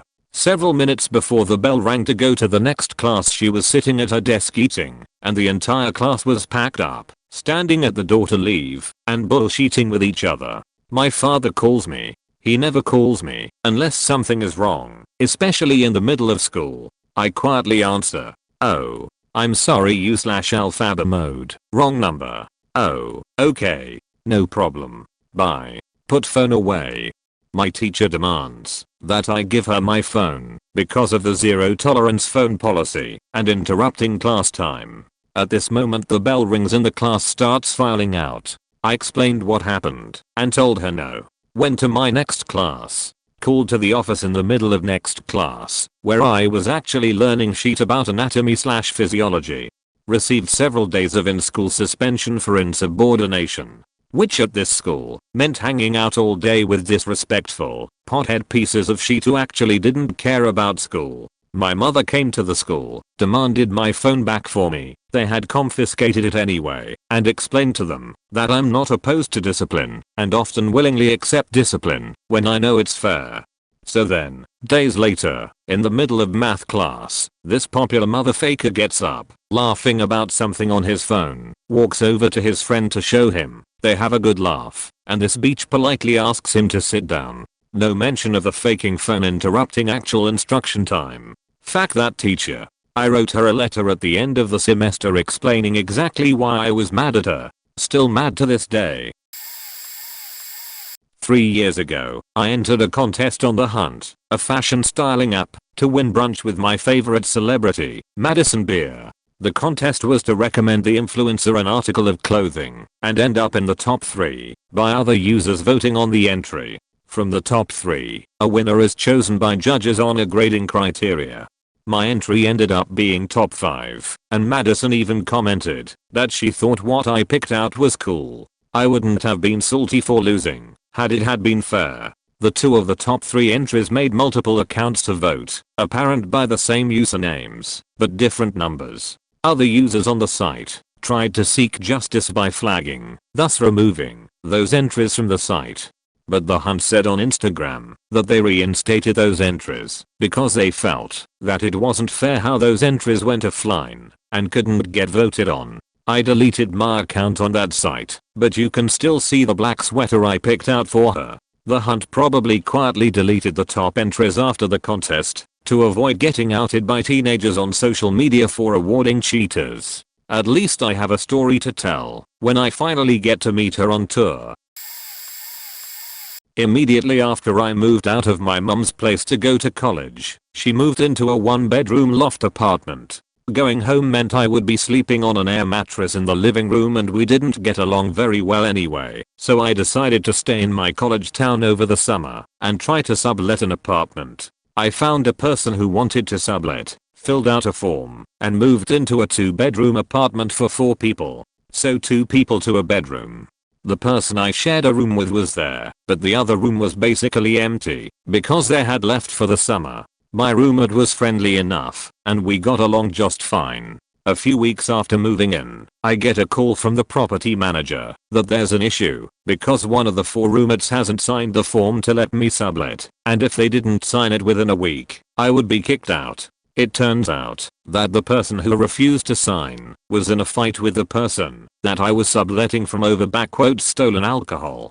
On top of that, she accused me of being a part of the plot despite never having met either of the people involved in the conflict, because when my roommate asked me if I had remembered seeing any booze on the counter when I moved in, I said no. So I got kicked out for being a "lying bitch." But wait, there's more. The property manager felt bad for me, so they found another sublet for me. Same deal.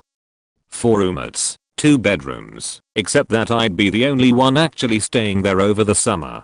I had an extra bed in my room so I put some cheap sheets on it, rather than leaving an ugly bare mattress. One of the roommates still got mail at the address, so I would leave it in the desk in their room. However, a few weeks later I got another call, and I find out that once again, one of the roommates was refusing to sign the sublet agreement.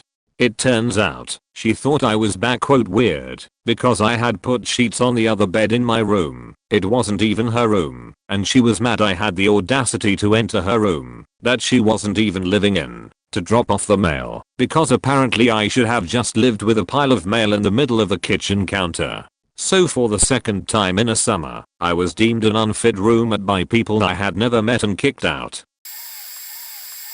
My mum tried to save my father from drug use / himself more than she tried to raise me. While I understand the pain of really loving somebody who keeps on hurting himself and others, I resent her sometimes for not helping me when I needed her. Also that one time, when she made me look the other way and stole my steak. My teacher accused me of having thrown a weighted hockey ball at him, to which edgy 14-year-old me answered he wouldn't be able to talk to me if it was I who would have thrown.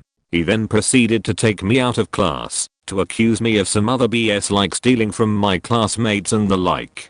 Told him I regret not having thrown that ball, get his hands trying to grab my arms, while screaming at me as an answer. I tried getting away, and pushed him to the floor in the process, which made him lose his sheet entirely. He proceeded to take me to the headmaster, and demanded my expulsion from the school as I just had tried to kill him. I tried to defend my case, as a very shaken 14-year-old admittedly not very well, then got suspended for 3 weeks, while they would look into it further.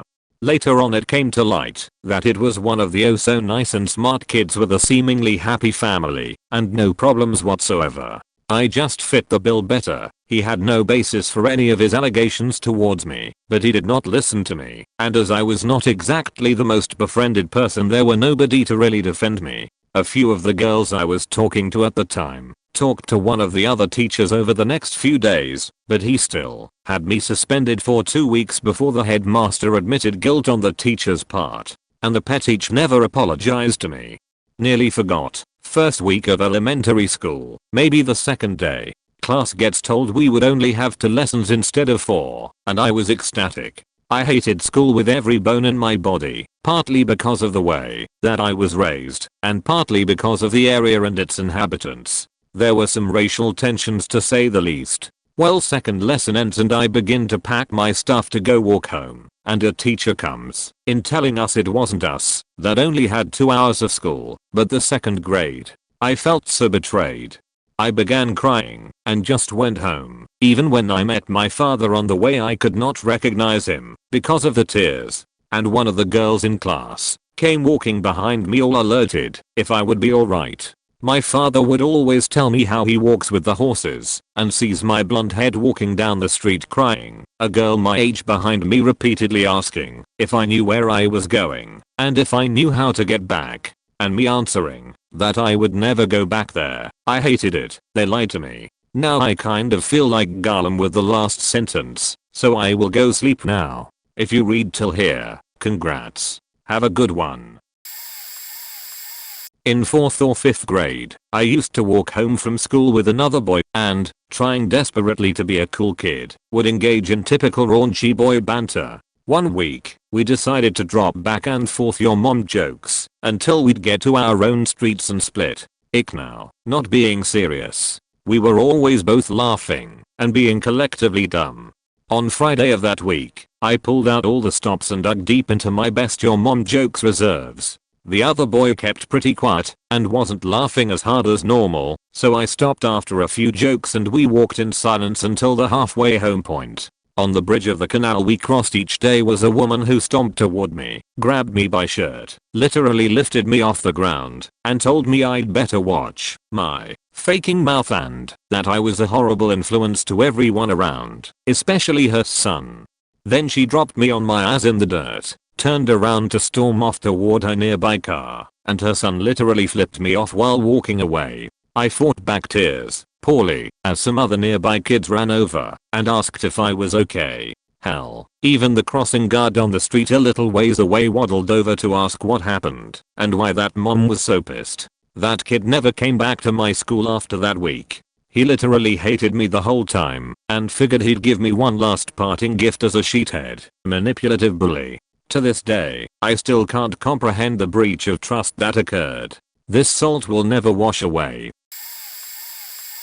First job I had, I started working on a work experience basis, kinda like an internship, for this small engineering company that did precision engineering, CNC. I was only doing 1 day a week as the other days I was at college. I'd been there a few months and the boss decided he wanted to take me on part-time at £3.50 an hour, 16-year-old. Few months later, the boss asked me if I wanted to do an apprenticeship with them.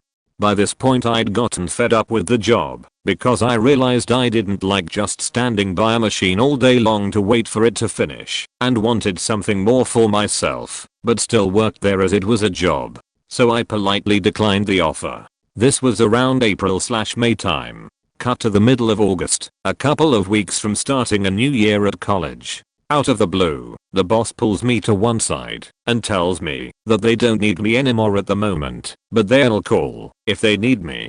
I was young and naive, and I waited 6 months before realizing they weren't gonna call. Took me another 9 months on top of that to find a new job. This is nearly 7 years ago, and I'm still pissed that he never had the balls to tell me properly, so I could have looked for a new job sooner. I know this is gonna sound like r/humbler brag material, but I will always be mad that my grandparents didn't let me skip grade school. I was tested for IQ/aptitude in 2nd grade, standard for our school system, and the school suggested that I skip at least 3rd and 4th grade. My grandparents wouldn't do it because they were more concerned about me having friends than an education.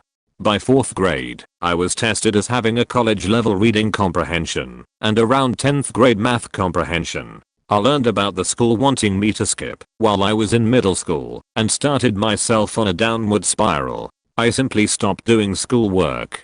I stopped caring. I had the whole rebellious teenager mindset of, if no one else cares, why should I?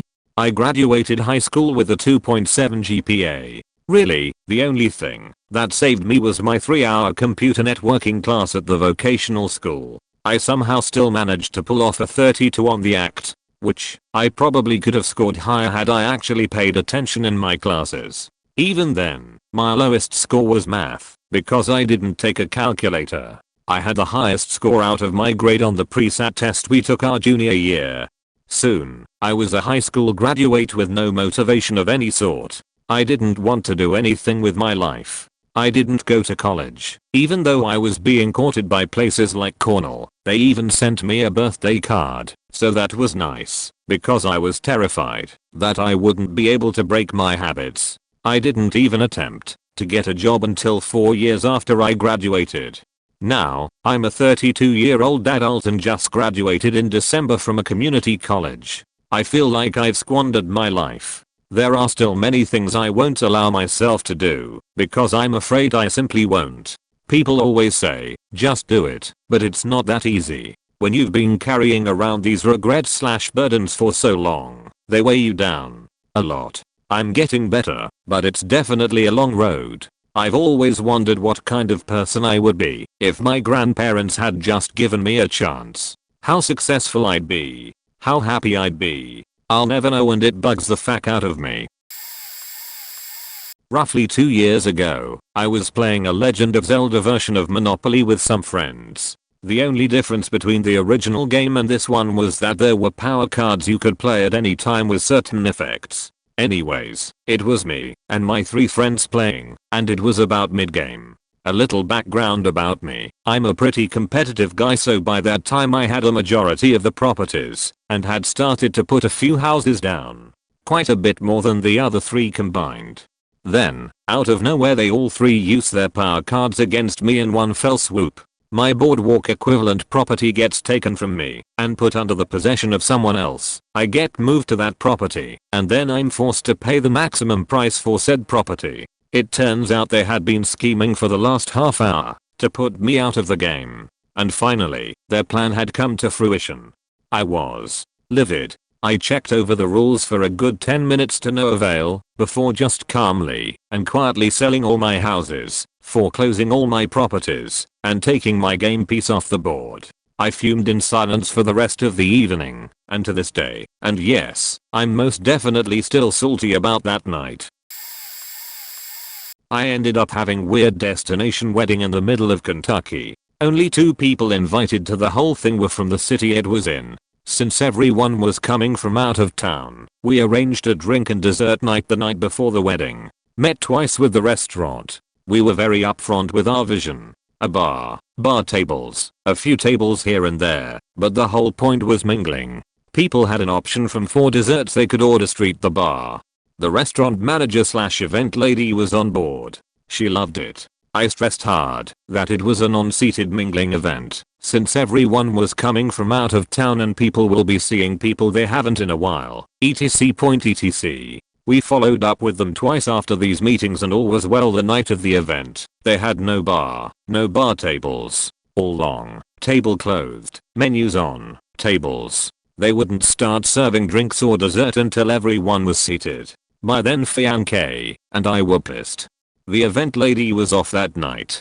She communicated what we wanted, but the lady left in charge thought this was better, and it was too late to do anything about it now. No one sat for an hour plus because as expected everyone was trying to talk. We were supposed to be out of there by 10, because night before wedding, my husband and I wanted some time alone. I had things I needed to do still, etc. Dessert wasn't served till 10. They freaking forgot to bring me mine, the bride. People didn't get checks till 11ish, and as you can imagine it was a nightmare to try to run like 60 checks. I left the event sobbing. I was so angry. The whole night was totally marred despite my planning and communication. I was so not a Bridezilla at all, but this just made me so angry. The wedding was perfect, and not a thing went wrong, so I guess I'm lucky I had a sheet night before. But still, it's been 5 years, and if I think about it, I still shake with anger. I worked for a biological storage company after college for a year. I was very eager to impress and contribute to the success of the company. Within 3 months I was sent to different clients across the national to do projects and learn their ins and outs. When I got back to my company I suggested a new product service for this large client. They contribute 20% of the company's profit, and the client liked my idea and my company gave me thumbs up to start it. I created my own team of 5 people and got the whole project and service ready to go in 5 months. I helped my company make a $8 million profit with that service at the age of 21. Well, the company decided to reward me with a 3.5% raise, $3,000 bonus, and worst part is that our senior director, in charge of promotion, hates men after her divorce. Instead of promoting me, she promotes this chick in my team due to seniority, while she was on her honeymoon and pregnant and absent from work for most of 5 months, while I was working 60, 70 hours a week to ensure the success of the project. After she took over as lead for that project I had to babysit her on everything, and the error rate skyrocketed to 7% instead of my usual 1%. And she and the senior director blamed me for it. I switched teams and quit 6 months later along with 10 other, because apparently the senior director has a sexist attitude towards men. A teacher had a deep hatred for me because my parents were better than him in track. Both my parents and my dad's brothers were consistently on the top of the leaderboards all through high school, and it took a while for people to beat their times. Because of that, he put all that annoyance and hatred on me years later. He was an English teacher, and I was originally gearing up to go into college for an English degree with my app and dual credit English classes. Turns out he was a horrible teacher. Never turned in our grades. Always talked about sports. Rarely cared about it either. So one day, while he babbled about sports, I decided to read instead. Honestly, books in all degrees are more entertaining than him speaking. He threw the biggest hissy fit about me reading and said, "This is why you'll always be just as stupid as your father." A man who went to college and graduated, but I guess he didn't care, since he kicked me out of class and told me to not come back. At the time, I wasn't mad. Dean was chill. VP was chill, until my write-up said I had threatened him and told the class I was going to kill him. Yeah. That led to an investigation that didn't last long. Students vouched for me because why would I say something that stupid when I didn't speak in the class? But they couldn't send me to another class. Rooms were too crowded, so he flunked me, kept kicking me out of class with different reasons each time. This was the first full F I had seen in a while. I was trying to do better because LFAC math, but I had a C due to tutoring, but an F in English, the subject I was a tutor for, the subject I was going to master in. Are you shitting me? It faked up my GPA so bad that I honestly couldn't go to college I had my eyes on. I lost my tutoring job that was helping me stay afloat in a tight home. TLDR, this sheetbag teacher flunked me and ruined everything I worked for just because he hated my parents. He still tries to befriend me, but I keep laughing because they fired him for doing the same thing to another student that he did to me. It's what he deserves. Way late to this, but I have two. The first was in 5th grade. We had a sub in our class and this girl named Savannah dared 2 other kids and me to climb out the window when the bell rang to end school. All 3 of us did it. The next day, she tattled on us to the teacher and we had to miss all 3 recess periods that day. That was 15 years ago and I've never forgotten it. The next one was a year before, in 4th grade. My reading class was different from my homeroom class and I sat in the desk of a girl named Marty. Marty had one of those triangle highlighters with a different color on each corner. One day, she couldn't find her highlighter and claimed that I stole it. My teacher stormed into my homeroom class before recess, took me to the desk to show me that the highlighter was gone, then stormed back to my class to take my backpack. She unzipped it and turned it upside down and everything spilled out. At the time my friends and I would bring little toy airplanes to play with at recess and they fell out. She kicked them aside and said something to the effect of "You don't need these stupid things," all while looking for a highlighter that I never stole. I missed all of recess and went to PE crying in front of everyone. The next day, Marty found it in her backpack. Neither of them apologized. I went to an automotive school out of state. My dad died while I was at school, so I drove home for his funeral. I missed like 3 days of class because I just wasn't making a 9-hour drive one day after another, plus I wanted to be there for my mom.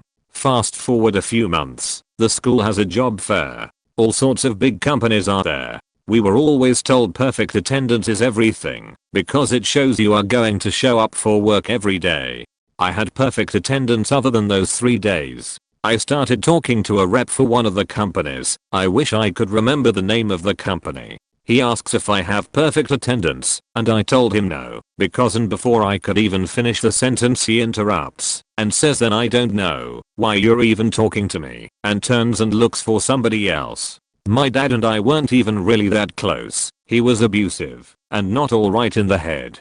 But the fact that the rep didn't even give me a chance to explain myself just made me so mad. I wish I would have beat the living hell out of him to this day. I'm slightly mad at the school for not considering the funeral an excused absence, but I understand why they don't. But this guy was just being a cocky asshole. This was the moment that made me decide the automotive field is not for me. I finished my classes and all at the school, but now work as a contractor and just work on cars as a hobby. So yeah, I'm salty. So salty I changed career fields.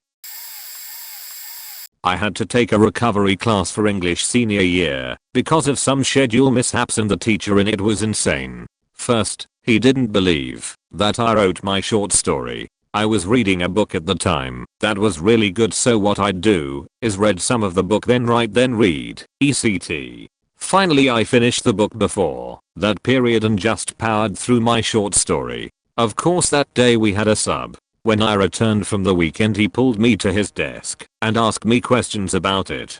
He didn't believe me that Good Springs, Nevada was a place, nor that I had used Google Translate for a character to speak in Japanese. I'm bitter till the very end. Second, I had to write a report and his faking guidelines were ridiculously superfluous. I needed handwritten and typed notes, rough draft, and outline. And I could only go the next step once he reviewed the first step was good. Well, he didn't think my notes were good enough, and I had to do them 3 times over cause God forbid I paraphrase and simplify in my notes. Then he thought I'd just copy and pasted my outline because Word was in read mode and not edit mode, and the old fuck couldn't tell the difference. I also had to redo my rough draft because he doesn't know the difference between a rough draft and a final draft, then made me basically start from square one with a new topic because I couldn't make my final draft drastically different from my rough draft. I honest to God considered dropping out.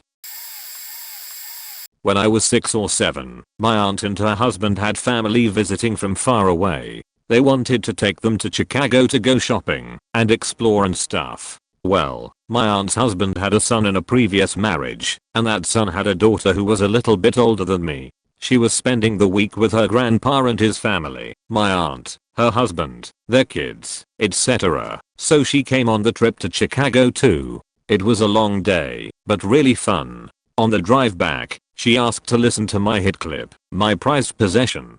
I had spent all my money getting the little song inserts and something to carry them around with, just the perfect set. I carried that thing everywhere with me. To school, to bed, to the bathroom. You get the picture. Me being the naive polite kid decided to share. I mean, we were going to be in the car for like 2 more hours. I'd surely get it back. I fell asleep or something for the rest of the ride. When we arrived home, they were just going to get their stuff and head back to where they were staying.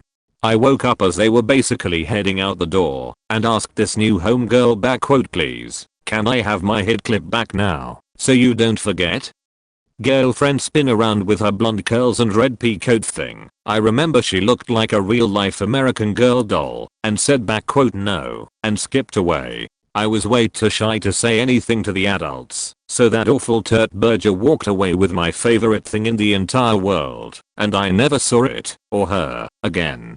She did, however, have the nerve to send my family a card years later, inviting us to her high school graduation party, knowing that we would never be able to attend, but would still feel obliged to send a gift of money. I was so petty I stole the card after my mom had seen it and sent the car and hung it on my bulletin board in my room so I could glare at her picture every time I went in or out. TLDR, that beach tailor stole my hit clip.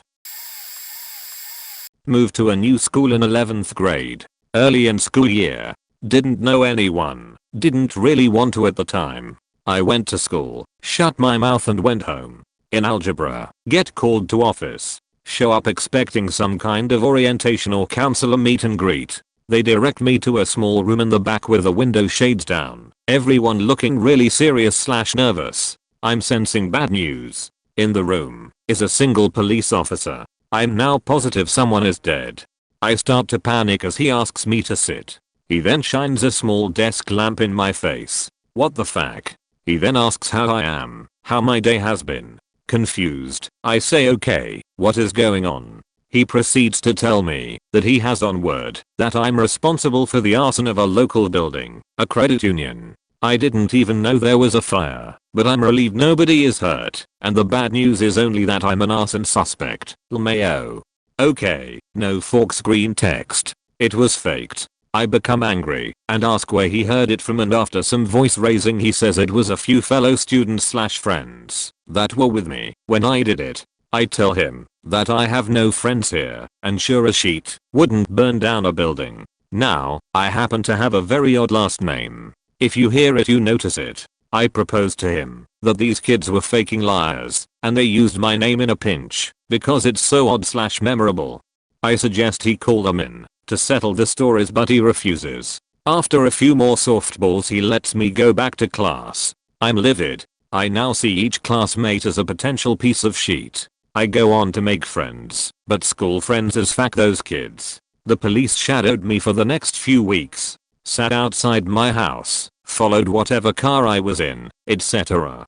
TLDR, for about a month I was an arson suspect on nothing but the word of some unknown kids. Moved to a new school in 11th grade. Early in school year. Didn't know anyone. Didn't really want to at the time. I went to school, shut my mouth and went home. In algebra, get called to office. Show up expecting some kind of orientation or counselor meet and greet. They direct me to a small room in the back with the window shades down. Everyone looking really serious / nervous. I'm sensing bad news. In the room is a single police officer. I'm now positive someone is dead. I start to panic as he asks me to sit. He then shines a small desk lamp in my face. What the fuck? He then asks how I am, how my day has been. Confused, I say okay, what is going on? He proceeds to tell me that he has on word that I'm responsible for the arson of a local building, a credit union. I didn't even know there was a fire, but I'm relieved nobody is hurt, and the bad news is only that I'm an arson suspect. LMAO. Okay, no forks green text. It was faked. I become angry and ask where he heard it from, and after some voice raising he says it was a few fellow students / friends that were with me when I did it. I tell him that I have no friends here, and sure as shit wouldn't burn down a building. Now, I happen to have a very odd last name. If you hear it you notice it. I proposed to him that these kids were faking liars, and they used my name in a pinch because it's so odd / memorable. I suggest he call them in to settle the stories, but he refuses. After a few more softballs he lets me go back to class. I'm livid. I now see each classmate as a potential piece of shit.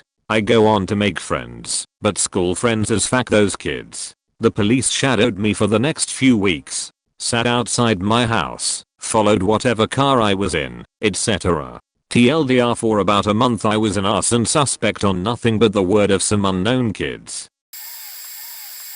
I worked in a kitchen with a bully. This person worked with me in other restaurants and somehow ended up at one I was working at. He got close with the day manager and I witnessed them exchanging pills. He made fun of me and mocked me for doing things in the kitchen like saying hot water when I was carrying boiling water and corner. He hid my radio. He stole $50 from me. He was HIV positive and would leave knives and sharp blades in the dish pit and brag about his knives being so sharp that B would cut himself and not realize it.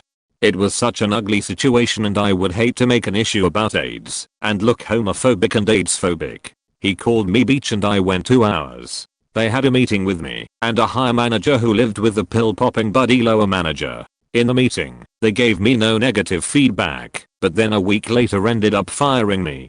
The higher manager fired me, and when I asked him what for he kept saying, "I can't tell you now," in a real low voice, as if he was breaking up with me. It was so pathetic. No kidding, I actually was secretly recording it. I thought I could get unemployment, but when I filed, they had retroactive write-ups that were really non-existent issues. I really wish I had taken legal action, but, like I said, I thought it was an easy unemployment issue. It's been years in therapy, and I still have problems letting it go.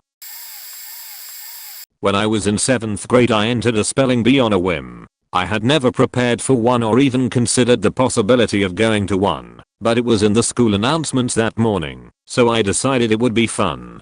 I won my local school competition, which meant I got to move on to county. The county spelling bee had 2 portions, written and verbal. The written was divided by grade level, and I only missed 3 words on the whole test. That was enough to win me the title for the 7th grade group, and I got an award for it. The second part was the oral portion, which is the one they always show on television. The best spellers from each age are all pitted together in an elimination round. When it gets to me, I'm excited to hear that my word is incredibly easy. Peekaboo, the judge announces. I smile as I spell the word, complete with hyphens. I continue beaming until the announcer tells me that is incorrect. I'm stunned. I keep standing for a few moments and stammer. But that's how you spell it. The announcer tells me, I'm sorry, but that's not what we have here. I walk off the stage absolutely livid. The next contestant then gets a chance to spell my word. Peekaboo she spells, and gets it right. When I get home, I consult my grandmother's dictionary. This book is, in total, probably 1½ feet thick. It is so large that its own binding cannot contain it, and it had fallen into pieces years ago. There it is, peekaboo. I consult other dictionaries, which are about half one spelling and half of the other. My mother calls into the headquarters and demands that I be given another shot. We quote the appropriate dictionaries and the officials admit that, while they were correct, and that they will not be using this word again in future bees, I cannot get another chance. I'm 31 years old, and I still get upset when I talk about this. The 2009 NFC Championship game. Brett Favre was the quarterback for Minnesota. He was 40 something years old and was butt of all kind of jokes because he kept coming out of retirement and had a bad season the year before in New York. But this year he was having an amazing season and carried his team deep into the playoffs. It was amazing watching him because of his gunslinger style, throwing huge passes regardless of his old age. They faced the Saints in the NFC Championship game, the game before the Super Bowl, and it was clear the Saints were trying to injure him. They were intentionally hitting him too hard or after the play was over and didn't care about the penalties as long as they could hurt him. Despite basically being maimed, he kept the game close and lost in overtime. His ankles were faked up pretty badly and it took him months to recover after the game. It was the most disgusting thing I have ever seen in sports. The Saints then went on to win the Super Bowl. Brett Favre was never the same. After the season, the Saints bounty scandal came to light. Coaches were paying players to intentionally injure the opposing team's star players. The head coach and the fans had the nerve to say the NFL was too harsh penalizing them, but they deserved everything they got and probably more. I'll hate the Saints until at least they get another head coach. Same guy still coaches them. I once tried out for MasterChef. I spent all week preparing and getting ready for something I have a passion for and am very good at. I prepared a sweet potato donut sandwich with a porchetta that had the most delicious chicharrones in this middle, paired with some sauce and other accompaniments. I brought the whole porchetta and cut it there, fried the donut in my car right before the tasting. It was incredible, absolutely incredible, easy to eat and perfect.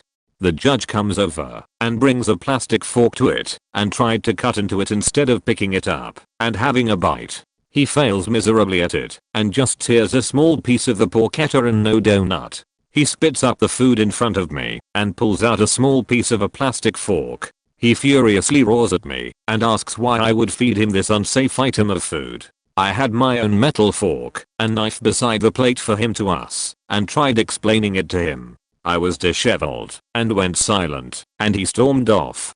The lady beside me ended up going on to the show by making a small pizza cone, which I tried, and it was gross. She told me she used a kit from a cheap online purchase to make the item. After the event was over, people came over to me and asked for some of my food. I had made 12 donuts with the porchetta, sauce, and accompaniments and passed them out to those asking. People raved and awed and asked to take home more of the porchetta. To this day, I'm still saddened and have never tried out for another show. When I was growing up, 2 movies hit my radar through their commercials: Kangaroo Jack and Snow Dogs. In the commercials for these films, they depicted base element of plot, some cartoony antics, and the animals talking. In both movies, there was a 5-minute scene where a protagonist hits their head and hallucinates that these animals can talk. The entire rest of the movie, they are just regular animals being a part of the boring human drama. Now I was just cusping into the age where you are capable of cynicism. I immediately identified that the reason the trailers focused on the singular scenes where the animals could talk was because marketing execs identified early that their movies sucked and hoped funny talking animals would convince dumb kids, me, to watch the movie. I felt betrayed and learned at that point a fragment of how marketing works and manipulates. It made me really salty. Not about snow dogs or kangaroos or whatever, but salty that some fancy assholes think it's okay to show the 2% of their product that will catch the most fish, despite the rest of their product being a dumpster fire. Shortly following that incident, I bought the video game for Bionicle the movie on Nintendo GameCube, brought it home, and beat it that afternoon. It was the first time I had spent my own saved up money on a full price game and beaten it so quickly that I was genuinely upset. I decided that reviews were now sacred because brands and marketers had removed any amount of trust I had. And fuck Kangaroo Jack, that movie was just really awful. In about 6th grade, I had 2 keychains hanging on my backpack zippers. One was a rack/DC keychain, one was a Rolling Stones keychain. In our elementary school, we stored our backpacks in open closets where they would hang until we were going home. The teachers of our grade and the grade below ours arranged a routine where we would switch classrooms and teachers for certain subjects in an effort to get us ready for middle school. One day when I came back from one of the classes to my homeroom, I noticed my ACK/DC keychain was gone.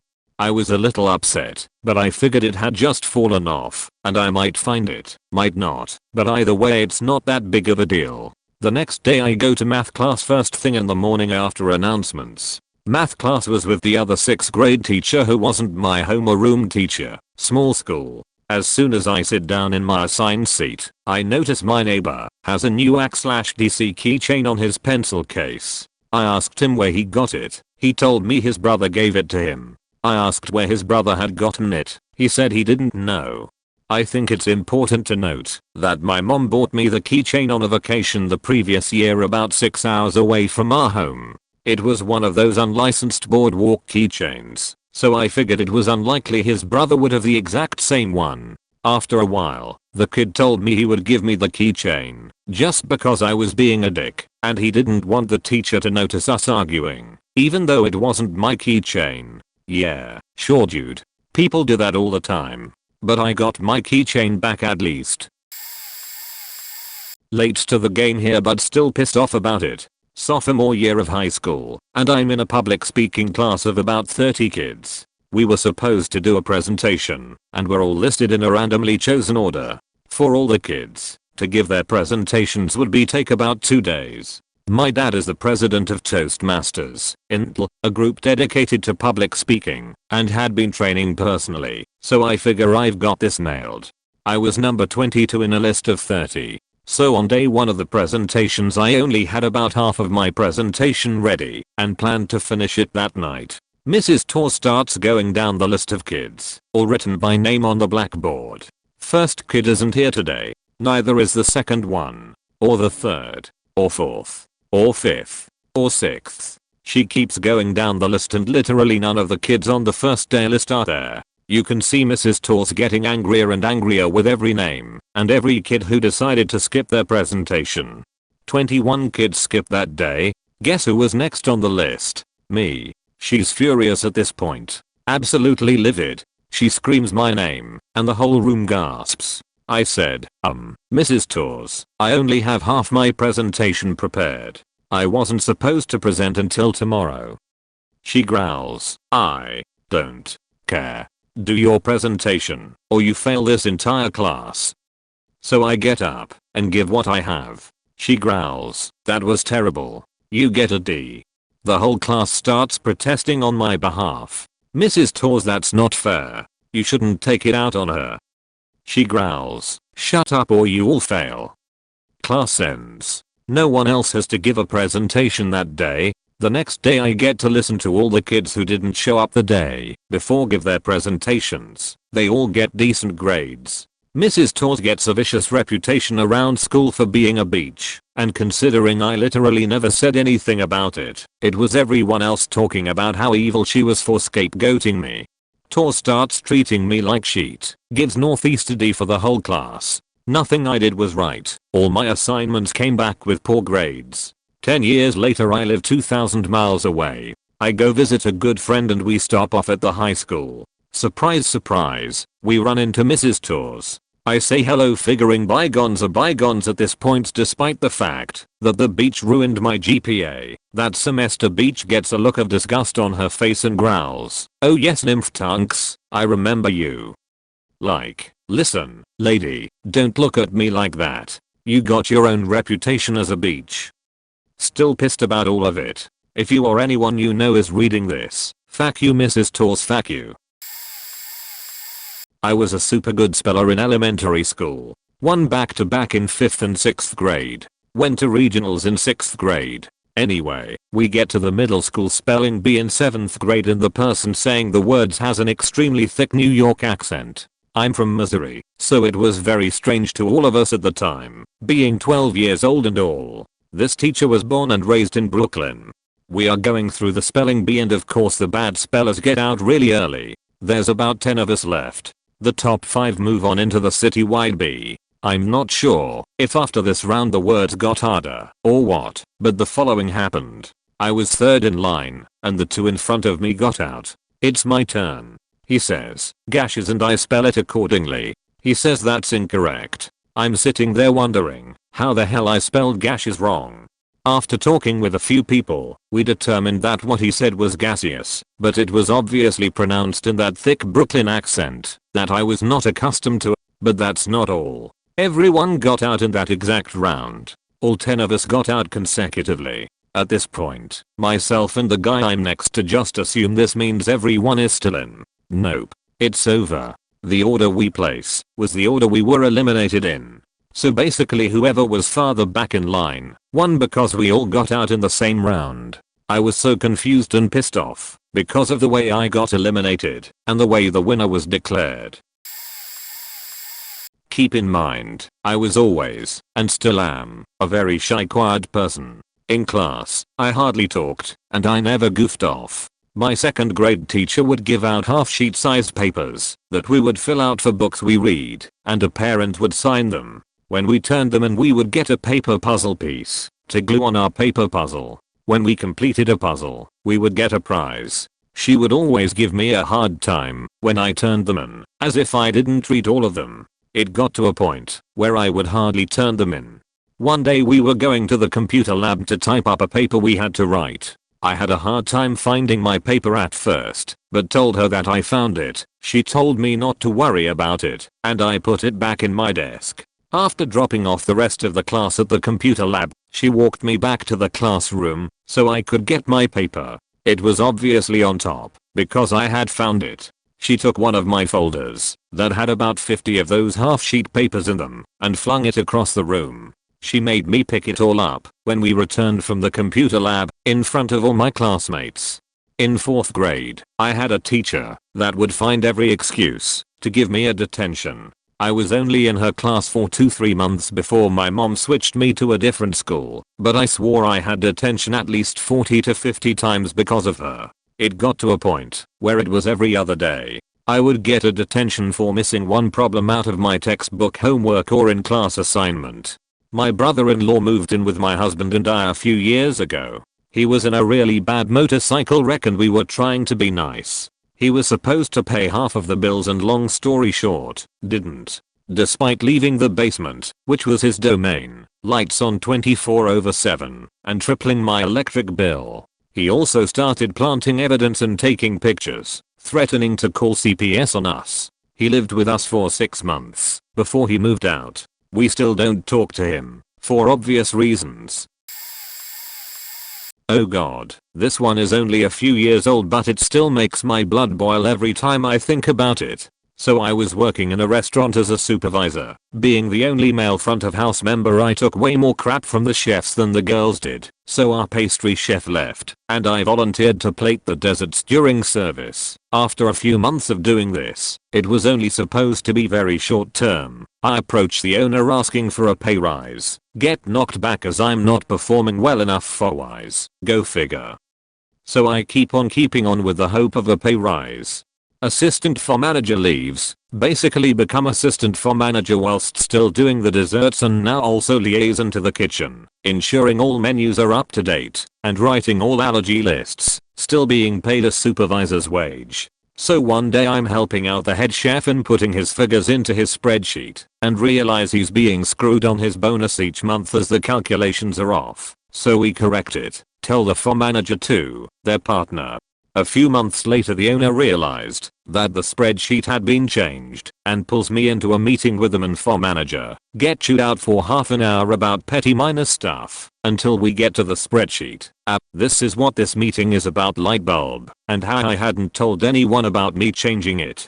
So I can either tell the truth and then have a he said she said between me and the 2 highest members of staff. Deny everything and be told I'm a liar in the process. Take the blame. So I took option 3, was sent out of the meeting, waited for FOM manager to leave, handed my notice into a very bemused owner, worked my 2 weeks without telling anyone I was leaving, and walked the fuck out of there. PS I don't hold anything against chef or FOM manager. They are great people that I love. The owner was the problem, and I'm glad to see that their business has slipped somewhat. I was like 12 or 13 at the time, and I had my cousin Alyssa, a year younger than I, on my shoulders. She was so small and dainty. We were changing some light bulbs in my aunt's old Victorian home. Anyway, my other cousin Zach was there also. We all were laughing and having a good time. Suddenly Alyssa starts laughing even more, and that's when I felt it. She peed on me. Natural instinct was to get her the fuck off me. She held on. I struggled to get her off all the while her and Zach were laughing their ass off as she announced the pee. Finally, I got her off.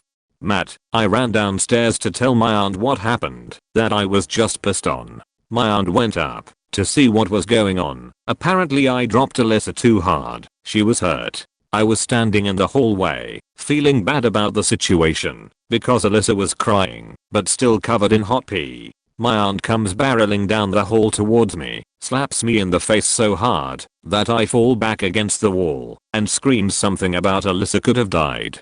She then tells me with disgust to go take a bath and be in bed by the time she gets back with Alyssa from the So there I am, crying, covered in pee and overwhelming guilt, and on top of that my face and head hurts. I'm in bed when they come back. Alyssa comes in giggling still about the pee and tells me that her collarbone was broken. She was in gymnastics and unable to continue until it healed. Alyssa was getting tired of gymnastics anyway, but to this day, I know my aunt blames me for it. She won't say it probably, but the morning after that situation, she told me I ruined Alyssa's gymnastics career among many other things to come.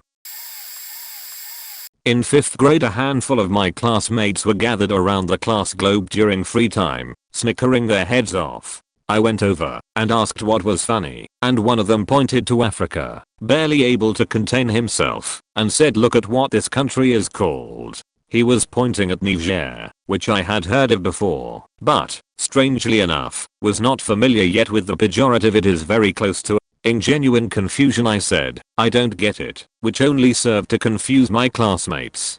In their fervor to explain to me without actually saying the word, they got a little louder than a whisper, and drew the teacher's attention. She came over, realized almost immediately what was happening, and sent all of us to the principal's office. The principal interviewed us as a group and really gave us a verbal workover. You would think we killed a faking baby with the way he was speaking to us. He made every single one of us swear we would never say that word again.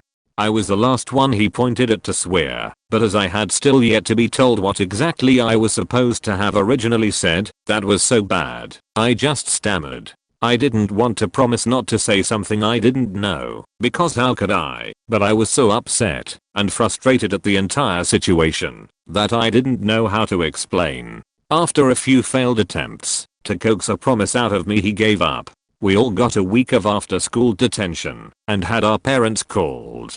The only solace I take is that my mom was on my side, though she still refused to tell me what the word was. She just said, you didn't do anything wrong. Just be confident in that. I found out the following school year in middle school when I saw these two behemoth 8th graders fighting in the hallway, and one called the other a stupid nitka. That was when it all suddenly clicked. When I was in 9th grade I submitted extra credit stories in my English class. I was in special education English because I didn't do my homework in elementary school, so I was super bored in class finishing assignments pretty quickly, and they said sure. I even asked if I could turn in stories I had written for previous class, and they said yes. The day after I turned in my work the teacher pulled me aside and told me she found the stories disturbing. I'll admit, they were dark, and the teacher assistant, an adult, not a fellow student, was now scared of me. She then told me that when she read it, she imagined a report of a school shooting and my picture being shown. This was the year after Columbine. I haven't been able to write since, and it makes me bitter. The positive side of the story is my mother. After school that day I was crying at home about it, like literal tears. I didn't cry about it at school, but when I got home I couldn't contain it. My mom got pissed. The next day the vice principal pulled me out of class to apologize, and made the teacher apologize. I was told that at the end of the semester I would be removed from the class and special ed program for English. I was removed early from the math portion by an awesome teacher who saw I didn't belong there. When I got home my mom told me about how she called the school and made my teacher cry. When my grandfather died after an agonizing 6-month battle with spinal cancer and my aunt promptly made a jab at my atheism just hours after he took his last breath, I was there every step of the way. The mental anguish was soul-rending, as my grandfather was very dear to me. My aunt, who lives in Florida, couldn't come up until he was very close to death. On the rainy night he finally let go. Her whole husband had complained that he wanted to go back to my other aunt's house to rest because he apparently wasn't man enough to stay long enough. And my aunt took him there instead of staying with us. She missed my grandfather's death by 15 minutes. Of course, she began sobbing when she got in to see him and say her late goodbye, and I did what any decent human ring would. I hugged her tight, cried with her, though stoically, never been good with emotion, and nodded my head while she sobbed that he was with the Lord and Jesus took him home, yada yada. A few hours later, she posted on her Facebook to let her family and friends back south know that grandpa was gone. She went on a bit about how God is great, whatever, that's how she copes, and I'm okay with that. It was what she added at the end that hurt me deeply. She wrote, to my atheist friends out there, I know I'll see my father again in heaven. Can you say the same? It just cut like a knife. She knew I was atheist, and considering she was heavily religious, I knew she didn't know many atheists, if any others at all. I was there for my grandfather all through his illness. And I was there holding his hand when he died. And I stood there and comforted my aunt the best I could because it's the right thing to do. And that's what she throws back in my face. Even now, recounting all of it just caves my chest in, and I have to fight back the grief. I still haven't really gotten over the unfairness of his death. And I haven't forgiven my aunt for slapping me with that snide comment so inappropriately. I miss him so much. In year 4, I'm in UK, I was in choir. I love singing, but unfortunately for me happened to repeatedly get tonsillitis that year. My mom went and spoke to the choir teacher, who was also my class teacher, and explained that I was unable to sing properly, but didn't want to miss choir which was about to start. He said I could come, and he understood if I didn't sing in tune. Halfway through a song he stops us from singing, face like thunder, and really lays into me for being out of tune. 9-year-old me was heartbroken and sobbed for the next 40 minutes until my mom came to collect me. The same teacher refused to deal with the girl who was bullying me because I was the second tallest in class and the girl bullying me was more than a foot shorter than me. Oh, that same year I was forced to wet myself in front of 29 other children thanks to a different teacher refusing to let me use the toilet. That one got me bullied for the next 2 years. And the next year I had to put up with a boy who sat opposite me in math dropping pens and looking up my skirt / using said pens to lift my school skirt. Yet again the teacher didn't really deal with it. She held a meeting with my mom, but didn't actually do anything to stop it. I was very tall, but also cripplingly shy, so wasn't the sort of person to stand up for myself. These are just a few of my ever salty experiences all at the same school. Still pissed off 18 years later. Fuck that school and the crappy teachers. I was working my 7th summer straight, longer than anyone else, as a day camp counselor at a local summer day camp. The same guy had been leading it each year, so eventually I expected to be asked to be a supervisor at some point. Nope. That summer, the director of the day camp asked 2 people who only had a couple years experience to be supervisors. Incidentally, that last summer I worked there was by far the worst staffed summer I had experienced. We ended the summer in the red and owed money by the end. Just to show the difference in a good and bad summer, we usually had enough money left over at the end that each counselor would receive minimum $700 bonus. That summer, everyone received a $200 bonus. It sucked in comparison, especially since my wife, then girlfriend, and I were counting on that money to help us move. Said director quit at the end of that summer due to a whole bunch of complaints from all of us counselors. We ended up not getting paid on time for 2 weeks in a row. He never came to work for the required amount of hours in a week.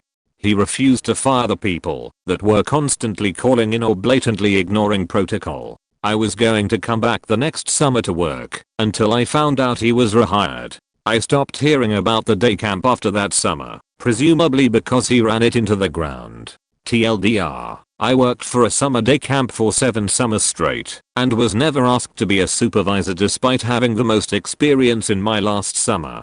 The director sucked that last year and was rehired, though everyone complained about him.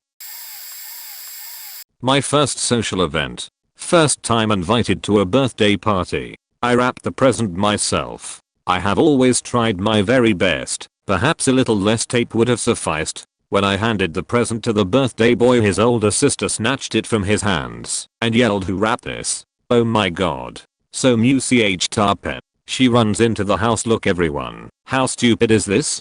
Not the best start. I laid low, afraid I might get something wrong again. Same party, pinned the tail on the donkey. Like I said earlier, I always try my best. In fact, I do not fuck around. I nailed that sucker.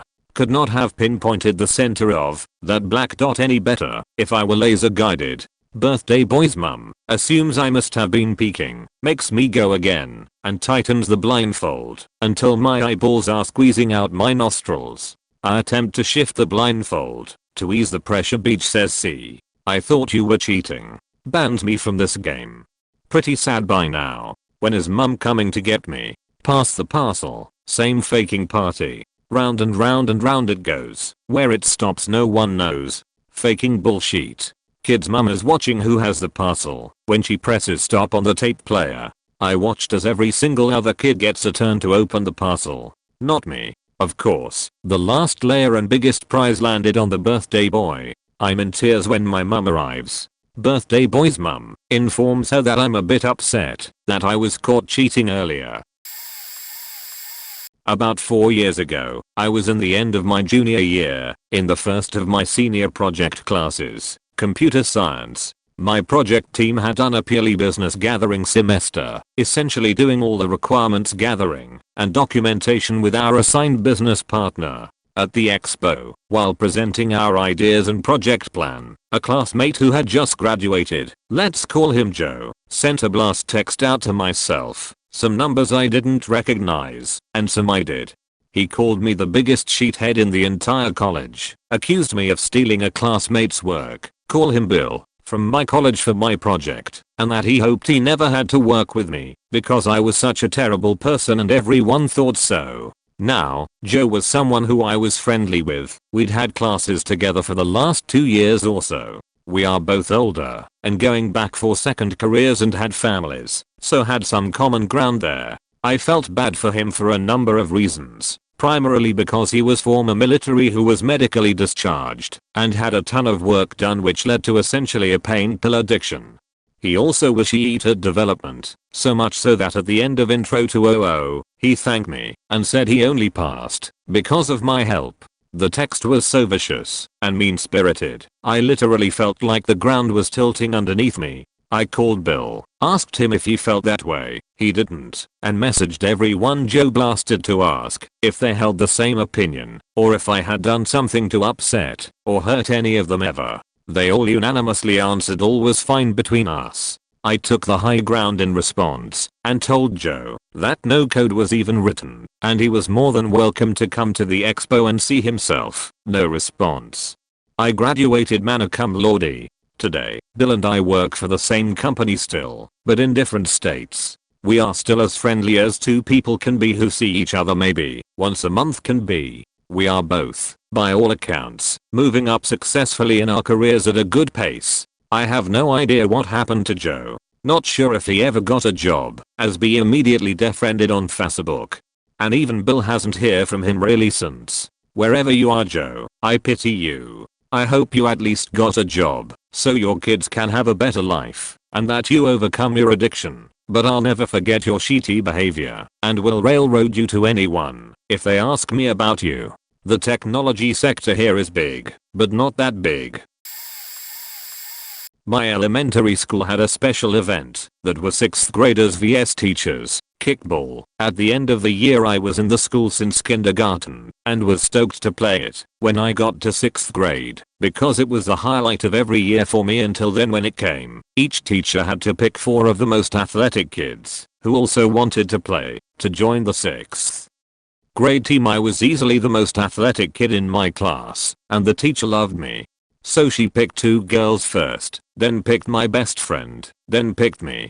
The game would be the next day, but right as she called my name, the new kid who joined at the end of the year and hadn't been in our class for even a month yet got all upset. He was to the point of a temper tantrum that he didn't get picked, So my teacher decided to put him in instead of me. I got triggered, couldn't sleep at all that night, and compensated not going to school the next day. Mom forced me.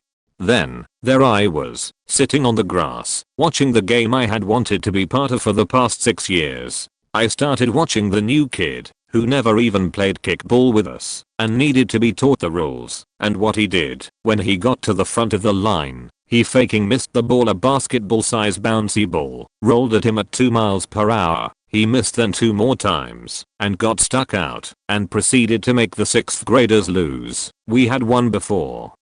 Not as one-sided as you'd think. I'm still furious, and have to share 2 classes with him. He completely forgot what happened, but never knew what he did to my childhood. My old school had this reading system where you took a test after the book, to see if you understood, and you could rack up 2 scores. One being amount of books and the other being essentially difficulty points. I was a heavy reader, and as a result moved on to higher books, so amount got less and points got high. We had this assembly, and prizes were handed out for the best readers of the year, and they put up a list of the top 10, and basically said the top 3 get prizes. This list was sorted by amount, and not points, and I had the second highest, in points, alongside my friend who had finished the current book before me. However, we hit about 5th and 6th. These 3 faking guys take the prize, and initially I was like, okay, that's a decent amount of books, but then I look at the faking score. I don't know the exact numbers, but it was like a stupid jump, like 88 books equaled 30 points versus 13 books equaling 380. I was mind blown. What made it faking worse is afterwards in the sessions they bragged about how they just read the Mr. Men collection and stuff like that. I was in disbelief. Honestly, I loved reading, and that scoring system afterwards gave me massive satisfaction for my understanding of the book, and oh my god, fuck off you silly bastards. It's fine though, I still know of them, and 2 are what you'd call chaps, and I'm happy with the outcome. Still want the faking theme park trips, you bastards. 25 years ago, I was working in a national office and part of my job involved dealing with our contracting department near DC. I got to know our liaison well, let's call her V, and all she talked about was how horrible her boss was towards her. He was eventually fired for sexual harassment. Before he was let go, I decided to pull some strings and have V hired on in my department, located in the SE region's office. I had a position created for her totally outside of her expertise, but one that she could pick up fairly quickly. Initially she was grateful, but after a few years our office was split onto different floors, so I never saw her anymore. A year or so after that, V accused me of sexual harassment and my contract was allowed to run out without renewal. I had no idea what had happened to cause this. I found out 5 years later.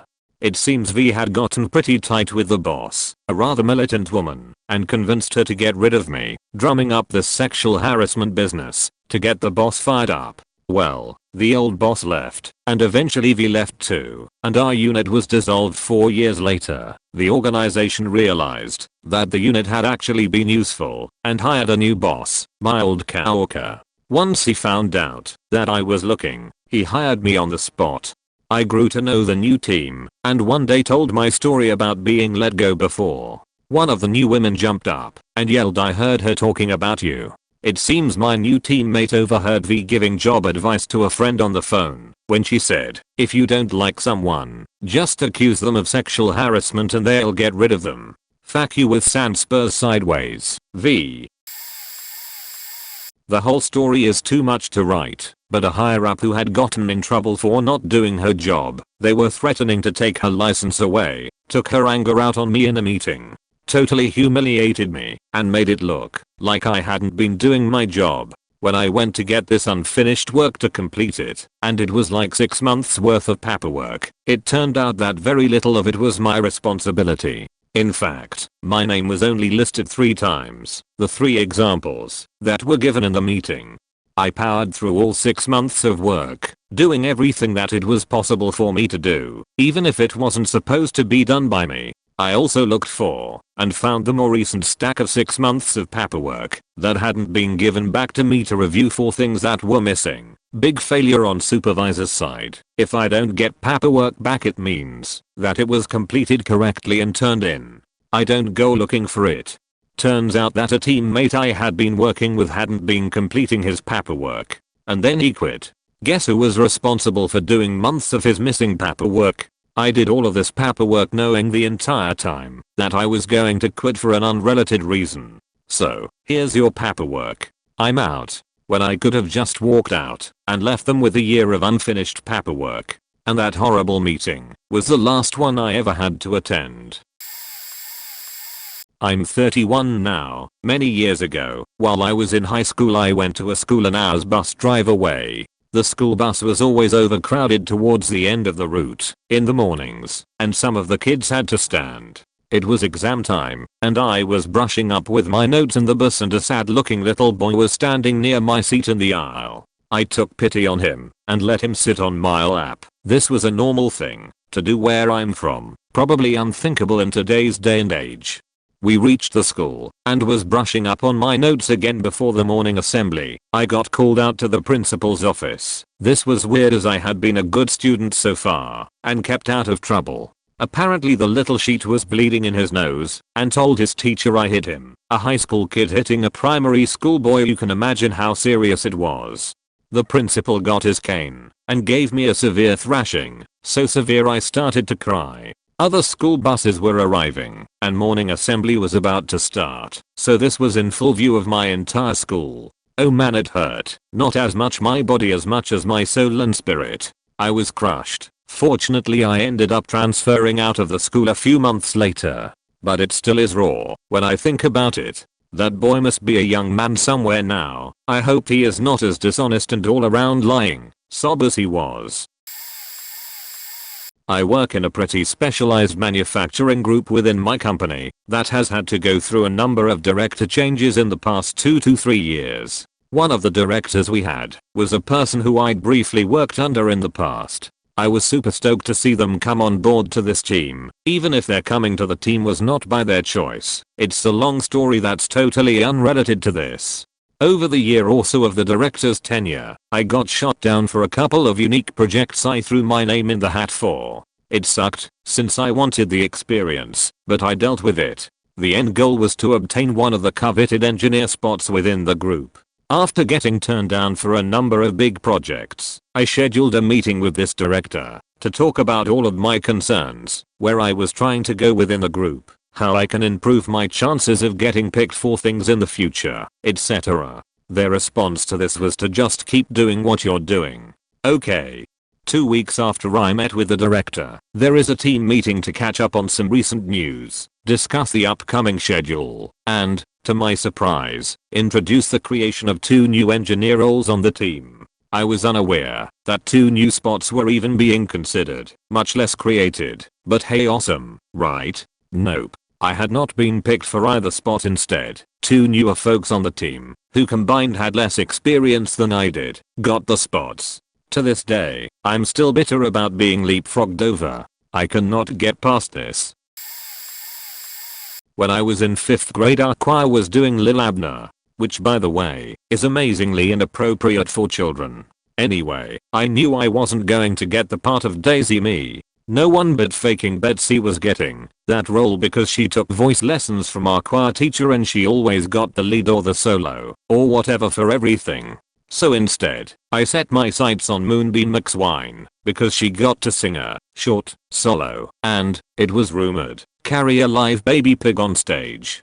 I practiced that solo for hours. The day of tryouts I brought a stuffed pig to school with me, and danced my ass across that stage singing for all I was worth. I didn't get the part. Fair enough, but I might have cried a little. Like, I don't recall sobbing or anything dramatic, just getting a little teary-eyed. I was 10, yeah no. So fine, I'm relegated to be a generic town person singing in the choir. Whatever. I honestly don't even remember complaining to anyone, but even if I went home and told my parents I was disappointed I didn't get the part, they definitely were not the type of people to like call up the school and complain that their little precious didn't get a part. I only even mention that as a possibility because it is the only thing that I could think of that would justify the rest of what happened. But I'm 100% certain my parents didn't do that because that's just not at all who they were as parents and would see that type of behavior for the obnoxious bullshit it is.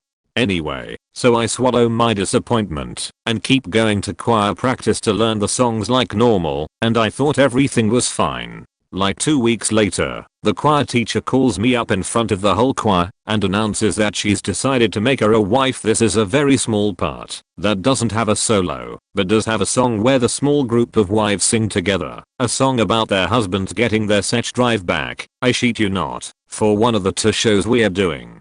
I don't understand why it's for only 1 show, but I'm psyched anyway, because I have a slightly larger part. But then she continues. In front of the whole class she told me in her best baby voice that she expects me to not cry like a poor little baby because I only get to do 1 show and that I probably shouldn't even be given an opportunity to do the 1 show because I'm not really that good and also I'm a cribbaby. I have no idea what prompted any of this. Like I said, I'm sure my parents didn't call a throw a fit or anything like that, so I have no idea why she bothered to promote me for 1 show, but also rant at me about being a cribbaby at the same time. And remember, I was 10, and this was just a faking elementary school choir performance. I seriously don't think I've been as mortified before or since. Still salty when I think about it. About 13 years ago or so, my mom entered my brother and me into a kid's Halloween costume contest that was being held at a nearby mall. I was dressed up as the ghost-faced killer from the horror movie franchise Scream. Yes, I know, that literally screams, pun intended. 13 years ago, there was a stage for all the entrants to walk out onto and show their costumes and do or show something unique to their costume as a way to woo the judges. While my costume had already become a typical Halloween costume, I had a little something extra to bust out.